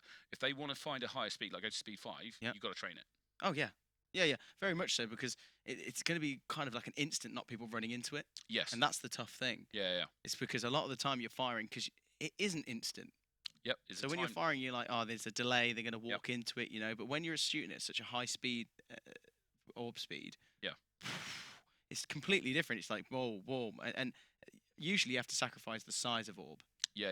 So that there, when you sacrifice the size of orb, it's so much more accuracy, and that's trouble. I mean, you're spot on. Like changing your speed can be tough, but speed 1 is almost impossible. So hopefully somebody has told them that, or they've worked it out, and they'll have a bit higher speed. Here we go. Oh, we got a shield coming out straight away on blue, but Kato countered it. Oh no, that wasn't even Kato. That was Mr. Blue Eyes. He just countered it with a nice easy one. That's actually a good play. That was good. Again, RGN just taking that shield down. Another shield coming up. Wow, good. I like the speed. The speed is Navy's awesome. doing just some teamwork. Okay, so their shield is having some problems on the left there, so he's basically wasting his time. There we go. They've got the shield up. Someone needs to now use someone's finally staying behind it. No, but it was him. So stay behind it. Yeah, it was their shielder stay behind it. Go back behind. Come on. What he needs to do is put one up for his other teammate. There you go. Finally, we've got somebody from the Navy behind that shield. That's what we need. Stay behind the shield on the left. You've got switch it. He's only got 1 petal left. He really needs to now start attacking. Brilliant work. They're doing well at the moment, given that they're not winning. Okay, come on, Royal Navy. This is your chance. Use that shield. Get a knockout. Yeah. The guy, get Mr. Blue Eyes on the right. He's just not moving. God, I can't believe how tense this has gotten. Kanga's just got a beautiful shot around the shield. Completely different game. It is. To be fair, like Royal Navy doing much better job in this one. Good shield. Use it. Kanga's has got accuracy for days. Again, look at him. He's dodging while lying down. Like, I mean, that's hard. Look at his accuracy there. Oh. Again, Kato's just filling the place with orbs. Oh, to be fair, well done to the Royal Navy. That was very well much done. Better. Very well done. And about halfway through, they started to get the use of the shields down a bit better. Yeah. If they'd have done that straight from the get-go, I genuinely think that they'd have had a much better. I did see a lot of fatigue though from the Navy, getting tired, not as much running. I did see. Man, wow, look at that. Right. 30% hit accuracy, not bad at all. Shout out to whoever it was just reset that at the game site, so I couldn't see the main stats, but good job. Right. It's a slight dig at one of my teammates there. No, I know. But yeah, no, so absolutely. I mean, there's probably nothing that we could have analysed more than that one. Like, the Navy needed to basically do what they did in the second half, but Yep. in the first half, Yep. and do it slightly better. Well, pick the shots and actually stay behind Yeah. the shields. So again, what you saw, and it's an experience thing. You'll see a shielder put up a shield, he'll stand behind it, and it's like, no, go away, get your teammate in behind the shield, Yep. and then you do something else. Yeah, somewhere else. because you are not going to have the highest rate for speed. No. You're not going to have the highest rate for charge rate. There's no point you being behind that shield Correct. if you've made the shield. Yep. So what you got to do is once you've made that shield, you got to run probably to the left-hand side, drop back, and let someone fill in who's got Yep. the accuracy and also the charge rate and the orb size. That's why. Yep. It's just little things you learn by doing. The other thing is that basically, again, we got to shout him out, Kangas. The thing is, if RGN, let's say they go up against SAS, I think that's possibly how the semi-finals are going to be worked out. Yeah. I should be able to work it out, but fundamentally, I think they might go on to go to SAS. Was that how they will? Cool. Yeah. I'm getting a thumbs up. Yeah. Yeah. So what SAS need to be looking for? Nullify Kangas straight away. They can do that. All right. They've got accuracy enough that they can do that. Yeah. Right. Or at least keep him moving so that he can't just do what he was doing. Yeah, before. because what he was doing is, as you saw when he was on the floor, he was using the ground with hands and just switching hands and just moving and just pivoting. If you can all fire from different directions, he can't. He has to be able to just move. Yeah. Because if everyone aims at him, he has to get up. And Yeah. At which point he'll be less accurate. And, Yeah. So SAS have the opportunity to do that. Mm. What they'll probably do is try and basically farm the other guys for points. Kangas will find it hard because if he gets into a similar situation like in those games where he goes, I've got to do this, it's all on me, Mhm. I don't think he'll win. No. Right? Because against a team that can focus far and down or keep him moving, he's going to find it really difficult to carry his team like that. That being said, the other two members of the team aren't terrible, right? So if they need to just sort of basically get some more knockouts, take the pressure off him a bit and free him up to do what he needs to do. If it all comes down to Kangas and SAS notice, which they should have done, and if not, It's and gonna you're be trouble. listening out to this, It's gonna be trouble. Kangas is the threat, right? Then they're going to lose, basically. If Kangas gets left to do what he needs to do, Yeah. they're going to problems. Right, Army Oh, Esports, Navy Army Esports. Navy. Here we go. Let's go. Uh, I think Navy are going to take this. do you? I think Army. Yeah, I think Navy are going to take this one. What should we bet? A donut? I don't. All right, pack of donuts, jam donuts. Well, you Right. can't change that like halfway. Okay, pack Alright. of donuts. Let's go. Who was I backing? Army. Okay, come on, Army. Need to quickly send a message to somebody, hack their system to give them an advantage, give them more hit points. I see how that is. Yeah, I wish I had access like that. That'd be brilliant. Imagine. Yeah, just imagine. But yeah, no, I do think the Army have it just because of, I don't know. It depends. The Navy were pulling it back in that last That's game. why I think what they did is when they actually realised they How to needed to use use the shields. shields and then use the shields. Yep. It was equal. Yeah, It was pretty much equal. I think it'll be a shield off. I think Mm. Army will do shields, Navy will do shields. It depends how they Okay. use them. Again, we've seen that the Army can knock people out. Yeah. Okay. Yeah, we have. We've seen that the Navy can use the shields, and if they do, they'll find it a lot easier. hmm Again, if they're listening to this, Navy, just get somebody behind that shield that's not the shielder, and then you'll do a lot better. So much better. Yeah, someone who's got that fire rate, someone who's got that accuracy. Yeah, just run away. Yeah, Put up the shield. Shielder, get run away. away. Shield, run away. What we got going on here? Lots of people giving away what they're doing straight away. So blue Yeah. team got a shielder, got some people with high rate of fire. So Navy doing the same sort of thing we expected last time. Army Doesn't look too. trying to look. So the two guys that are closest to the camera right now are the tall guys are saying he is a reasonably good shot. I'm trying to work out which of the other two is the guy that's actually good at shooting. Mm. I think it's the other guy that's nearest to the thing. The guy on the court they're practicing is dodging. Keep it up, mate. Yeah, just keep going. Like, Navy, keep giving an opportunity to practice. Go for it. He's basically farming you for XP at the moment. Oh, exactly. Look at the shields they're just putting up now. It's just like they're playing Yeah, like shield dominoes. Yeah. So before the game starts, you can basically put up as many shields as you Yeah, want. But you again, do what they're, you they're want. giving it away. They're going like, we're definitely shields. I mean, granted, it's kind of a given. It could Clearly, be a ploy. nah, it's not. But yeah, this is Navy's game. We spoke Yeah. about this. Yeah. Navy's game, shield, move out, but they need to start. As we said before, we've probably said this too many times now, but get someone else behind that shield. Yeah, 100%.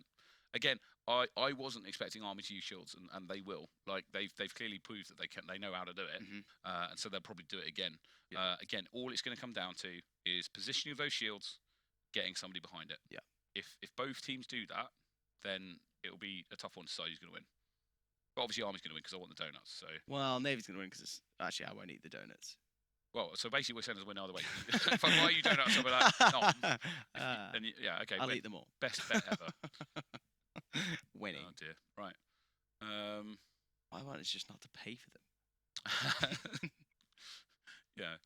Yeah, Tom, you have to buy donuts to give to me for me to put in the bin so you can't eat the donuts. Yeah, Okay, in front of fair you as enough. well. Yeah, in front. Oh, that's the best way. Yeah, go give them to somebody else that wants to know.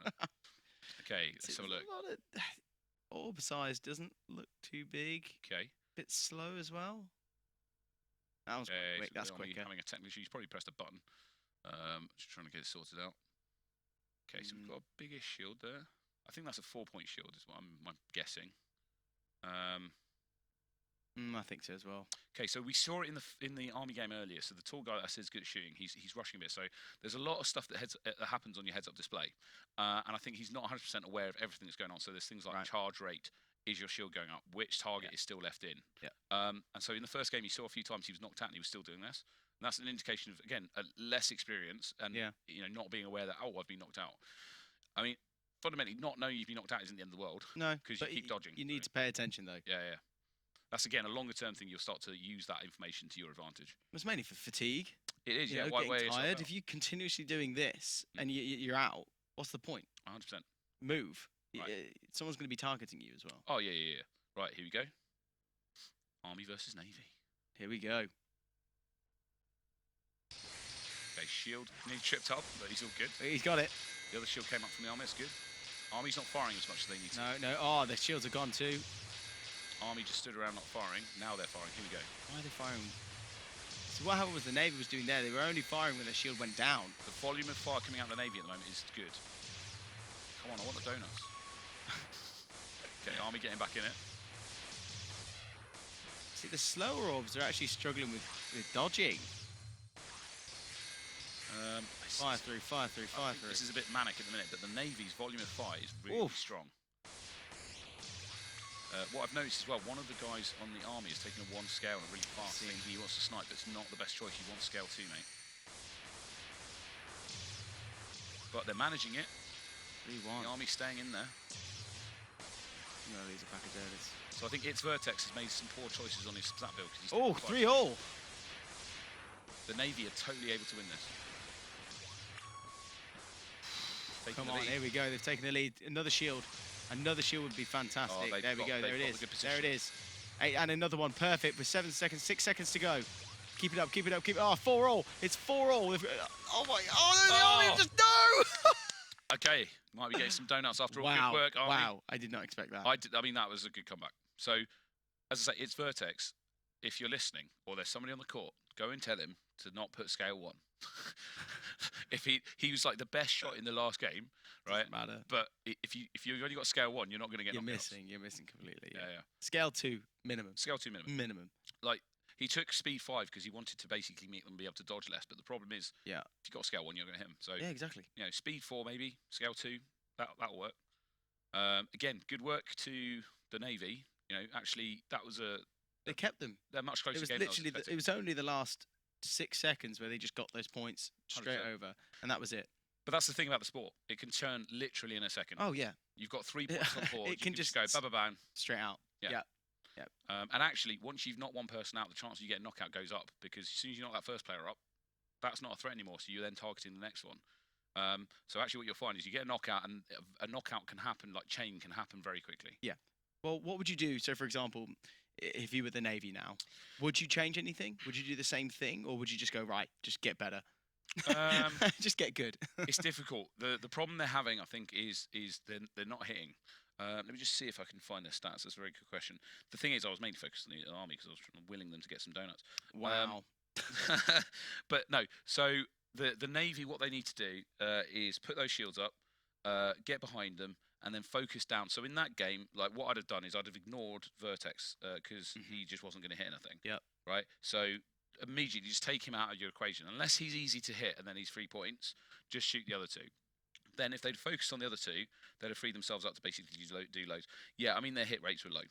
So the Navy's hit rates, we're talking like under 20%, 17%, wow, 15%. Okay. Again, it's Vertex. Didn't hit very well. He was 18% as well. But then the other 2 guys up 28, 25%. That's not great, but it's better than the other team. Yeah. Yeah. What I would say, absolute credit to the Navy, the amount of volume of fire that they were firing was really good. Again, I've just noticed they had low speed. So they're speed 1. I did think so. And actually, yeah. So they had a shielder. That's fine. But the other one on their team had speed 1, scale 3, charge 5. So he was trying to do a big volume of fire, which kind of helped them to get through the enemy shields. But it was too But slow. it put all the pressure on Rabbit 666 to get the knockouts, and he just wasn't It's able far to do too it. slow. Yeah. Far too slow. What they basically did was a mixture of stats there. They had a shielder, Yeah. a shield breaker, and then a shooter. But the shooter wasn't good enough to. Well, yeah, it didn't do work. Right, let's see what they do. Okay, we've got a shielder coming out. Wow. There we Both go. sides. Okay, at least the army's targeting that. That shoot looks straight fine, away. yeah. Oh, wow. Good work, Navy. Yeah, take that shield down strong. But the guy behind it, he's still there. There you go, move, nice. Oof, 2. They knocked out the shielder on the RA. Yeah, because they fired straight through. Navy's team. There you go. Actually, saying that, he wasn't even a shielder. He was a bluff shielder. He had his arm down. He was just a normal shield. It was a ruse. It was a trap. It's a trap. Okay, come on, Navy, you can do it. Ooh. There you go. Some shots going into those shields now. It's a lot of fire rate. Yep. Again, they're Navy, taking ground, yeah, Navy but then they're not firing. using it very well. That was a good shield there from the army. Wow, Protecting very their good best shot shot. from the Navy there. Yeah, that is, yeah. They're kind of staggering them, which is a really random way of doing it. It's working. Okay, now let's straight shoot out. Everyone's using every ounce of shield they have. Do you know what I love? I love the fact that you said off this they're going to just do a straight shootout, no shields. Oh, I was wrong. I was totally wrong. Oh, here we go. Navy's coming back. Oh, here we go. Oh, Come on. Good shield. Okay, they need to take that shield on the right-hand side. That's it. Concentrate fire. Take it down. Shoot that guy. Wow, wow, wow, wow. 7-all. It was 6-all, then 7-all. This is close. This is the one where you know when you... 8-7. 3 Come seconds to go. 3 seconds to go. 2. There's donuts One. on the line. Come on. Yes! Oh! Oh, wow. Okay. Very good work from the Navy there. Yeah, Movement, mainly. No, good work. Yeah, very good movement. The other one is they would get better at shields. Right? Yep. They were taking down the army shields really effectively. And then staying behind theirs. Theirs. Yeah. They won the shield battle in that game. I mean, again, they're on the scoreboard. They're 42 movement, 62 shots out of one of their players is really strong. 42% accuracy from their guy who's trying to get knockouts, really good. So that time he was able to get his eye in and actually knock out the opposition. That being said, their other guy, how has he got 4 knockouts with speed 1? Wow. That's not very good. So again, he's flooded the air with shots, and the army haven't managed to avoid it. The crazy thing about it is sometimes it can work. The reason because if everyone else has got orbs at different speeds, you think that orb's going to come to you at that same speed. And so you dodge it too early, and then you go back to where you were.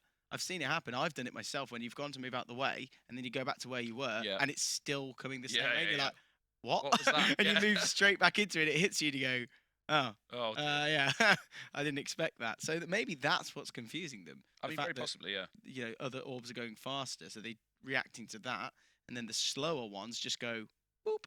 Yep. I mean, again, Navy, absolute credit. Good work, guys. 1-1. Who's going to win? Who knows? Who will win the donuts? Oh, I mean, me or Tom? Yeah.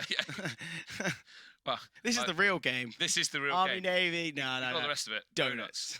All about the donuts. Yep. I mean, as you can tell, I generally play for donuts, and I won't want quite a lot. jam. So. I'd like the pink sprinkly ones. Sprinkly. You know the Homer Simpson ones? Yeah, we could do that. Yeah, I'd like those ones. Thanks. Homer Simpson's great. That's one.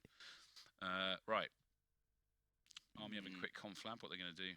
Now the thing is, both of these teams have extra body, so it'd be interesting to see if they keep. If they sub someone in. If they sub someone in, I think they won't. I think they'll keep their best, the sort of more experienced players on. Like they're generally going at this with their sort of more experienced teams. But they have to, really. Yeah. As I say, the army have a bit of advantage, but they're not using it. Which is they have, like, I know they've got extra bodies off the pitch who are shouting, so they need to use that. In that last game, like, I was shouting, going, take the right shield down. They need somebody there to do the same thing. Again, it's difficult to know everything that's going on the pitch. If they'd have done that, they'd have got those shields down quicker, at which point they'd have done better. But yeah, Navy did a better shield job there. 100%. Yeah, definitely. Do you think they're going to stick to the same? Yeah, if the Navy, going back to what you said, what would I tell the Navy to do?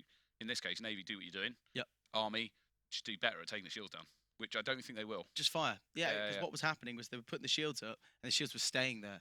Everyone has to just direct, even if someone just shouts, shield, just everyone fire at the shield, and that's it. Don't focus on firing on anyone. Just take out that shield. Don't take this wrong way. It's normally an ego thing. People look for knockouts. Right? Yeah. It's that classic, you're a football player, you go for the goal, right? In this, people want to go for knockout. Most people don't want to be the person that's wasting shots on shields. You saw that in the first game, actually, which the army sort of did, but they just, like, the shields went up at the start, and, like, they didn't shoot anything. Right? And the Navy just unloaded straight away. So, army, shoot more. Shoot more, shoot better. Shoot more, be more accurate. Get good. Shoot fast, don't just miss. Get good. Army, get good. Oh, Okay, good shield. there you go. There you go. They're shooting straight away. That's good. Navy are focusing fire well, though. Wow, good work, Navy. But it's all right. Army were close behind. That was a lot better this time. Again, Oof. focus that shield down. That's it. This is aggressive. That's good. Very aggressive. Army's doing well. 3-0, yeah, very well. They're doing better at focusing fire those shields. Whew.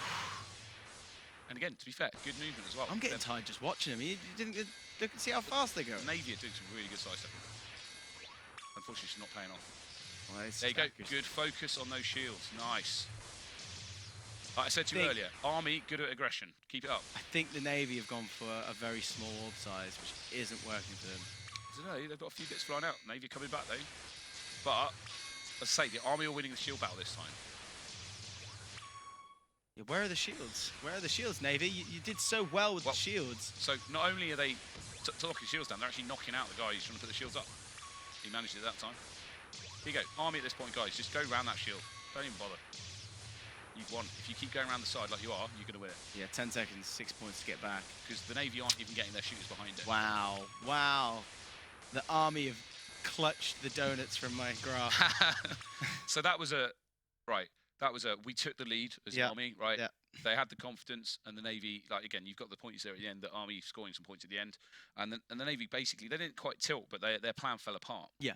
And they weren't able to do as well as what they needed. I think they changed their plan.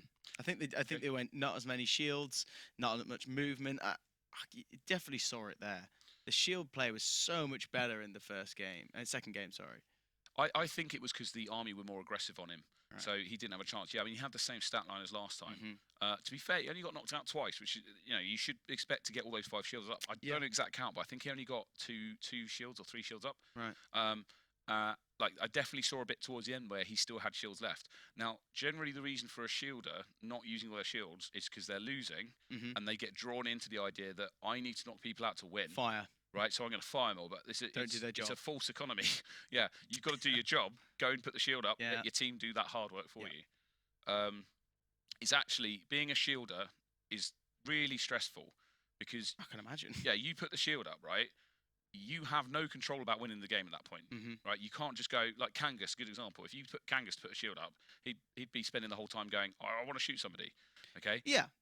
Which is acceptable, but if you're the shielder, you've got to just be patient and let your team do the thing. Yeah, because exactly what you said, it's the false economy. Yep. You go straight in, start firing, you have made it so the team can't hide behind anything, can't protect themselves, and they just get taken out anyway. Yeah. You need to protect them. Yep. Do your job. Yeah. Do your job, shield man. Shield man. Gah. Yeah, if your job's to dodge. If your job's to shield. Shit, like, man. Yeah, I mean, it's one of those weird sports where the shield role is like is almost a defined role. Like you have a set amount of things you need to be doing, right? Whereas if you're a shooter, dodging plays a big part as well. So let's say you're on my front line again. People are shooting you. Your main job comes at that point dodging. Yeah, got to move out the way. You got to move out the way, right? If you can get all 3 of them shooting at you, we're going to win, right? As long as you're dodging well enough, right? Equally, if you're on the front line and they're all like, "Oh, we hate that Tom guy at the back. We're going to shoot him." Your job is to do a Kangas and go lie down in the corner, make yourself small. Right? They aim for you. And keep your head movement, keep moving your head. It's also, as a shieldman, you've got to be a good dodger too. You're running away from that shield at that point. Yep. Your job is to put a shield up, take their shield down, and then dodge. Yep.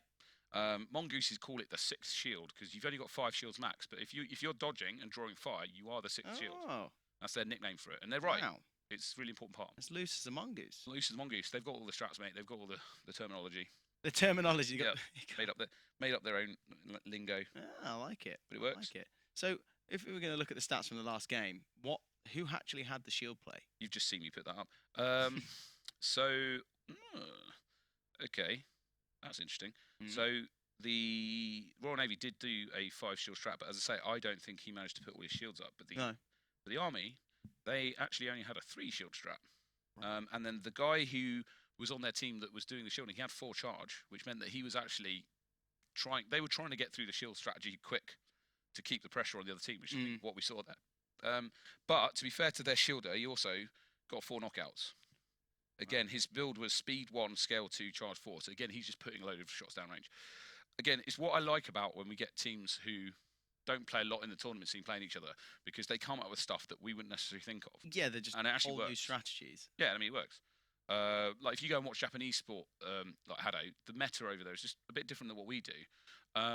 But again, if we go over there, if we do something they're not expecting, you might win. Again, it's people like that might beat IDK one day, because IDK will be like, oh, you're definitely going to do that. But It's actually, completely different. yeah, it's completely different. Well, we might get that today. We might. We might get that today. I mean, Excited so to what see. we're going to have in the semi-finals is, well, we got SAS versus RGN, and then we've got in the other pool. In fact, there we go. We've got it up. Perfect. We've got IDK versus Barnsley Griffins. That's going to be a tough one for Barnsley. Barnsley. They're going to take it? Could this be the end of Barnsley? Do you know what? I mean, let's be honest. If I'm there on the side, I'm cheering for Barnsley. I'm gonna. Don't get me wrong. I really like the IDK guys, I love 'em. but the underdog, Yeah, Barnsley.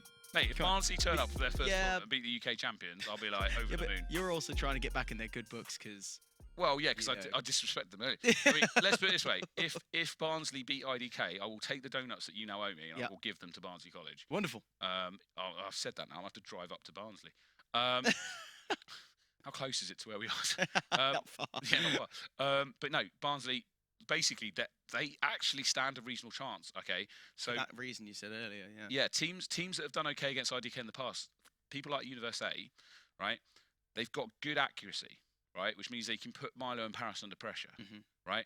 And the other thing is, Milo and Paris might not be able to read exactly their dodging because they've not played them before. So effectively, Barnsley's unknownness to IDK and their ability to clearly aim might pay off for them. Yeah.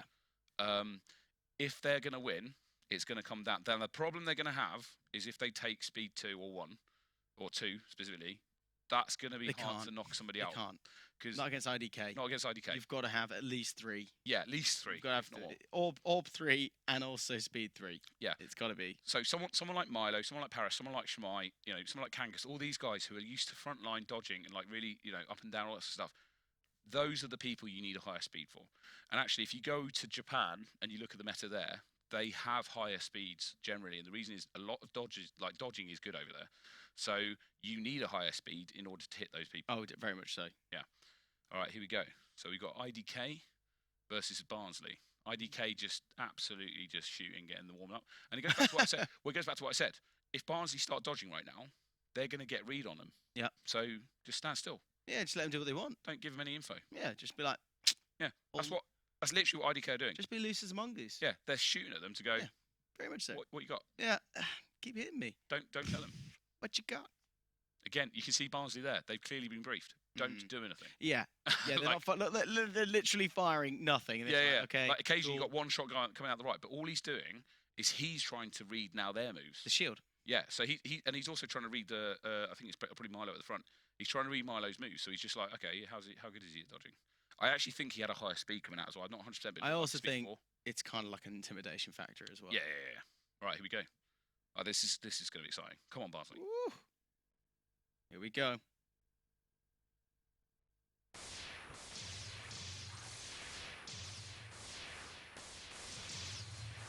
Looks like a straight shootout. Paris there using up and down motions on the front. Just doing everything he can to try and draw fire. Barnsley are doing a good job at shooting Ghost at the back. They're trying to not leave him alone. But look at IDK's dodging. It's just ridiculous. Straight up, little bounce. It's the bounce up in the air. Watch. And freaky. bounce. And up, down, The thing is, and he does it a lot, but it's slightly different. Look at that because movement. He's bouncing left Yeah. as well. It's not just straight up. Well, the reason it's tough is because look what the orb's doing. Look as in like the petal. Look what it's doing when it goes up. Ooh, I mean, got him there. Finally got him, but the amount of shots and effort it took to get him then. And He's that's safe. scripted. Look how scripted that is. Yeah. And when he's moving, They've trained for this. oh, 100%. When he's moving, look, it's moving left and right as well as up and down, so you can't even predict it. But it's accurate at the same time. It's accurate. Now, there are patterns you can see in him, but it's whether you can pick that up in a 20-second period, is almost impossible. No, you can't. Again, look, No he goes way. to the back there. Don't forget him. He's always in the back. I now know his name's Kalo. Look, something. Oh, you now know. I now know. Finally. Got his name. I'll forget in about 20 minutes because that's his superpower. Right, Milo again on the front line. Look at him, just running around.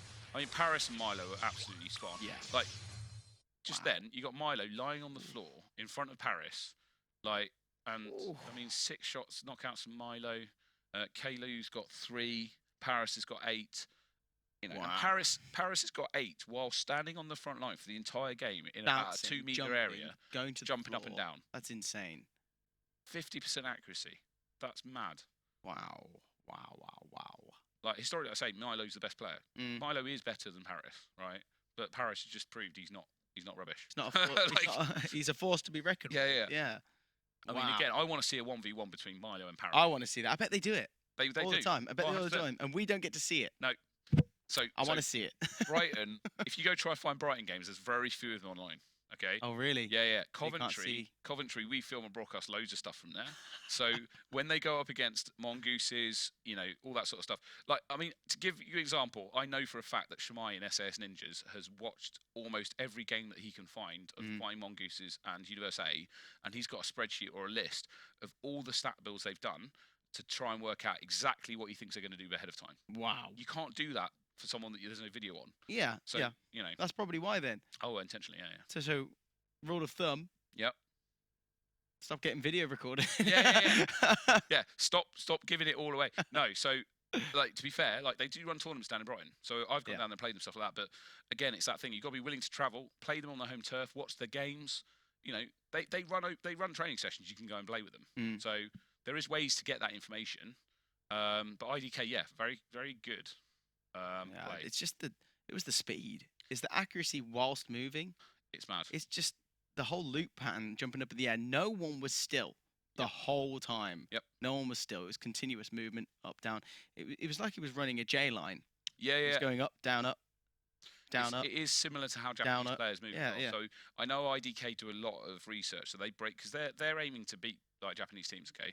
So they're sitting there watching Japanese videos, analysing their motion, analysing like how they're doing stuff, and effectively trying to replicate it.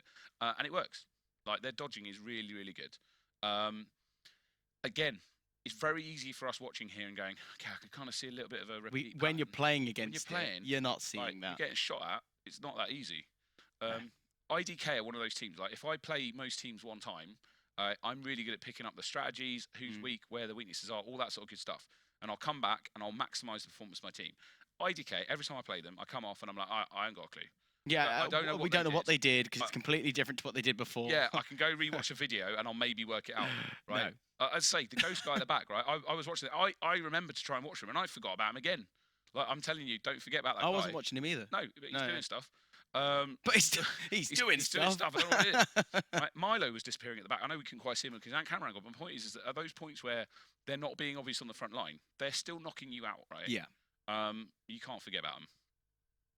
Crazy. They're getting ready now. What do you think they're going to do? Do you think they're going to start shooting again off the off? They're going to do the same tactic? They just do the same. See, I think they're going to be super aggressive on this one. So, because what they were seeing them out, sounding them out. Yeah. Well, I think this one, they're just going to all go to the front. Except Ghost, he never goes front. No, I think it's going to be very aggressive. I think you're right, it will be. But my point is, Ghost will stay at the back. The thing is, they felt Barnsley out now. They know how to deal with them. So you're right, they'll just go for it. Yeah. They won't do shields, I don't think, because IDK know how to do shields as well, but there's no point. They'll win the shootout. So what they're trying to do is not give away to somebody else how good their shields are. That's what. When they need it, they might use it in the final. Yeah, they're going to need the shields. Yeah. I agree. Again, I don't know if they're listening, so I don't want to say too much about in the final because we don't. IDK full shields. Yeah, that's it. Yeah, my prediction is IDK will take 5 shields.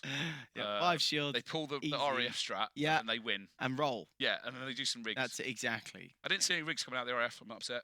No. They did say they were going to do it, but to be fair, they took going against the Army and Navy is not the time they're going to pull. Yeah, the serious. Very serious. Intimidation factor. Yeah, again, so I mean, going back to can Barnsley look? The thing is, at this point, if Barnsley do shielding or anything like that, that's not going to play to their strengths. Their strengths are shooting. IDK know that, so that's why they felt them out the last game. And went, okay, you can't hit me, and we're just gonna tap you away. That's what's so good. The thing is, Barnsley can't do a lot to change that. The movement's insane as well. Yeah, they're just moving so quick. It's not just quickly. It's dynamic. It's dynamic. And when you're shooting or trying to attack dynamic, it doesn't work because you fire where they think they're going to be, and what they do is they do the motion, but then they slow the motion down, and then they carry it on. Then they go to another speed. It's not the fact that they keep doing the same rhythm; it's the fact that they're slowing themselves down. So you go to predict where they're going to be, and they're not there. And it's just so frustrating. I mean, to give you an example, just looking at the stats, we're about to start. I'll talk about it in a minute.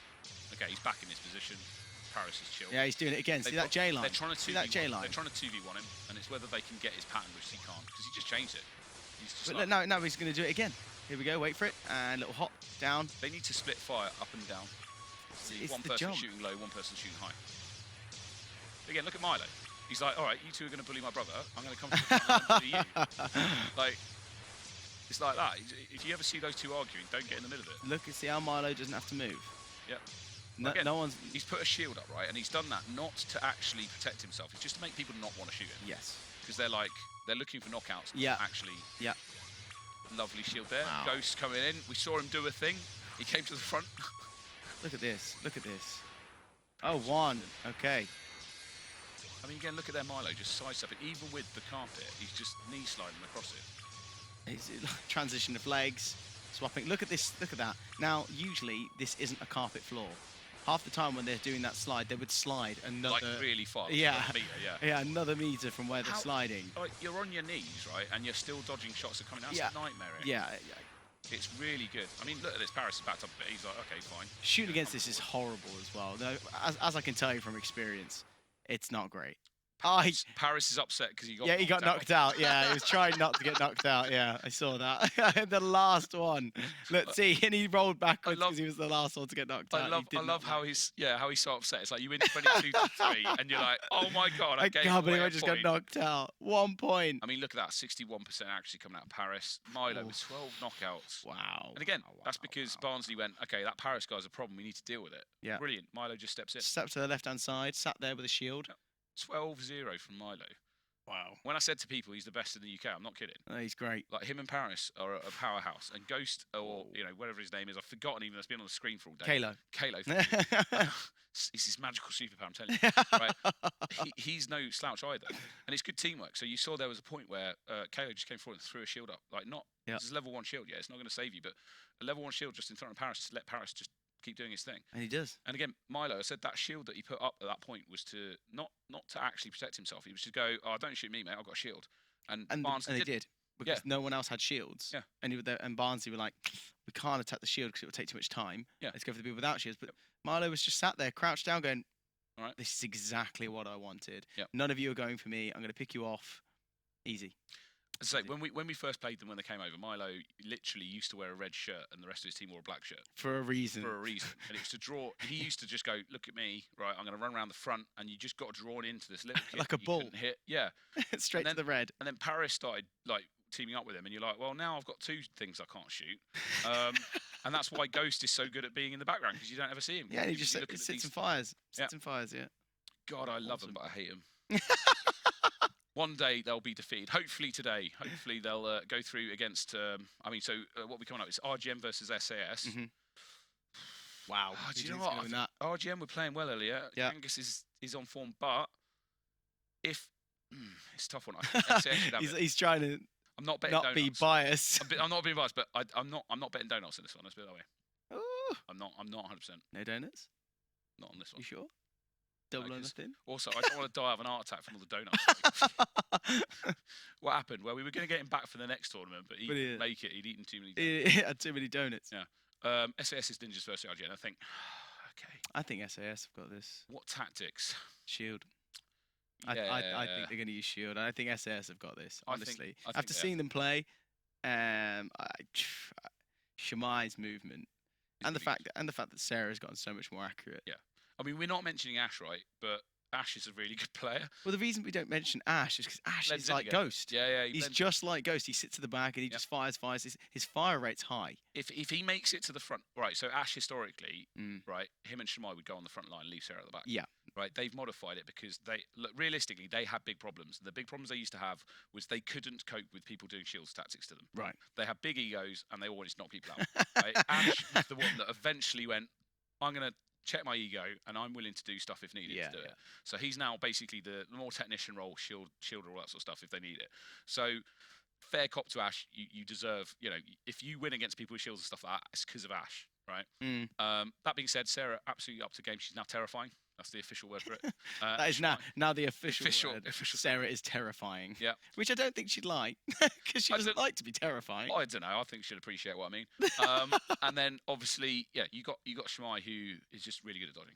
Like, if you're doing a shield strat, for example, you don't need to go and put a shield up in front of him because he doesn't need it. And what he'll do is just keep dodging. Yeah. So I think we'll have, if we do have a shield strat from SAS, what they'll do is either counter the shields coming up from RGN. Is he Mhm. coming to look at their stats? Is he? So what are you guys running? Oh, he's going for the handshake. Oh, is he going to do They're it? going to Don't do take it. it. He's He's done it. perfect. Perfect. Very good. The old handshake. Love it. I love it. It's Kato's how we genius. started that. Oh, we did. Yeah. No, I mean, not. We're totally fair. We never used to do that. No, never Ever. used to take people's techniques. Um, Promise. But yeah, no. So yeah, if they do shield, I think he'll shield Sarah. He'll leave Shemai out. Kangas will probably try and counter Shemai. It'll be an interesting one if Yeah. you have a bit of a dodge off going on. I'm excited to see that actually. Yeah. Now, Shemai's not great at cross shots. If Kangas goes opposite side to him and Shemai gets drawn Could into pick something, him out. then I think he could start getting knocked. Oh, So I that's, hope I think, the not. risk. I hope not. Yeah, if Shemai gets blindsided, that's where he's weak. Again, he knows I've told him that before, so I don't feel too bad. I tell him often. Yeah.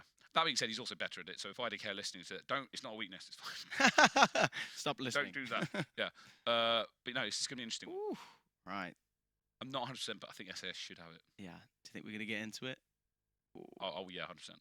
My heart's going on. I'm about to say I'm kind of like nervous. I'm nervous too, and I'm not even playing. I'm No. watching it going. But we know Imagine- what the pressure's like. Yeah. Oh, it's so much. When pressure. people are there, loads of people watching you as well. Yep. 80 seconds. There's not a lot of time. There's a lot of stuff to go wrong. Whew, here we go. Just stay relaxed, guys. You Yeah, yeah. Just nice relax in the middle. Nice doing his thing. Shield going off left. Excellent work. Just dealt with it. Oh, shield. Really lovely shooting coming out of SAS to just take those shields Got down. rid of it. I think they're going for an overwhelm, so they're just going for a shield strat. It's like just take those shields out. Oh, he's fallen over. He's fallen over. Nearly got a reverse ring. Right. But there you go. So we've got a straight shootout coming at SAS. They're confident in their shooting SAS ability. haven't got a shield. No, they're just straight up shooting. The guy's rolling on the floor. Nice, good work. They took him out. He's the shielder. They're keeping them out. He told you he was going to rigs it for you. He did. He's doing the reverse rigs. But look at the movement. Like every single one of their CS is doing quite a good job dodging. Like Shemai again, right in their faces on the right hand side. Focus that shield down, guys. Ash is doing it. He's tapping it. He's doing a really good job. 5-2. Wow. It's a structure. It's the fact that they're sticking to structure. Oh, Oh, 5-4. they're coming back. I think it's because as well. 5-all. Come on. Well, the Shemai's getting a bit more focused now. Problem is the pressure comes into it at this point. The RAF here, right? What's happened is they've only got one petal left, and it's really hard to hit. Yeah, it is. Yep. But they've got it. But it's easier to hit the center of one to take out all the petals than it is to take out one. Somebody on the RAF side's got a very small slow ult, which is not necessarily a good idea. Yeah, I saw that. Is that Kangas? 3 seconds. 2 seconds left. No, it's not Kangas. Oh, it's the shielder. Okay. Wow. Okay. Whew. I was closer than anybody. I mean, Wow. that Ash is on Yeah. probably high charge. He's hanging near the back. His job is to take those shields down, and they managed to do it. A couple of the shields later on were left alone a bit too long for my liking, but the first Look ones at were brilliant. Sarah and Shemai. Yeah, yeah. Whew. Look at Ash, 60. Taken out. Yeah, good work. Fair cop to Kato, movement 71, Yeah. highest points because he was doing some good shields and stuff like that. I think they took him out at least once to stop him putting a shield up. Mm. Again, let's have a look. Shots coming out. Everyone's doing lots of shots coming out of SAS. Charge rate 4 on Sarah and Ash. They've gone for a similar build, Wow. which is why they're able to knock through those shields. So Yeah, quick. straight through. Because the one thing which is so transparent is we can see that now when someone puts up a shield in these games, bang, bang, bang, bang, shield, gone. Yes. It's going within 3 seconds. Yeah, the strategy. It's gone, and they're firing straight through it. And I feel like the RAF couldn't cope with that because they haven't had someone who's every single there's 2 designated players now on the SAS team to fire straight through that shield, and they did. And they did every time. But they're still getting knockouts as well. So Sarah's managing Exactly. to get knockouts. And if you notice, she's coming forward slightly to do it, which puts her a bit more risk, but it's not the end of the world. Again, the later in the game it went, the less good SAS were at doing the thing. And it's because there's more stuff going on. Their plan started to go out of their head a bit. And they just need to keep focused on that. Ash didn't. Ash was kept going on the shield. Yeah, I saw. But he needs to shout it out. So basically, there was a couple of times he was just on his own. And it's like, guys, help me with the shield. That's what needs to happen. Whereas at the start, they were just on it. So to be fair to the RGN, right, they were pulling that back. Yeah. And there was a very high chance that they'd have messed it up. As I said, pressure comes into it. There was a point there where it was like 5-all, and I was a bit worried that the SAS were going to fold a little I bit. thought that was. And then what happened was SAS then took like another 3 points straight off the bat and then held it. Yeah, just stay It cool. was good.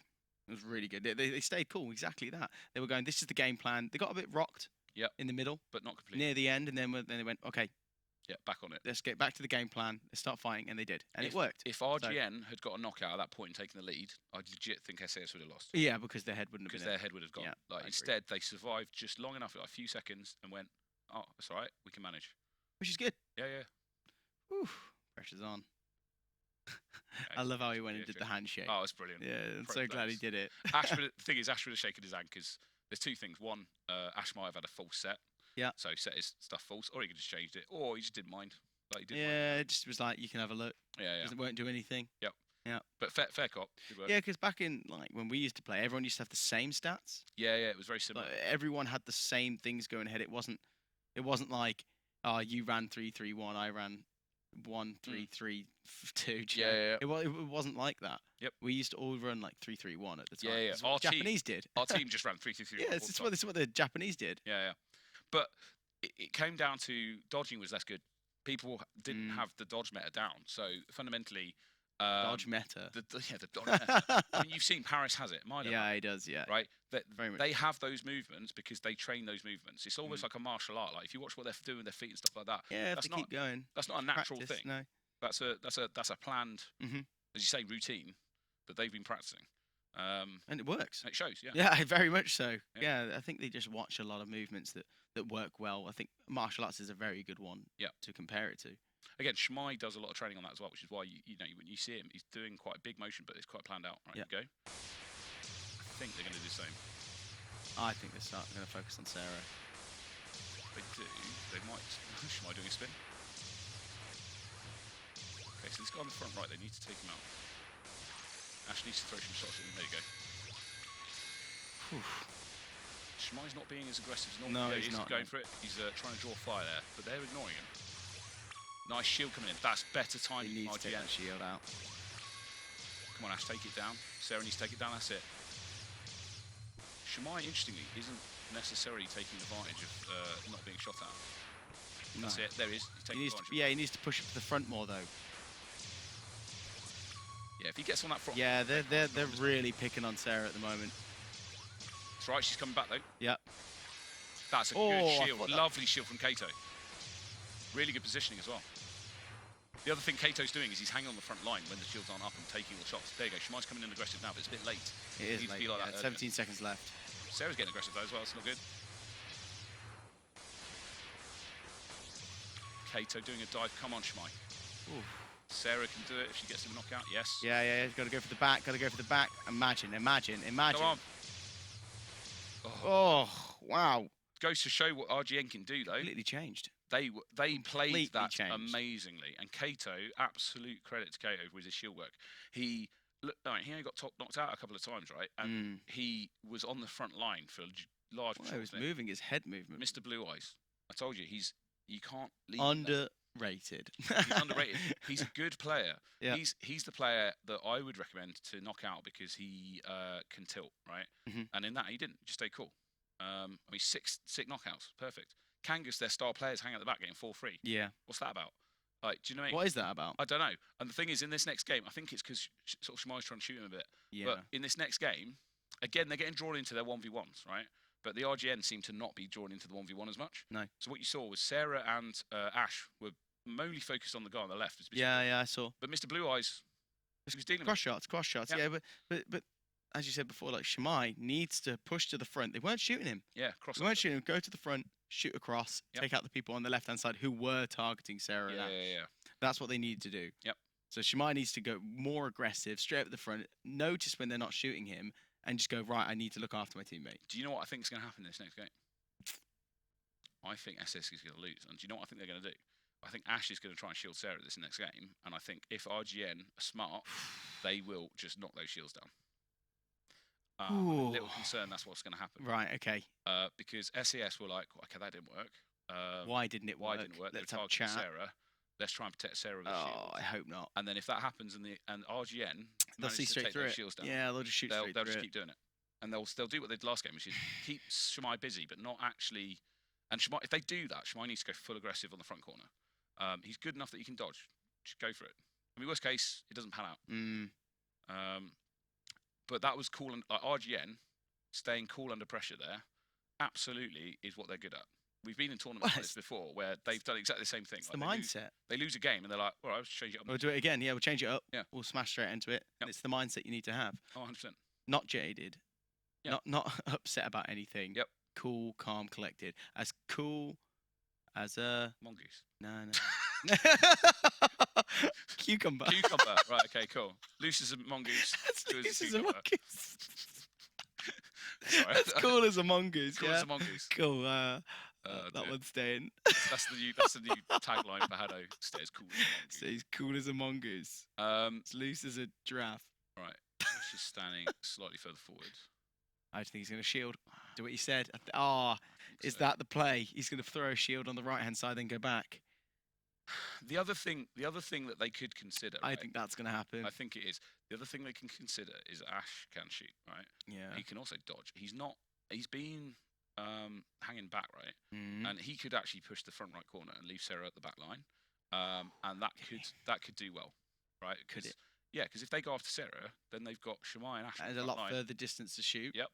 And she can still shoot from there. She's accurate, right? So that's the other option. Is right at the start of this game, Ash just runs to the front corner and starts shooting from there. Yeah. I think they will do shields. I think he'll try and put a shield up in front of Sarah, and it could work. But if Kato times it right, and the RF guys take those shields down quickly, he's got nothing. Then he's left with nothing, and that's the issue. Here we go. My prediction: Ash will have 1-1-4-4. 1-1-4-4. 1-1-4-4. That's my prediction. Because he's going to want to basically try and get through the shield bit a bit quicker. So he's going to put 4 charges to deal with Kato. He's going to take 4 shields to protect for Sarah, and then that's what they're planning. Is that, you think that's it? I'm not putting bananas or like anything on it, but yeah. I don't want bananas. They're a bit healthier, right? Why would you do that? A bit healthier. Yeah. Yeah. Ish. Can you get banana donuts? Right, here we go. So watch Ash's arm. Oh. No, maybe not. Maybe not. No, they've just gone for the same technique, I think. Oh, okay. Maybe. It's got a bit more speed, I think. Yeah. Right. What? Early lead. Very early lead. Okay. Shmai's doing a bit more aggressive. What they need to do if it's not working as well, switch. Good Kato rolling around. Actually, no. Well, hold on. It's hitting his pedal and nothing's happening. So when it explodes, it doesn't always knock it out, is it? It's technical to it. Wow, Nice. wow. Hit that guy at the front. Let's go. Yes. Okay, come on. Oh, this is tough. I almost don't want to watch. It's tough. Unfortunately, we've got to talk about it. Yeah. Oh, yeah. I mean, there's not a lot to say. This is Tom, open your eyes. Open your eyes, Tom. Yeah. Come on. Okay, this is close. This might go to overtime. They got the pressure, but that's good. Keep that guy in the front out. Oh, no. Shamai, do a cross shot. Shamai, do a cross shot. Please do a cross shot. He's not doing a cross shot, but he's doing his thing. Sarah's doing well. They're all targeting Sarah again. Come on, Shamai, do some cross shotting. Ash is out. Oh god, here we go. Oh god, this is tense. Shamai's being targeted as well, so he's finding it hard to get some shots out. Full aggression from Shamai. That's it. Come on. Oh, he got knocked out. He's out. Oh my. Wow.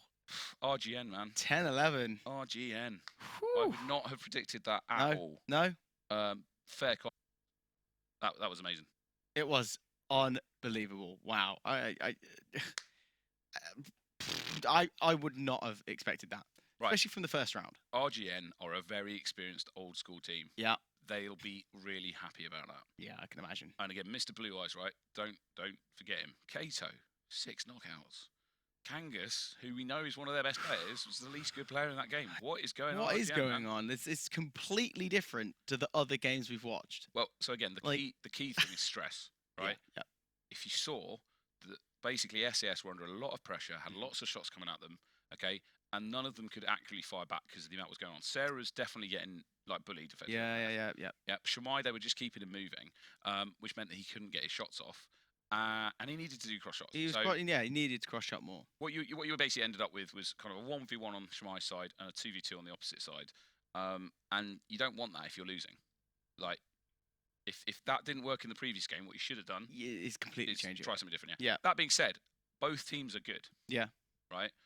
Like, there's points in that where there was just energy all over the place and people aren't getting knocked out, and that wasn't because they were bad at shooting. It's because they're dodging it. Yeah, they're moving out the way.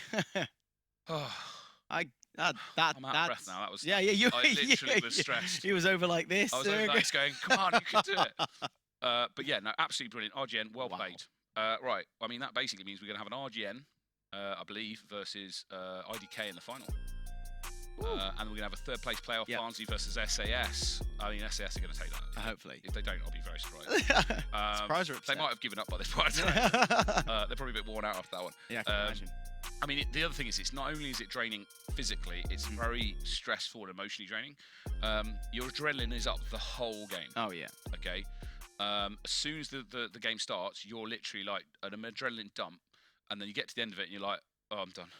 Oh, right, okay. Yeah. Unless you're I'm IDK, tired now. and then you just walk. Yeah, if you're calmly. IDK and you're constantly going, just going, Yeah, just be like, well, I've got like 8 more in the tank. yeah, exactly. Like, give me the other opponents. Where are they? But no, RGN. I've seen them do that a few times, where basically you're like, oh, they're not going to win, right? And then they just persevere up their Last game. second. Yeah. It goes back to that mindset thing you said. It's like they're basically going into it, going, well, let's do it. Let's try and win. Yep. I don't care if I lose. No. I'm just going to go for it. But also not giving up. Yeah. Once you get to that stage where, it looks like we're losing. Let's try something different. Do you know what? Just go. That's what I say about the guys from Brighton. Is that all of the teams from Brighton have that mentality? It's because they train against IDK, so they're so used to losing, right? That they all have that thing of going, oh, it doesn't matter. If We'll we're just keep losing. going. We'll just keep going. Just keep We'll going. try something different. And people get laxy-daisy when they're winning. Yeah. You know, what happens is they put their heads down thinking, we got this now. Yep. You know, we don't really need... They get inconsistent. When you start winning, you we've get done that. inconsistent. Yeah. That's how we lost to IDK. That is exactly how we... Yeah, we went, we'll be right. well, we'll go easy on these kids. It's worse than that. I mean, I'll tell the full story. So, literally, they put us... We'd never met them before, the first tournament we played them. And we're the first game of the tournament. So, we are confident at this point. You know, I'm walking around being like, we're definitely going to win. We were fan favourites. Definitely no way we're going to lose. And then we get told we're going up against a 12-year-old at that point. I think it was a 14-year-old. At that point, they had an 18-year-old in their team as well. We kind of looked at them and went, they don't look very good. So we were like, let's find out. So we sent a member of the team over and went, how long have you been playing? And they go, we've only been playing for 2 weeks. So we went, quid's in. So we literally had a team meeting where we went, don't give away our best tactics. We'll go easy because we're going to destroy this little 12-year-old and his mates. We were wrong. Yeah. And then when we looked at their stats afterwards, because you can basically log into a system to review your opponent, I think they'd played more games in the 6 months they'd been actually playing for than we had ever. It wasn't 2 weeks. It wasn't 2 weeks. It was 6 months. 6 months of intense, like 4 hours a week. Training. Now, am I annoyed? Hell no, that was genius. Yeah, me too. Well done for like totally making me and us go, nah, be right. Yeah, it'd be fine. Yeah, but that's the thing. It was brilliant. That is Mind the games. thing. Yeah, people get laxy-daisy. We did get laxy-daisy. I mean, to be fair, I'm not convinced we'd have won even. No, even if we went full out. Yeah, I'm not convinced either. Like again, I want to really go watch that match at some point, but it was just tough. Like they're really good, and Milo was just all over the place. Yeah, right, here we go. Here we go. Playoff, SAS versus Barnsley. As I say, I expect SAS to come out of that, but they could be worn out after that last game. Yeah. And as I say, psychologically, they'll be feeling nervous at this point. Of course, yeah, because in their heads they're going, we just come from a loss. It's hard to get positive from coming from a loss. Yep. You've got to be in the right mindset, and it's quite a lot of things a lot of athletes have to deal with. It is, yeah. When you come from a loss, you have to accept the fact that it's happened, and then just work on game plan. Yep. And you can't just think, it's fine. We're just going to keep on doing it. You've got to get back to it. You can't think that you're going to lose, and you can't think you're going to win 100%. You just got to stay cool. Yeah, you got to stay cool. But it is like an athletic mindset. Yeah, very much so. Yep. Oh, God, who do you think's going to win then? SAS. Oh, yeah? Yeah. I mean, I might root for my old pals Barnsley. All right. Yeah, you root for Barnsley. I'll root for SAS. You know, brand loyalty. I do train with them, so I've got to give them a bit of props. He's gone again. See, Barnsley. Yeah. I'm here for you. He's gone against you again. Yeah, I'm really going to get this when Barnsley end up winning the UK Championship or something. Yeah, exactly. And then they'll all be like, that Will guy, he was the commentator that loved us. Yeah. He's the guy who was backing us from the beginning. Hey, I'd like to say I love all teams equally, but let's be honest, you're always famous. And I mean, IDK, I've got to be honest, like, before we get there, I've famously historically said that they're my favourite. I also hate them because they beat us, but they're brilliant. It's a love-hate relationship. It's mainly because if I can get close to them, I stole their trophy at one point because they foolishly lent it to me and I ran off with it. Oh, yeah. So you were the winner. I was the winner. I got the trophy. There's definitely selfie. Yeah, there's no video evidence of me running away with it. All right, here we go. Oh, it's exciting. I think SAS will just do a shootout. Yeah. Prediction. Again, if they don't, you'll see Ash's arm drop, but they're not going for it, so great shootout. Oh, wow. Oh, wow. I mean, look at Shimai's movement there is a lot better. He's just a bit more cool. He's not worried. He's not worried. Why isn't he moving like that before? Because he wasn't relaxed. Yeah. Still got him though. He's starting to work his pattern out, so he's changing it up. And again, Sarah's not getting as much hassle. Oh, Barnsley coming back. It's the accuracy's going down. Well, the thing is, once they start getting the pattern and getting an idea, there you go. So they've started to work out what Shimai's doing. And they're hitting with a volley, basically. Maybe not enough to win this round, but at least they're getting a hang on the next game. It's not over till the fat lady sings. It isn't. And to be fair, I'd have expected SAS to be hitting more of these shots given how Barnsley aren't moving so much, but Yeah. clearly Barnsley, are doing something right because they're not getting hit all the There time. we go. Again, still not a lot of cross shots coming out of SAS. Again, it's easy for us to say from the sideline. But Yeah, but when you're actually playing, There's it's a lot so tough. And also, there's no real cross shots going on here because there's no one pushing up. Yeah. There's no one pushing up to the front line. You can't really back off. Well, so again, here, Sarah could be pushing to the front right corner. What you basically want to do in this situation, not the guy in the red t-shirt opposite you out, quickly take a step forward, cross shot left and come back. Yeah. Again, they didn't need to, so... Much better game there much from better playing. SAS. Yeah, Much everyone's better getting game. points on the board. I mean, 7 for Shimai, 6 for Sarah, Ash getting a few in there as well, 4.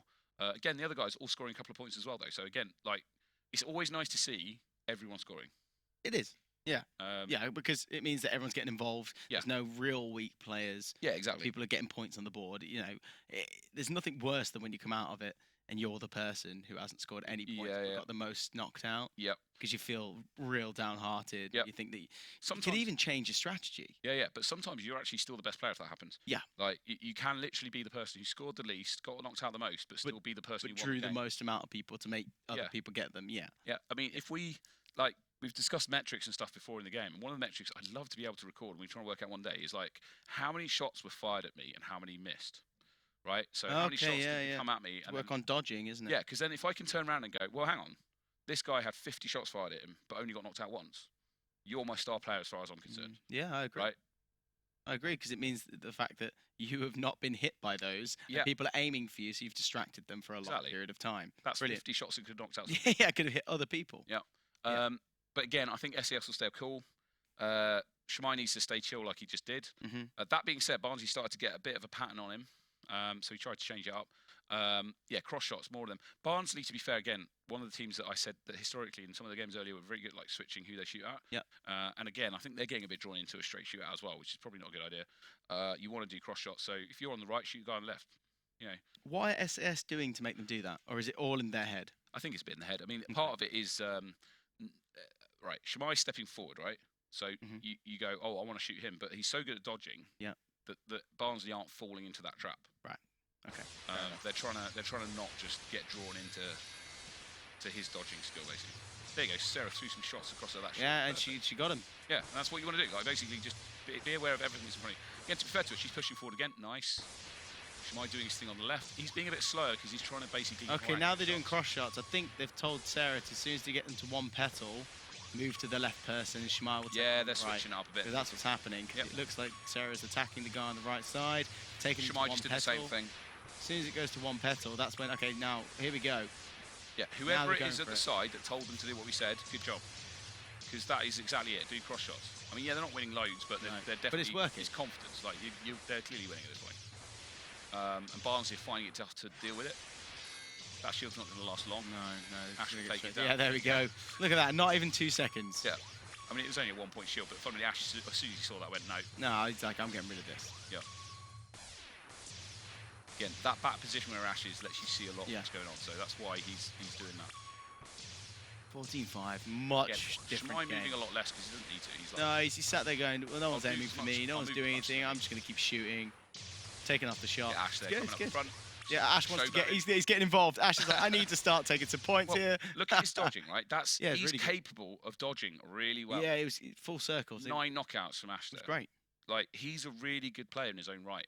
And so, back to what I said earlier, it's like he needed sometimes the confidence to come forward like that, because there was a couple of times earlier on against the RGN. If he'd have done that, that'd have confused them. Yeah. Right? Because the guy who's at the back that you're ignoring, all of a sudden's at the front line dodging like... Yeah, you're like, where's you're Shimai? like, oh my God, what's going on? Yeah, you'd be You'll looking for forget Shimai. about Sarah, you'll forget about Shimai, Yeah, and all of a sudden... exactly. You know, so...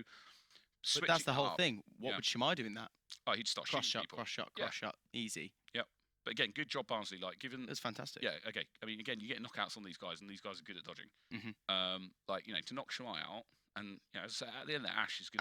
Ash's movement there was. Yeah, he needs to come up more. He's really good, right, in a small space, using his hips to move in like a circular motion within a small area. Okay. So what that means is when you'll see him playing aggressively, what he generally does is he'll actually come down an side, right, and it kind of sidles up the side. And again, you don't pay attention to him because he's right near the edge, Yeah. right? But if you do pay attention to him, it doesn't matter that he's right near the edge. You can still dodge quite a lot in that small area. It means that Shmai's got more room on his side to do his thing. Yeah, because then you're not taking up the area by going left or right, up and down. He has enough room to then do his large jumping motions. Because as you said, Shmai does that whole range of motion, which is so large. But yet Ash has got this small, just staying in the Tower of Power, we call it. Yeah. Right, Tower of Power, and then he can just move around in it. It's good. To be fair, like to Barnsley and SAS, both teams have a really bright future because each team, they're all good, right, or at a similar level. There's not one person in that. I mean, you're saying Shemai's great, right, and he's good at dodging, but Ash is good at dodging. Sarah's good at shooting. She's getting better at dodging as well, right? Yep. So you've got three players that are all pretty damn good, right? That's going to go a long way. The reason IDK do so well is because all three of their players are good, right? You look at Barnsley, they're all on a similar level. There's no me playing them. I can't go take this guy out, right? No, yeah, because they're all across the level. RGN. We're saying Kangas is their best player. Yep. The other two step up and blooming ace. Yeah, exactly. That's what they did. Yep. Yeah, the last game we went, Kangas is going to be the one holding this. He's going to be the one doing it. No. What happened was the other two stepped up. You say, I think it's because Kangas was marked. Yeah, 100%. And then the other two went, okay, don't worry, we got this. Bang, bang, bang, bang, bang, and it worked. But that's the thing. You've got to take opportunity when you got it. Whereas the teams like, again, I don't want to pick people out, but you know, where it seems like you've got one individual person who's like particularly good. You know, that's less ideal because at that point you can nullify that person, and then that team's going downhill. So what you want is all your team on a par, preferably all of them to be amazing. But yeah, so I think both those teams, Barnsley, are going to go a long way. I mean, the fact that they came through, like as you said earlier, against a couple of university teams, got through like that is brilliant. Yeah. Right, RDK, RGM Blades. It's going to be IDK prediction. Well, yeah. Well, imagine. Yeah, imagine. RGN. If you win this, through, mate, I'm taking them donuts. I'm bringing them to you. Yeah. Because let's be honest. We want IDK to be pressured. We want them to lose because they'll make it them better. Yeah, because you know they come into these tournaments. They haven't lost a single game in a tournament. Yeah. Don't get me wrong. They train a lot to do that. Yeah, but we want to see it. Yeah. It's what the fans want to see. Everyone wants to see it. Everyone wants to see it. To be fair, I don't think they'd mind too much. No, because at that point, they're actually, as a sportsman, right. I'll tell you this right now: your first loss is always can the be hardest. crushing. Yeah. Always the hardest. So if you come from winning a streak, or it's been such a long time since you've lost and you lose. Oh, it's hard. The first one's the worst. It's the one that makes you feel terrible. But after that, you're actually like, oh, it's okay. We can lose and still win things. It's just the first one's always the worst. How are they going to do this? So I don't know what's going to happen. I wasn't prepared for this. All my predictions have gone out the window a little bit. So IDK, let's think. I think what they're going to do is probably go straight shootout. They'll expect a shield. They might shield. If we see Paris doing his shields here, that'll be very interesting. I've noticed he's not done that this tournament, so they could be saving it for the final, or he could have just got bored of it and gone, well, let's not bother. I'll just get that dodging. Do you know what IDK stands for? I don't know. Is that exactly what it is? Legitimately means I don't know. Yeah. And the reason, do you know why? No? It's because they said, what do you want your team name to be? They put IDK. I don't know. Oh, that's fantastic. I actually didn't know that. So yeah, they turned up the first tournament. What's your team name? I don't know. Okay. Oh, IDK. Yeah. Wow. What? So there you go. Because in my head I was going, IDK does mean I don't know. I'd like to know the background behind this. And the fact that it is. Yeah, legit. That's awesome. Okay, brilliant. Well, I'm happy. We've learned something new. We need to go and make sure the IDK fan base know. I can't believe that. I mean, I've historically said I'm their biggest fan, and they are great. Yatta. There's a bit of handshaking going on there. Oh. Seeing the stats. Yeah. Checking them all out. Yeah. GG. Very possibly. The thing is, it doesn't really matter. Like like we said, it doesn't matter anymore. It doesn't matter anymore. Yeah. It may not help if you. people were the same stats as they used to be, it might make some sort of sense. But everyone's different now. Yeah. No one stays the same. Even if you see their stats, they'll just change it and do something different. And adapt because they've got that and they've got so many different plays. Yeah. They don't just do. Cool. They're as cool as a mongoose. They are as cool as a mongoose and as loose as a cucumber. Right. Oh, I'm so excited for this. Okay. I'd like Just RGN don't to know win. what they're gonna do. Everyone wants RGN to win. If you're at the pitch right now, I suspect that if the RGN start winning, everyone's going to be like losing their minds. Oh, of course they are. But I don't know. It's going to be tough. I mean, we've time and again, RGN keep getting put under pressure. Just please, RGN, do not put 3 lots of you on shields. If you do, I'm going to lose my temper. Right, here we go. No. The desk in the studio might be. Yeah, there might be some stuff flipped. Okay, so he's in his spot. Notice how active he's being. He's going for it. They're not hanging back here. Milo's coming front left. So they're taking it in turns to push. But look at Milo, he just crossed half the bloody court in like 1 leap. Okay, look at how they're basically, it's really difficult to pin down. Now they're under pressure. Oh, RGN are doing well. Come on, RGN. Look at that movement there. Their movement's completely changed. Now they've seen that they're under pressure. Yeah, they're up. So their movement is going down, down, up, down, look slide, at up, down. back there, lying down, just keeping low, and still manage to dodge. He's starting to copy their moves. Come on, RGN, you're doing well. But again, Paris just calmly, they kind of rotate Paris and Milo in the front and back. Come on, you can get him out. Get him out. If you get him out, you're going to do well here. They're all on one, which IDK, is so hard. IDK which is so hard. 30 seconds left. It's not a big washout. Imagine seeing IDK on one and knowing that you have to hit that. Yeah. Look at this. This is the reason I told you. It's such a struggle now that they're on one, because it's much easier to take out 4 in 1 than it is to take out 1. It is. Look how animated they are, though. Like, as you say, their dodging game earlier just looks relaxed. This still looks relaxed, but yeah, but not much more. When you saw it was 3-all, that was not relaxed. No. They changed their entire dodging game completely. Yeah. Going low, jump high from the back, and then jumping up to the left. Everything changed. They went, oh, hold on, this isn't going to be a walkover. Yeah. And again, that's what I love to see, because IDK got put under pressure for the first like 10, 20 and we seconds saw of that game, and they went, all right, we need to move. We'll step up. Yeah. Look at that, 60%. Kangas, 56 rounds. I mean, whew. Yeah, 76 minutes KO. Paris 60% accuracy is pretty good.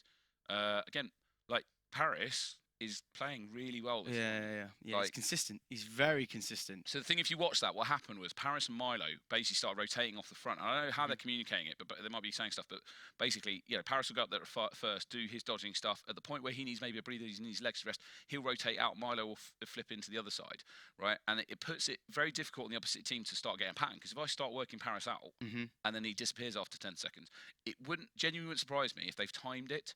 So instead of saying what they're going to do, because they're watching the clock. They'll be watching the clock. Yeah. So what will happen is it'll get to a certain point. I think there was a communication. The reason I think there was communication, because when you were watching Milo and Paris, Milo was staying in his own zone on the left, Paris was on the right, and they were doing this motion where he was going up and jumping, going up and jumping. But this time, as soon as it hit 3-all, he pulled all the way to the back, ran left, ran right, and then did a kind of like a squat run, really low down squat run, and then jumped up at the end and fired, and then kept on going back in a loop, and Milo switched.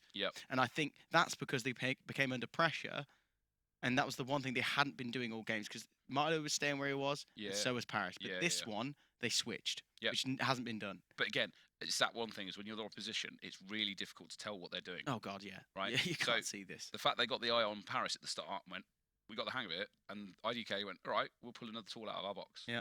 And like we talk about pressure and staying cool. As I say, I want to see when we went to the Euros and IDK weren't able to make it. The thing I was most upset about was that I didn't get to see IDK against the European teams. Right. Because just we to want to see see if there's someone there that could beat them, or someone there could pressure them, and how they react. Every time I've seen IDK under a position where there may be some pressure on it, they do better. Right. Right. So I think they'll manage, but longer term, I just don't know. Yeah, I think something was said. Something was said, and their whole plan changed. The whole plan changed. Do you know what? It wouldn't surprise me if somebody off court, like Chi, who's their coach, kind of thing, shouted something. Yeah, I would not be surprised, because something happened. It was where clearly a change. Everything just went. We're now moving completely different. Low to high instead of just that little movement at the top, and then they moved into even interchanges. That wasn't done before. No, what I love about it as well is like still a shooting game. Okay, now he's still doing his J line. Let's see if he sticks to it. If they get under pressure, see, now he's moving. They're going round it. They're like, okay, we'll work on the shield a bit, but we're going to go round it, mate. But the jump, it's the jump. It's so tough. Shield, so that'll go down pretty quick. Okay, you notice again, their timing on the shields is good. It's about like we were discussing. They're leaving it for 3 seconds and doing it. Oh, look at little grey man coming in. Ghost. Oh, see that floor movement? What is Ghost doing? Whoa! Man. Well, it worked. That's what I'm saying. He's good too. Like, they're all good. You just don't get to see it because he doesn't need to. I mean, look at this, 4-0, man. Like, 40 seconds in. Look at this movement. It's completely different. Yeah. It's completely different. It's so fluid. It's. Look at how many shots he's just dodged then. That's ridiculous. That is. I've counted 9 so far. Oh, yeah. 11, 12, 13, 14, 15, 16. Oh, 17th one got him. Like 20 shots or something. But that is crazy. Yeah. I mean, IDK is going to win this, clearly. Yeah. And they deserve it. I mean, the amount of hours they put into training and working and doing, but also RGN, keeping they at put it. the hours in too. Yeah, they're keeping at it as well. So RGN's not good. Yes, Oh, there was a roll. There was a roll. Yeah, that's what we like. Give it a shout. That's what we like to see. A little bit of a roll. Yeah. Wonderful. Wonderful. Good effort. Wow. I mean, again, look at that Milo, proving he is one of the best in the UK. 8-1, man. Wow. So IDK, the winners. What a premiership. That is. Wow. But you could just see how far ahead they are. Yeah. That's just absolutely awesome. I mean, I've got to give a shout out to, all the guys that organised it. It's obviously being the first HADO ESL Premiership. Again, brought to you guys by, Intel. I'm powered by Intel even. Thanks very much, guys. Obviously, to the viewers at home, if you watched it, thanks very much. Hope you've enjoyed it. To the players, absolutely spot on job, guys. That was some of the best games I've seen in a while. It was awesome. Fantastic. And the best thing is, the predictions, everything that we said, they were different. They were wrong. Yeah. Awesome, except for the IDK. Yeah, I mean, they are the best for a reason. Yeah. Congratulations, IDK. Yeah, congratulations, mate. You guys deserved it. I mean, as I say, I'm their biggest fan. I'm going to continue to do so, but hopefully one day we get to see somebody else destroy them. And get them under pressure. I'm going to look forward to seeing them at World Cups and stuff like that if they manage to get through this year. That being said, it's the beginning of the year. There's more tournaments later in the year. I know people are going to be putting effort in to try and beat them. Awesome. Right, guys. Thank you from everyone here. Thank you for the ESL Premiership, HADO Premiership. That was the best ever. Thank you very much for Intel for powering this, and it's goodbye from me. That's goodbye from me. Thanks for watching. We're so far, but so far from close. It's so hard to find my destiny. Try not to drift apart, 'cause you'll be right back at the start. And I don't wanna keep on falling. I gotta stay recalling memories we've lost and found. Explain to me what it's all about.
living for the moment, now we're one with the world.